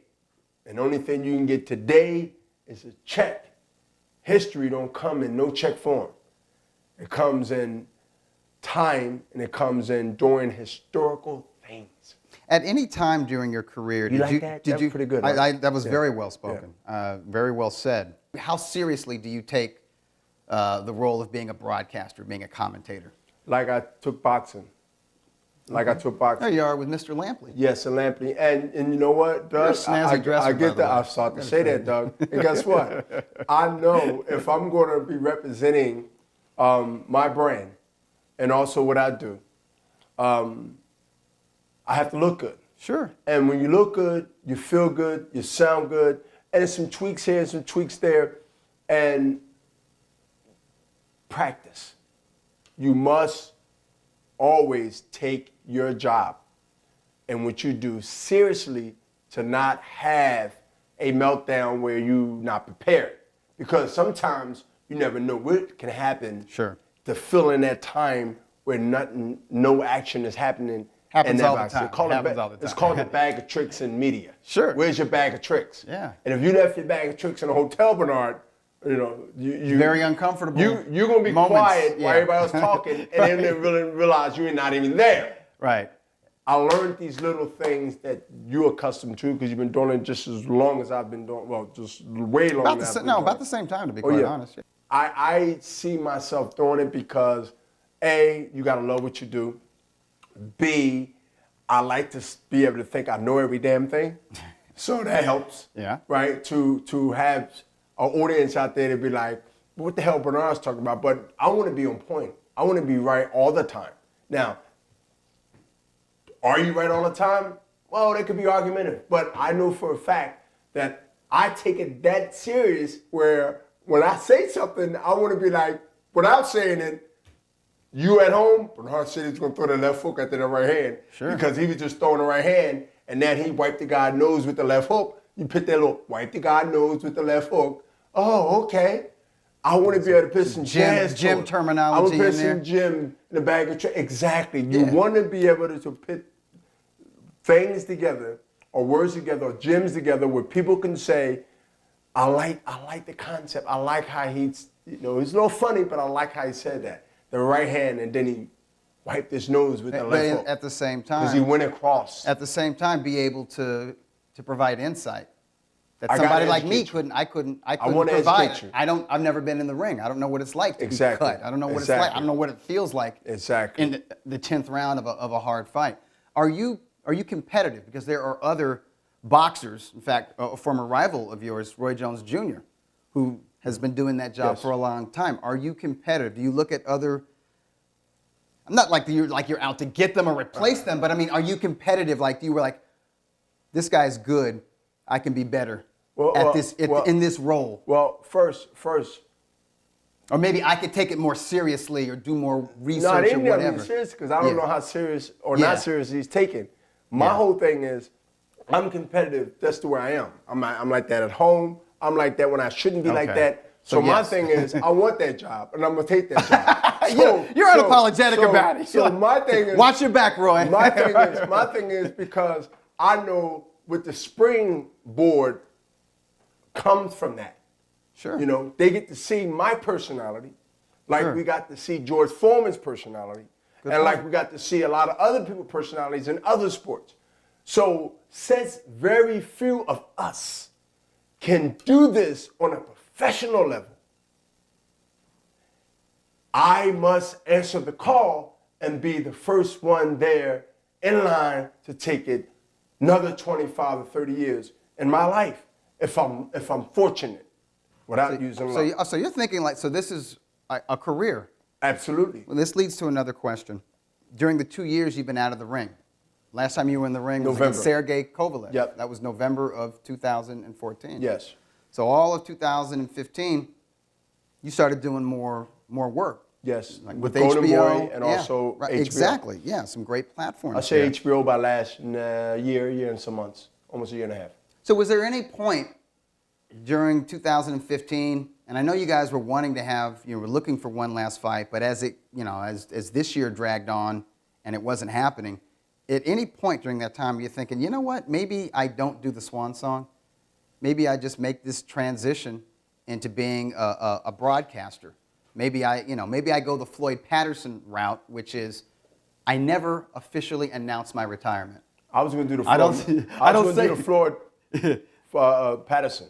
Right. Because, you know, when you ask that all the time, like I'm asked all the time, I say when I get about 60, they'll forget. They'll stop asking me. Right. Far as staying out on the stage or Bernard's retirement, having a speech, that easily can be done without being said. Sure. Just go away. If I wasn't going to fight or have a fight this year or on top of next year, which was 2 scenarios, right, I would have just went away. And I would have heard every time I was around boxing or even at home in Philly or wherever I traveled, are you going to do one more? All right? 52, 53, 54, 55, 56. So now it becomes a thing where now this man's 60. If you're going to continue to keep asking me, that's on you. And it'll fade out.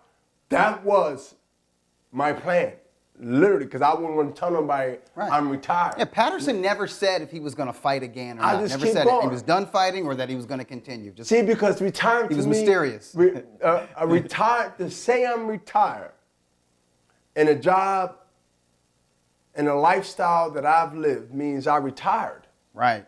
But if I'm still living, right, and I'm doing Golden Boy and I'm doing HBO and I'm doing anything else that's going to come that I don't even know yet that I'm going to be doing, that's not even putting my personal in the middle of it, because that's another job itself. Never retire. Now, yeah, I'm retired from getting hit. I'm retired from hitting, of course. But we don't like telling ourselves that. Right. Even if it's the time to say it. And you don't have to not tell yourself that while you're in the damn ring getting pummeled around. My thing is, the fight happened. I get to go out, as I always, jokingly but seriously. As I said to Peter, as I said to my team, not only Golden Boy, but my personal team. Right. Basketball have a legend, a living legend, that they send out with dignity and respect, but he had to do the work and go in there and play and get his points and make his team win or help his team win. I deserve to go out like Kobe Bryant, but that's Bernard Hopkins. Right. Now, it's not actually piggybacking, it's taking a page out of the respect that the NBA have for their players who've done a lot for the game. Like other legends have done a lot for the game. But at this time, you gotta give the man this time, this era.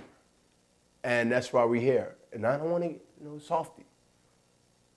And whether it's a title or not a title, this is the final one. I know that every second that's not gonna be on my mind, Doug, that it's the final second of my boxing career. This is the final round of my boxing career. When 1 goes and 2 goes and 3 goes, hopefully on my positive end, right? It'll go, if he goes, it'll go shorter. But every round that goes by will be the last time you see me in that ring. And that's important for my legacy and where I want to be remembered and the way I want to go out. And that's what I think that people, for good reasons, misunderstand athletes of any sport. Whether they stayed too long or they left too early. When a percentage of us, which is very small, is in position of myself, we write our own exit. Doug, you hear that? You write your own exit. The Kareem Abdul-Jabbar, the Julius Erving, the Muhammad Ali, Larry Holmes. You write your own. Listen, there's only a small percentage to get this in any sport. Right. When you write your own exit. And those athletes are the legendary athletes. You get I real- call you, I kind of jokingly say, I don't really jokingly say it, because I kind of hope I'm wrong, but I refer to you as the last great fighter. And You're I hope right. I'm wrong, but the reason I can say that. You're definitely not wrong about that. You're not, especially in the last 10 years. And challenge anybody out there, because I am a challenging person, to challenge anybody's don't agree opinion, and you have that right. You go by this the last 10 years. We ain't gonna go 15 and 20, but go to the last 10. Not that I'm not worthy of the top 10 in that divisions in those years, but you go to the last 10 years, I win that hands down. And then when they see this interview, because they will, we're gonna have a lot of people, thousands out there going and looking at the last 15 years, beyond 10, and say, wait a minute, and that's what we want here. Look who you on fought. Ring TV. It's about daring to be great. You dare to be great, and I dare to be great. And I always dare to be great, because the biggest test of mine to get to this point of thinking was traveling across the pond to win a title, to go in another man's backyard to win a title, to stand up and be the man in spite of powers to be. Right. And realize that at the end of the day, I gotta live with myself, with belts, without a belt, with a legacy, without a legacy. But what am I willing to live with is the decision how far I go. And this is how far I'm going. December 17th, final one. Bernard, I'm going to be there. And I just want to say it's been an honor covering your career for Thank you. more than 15 years. Thank you.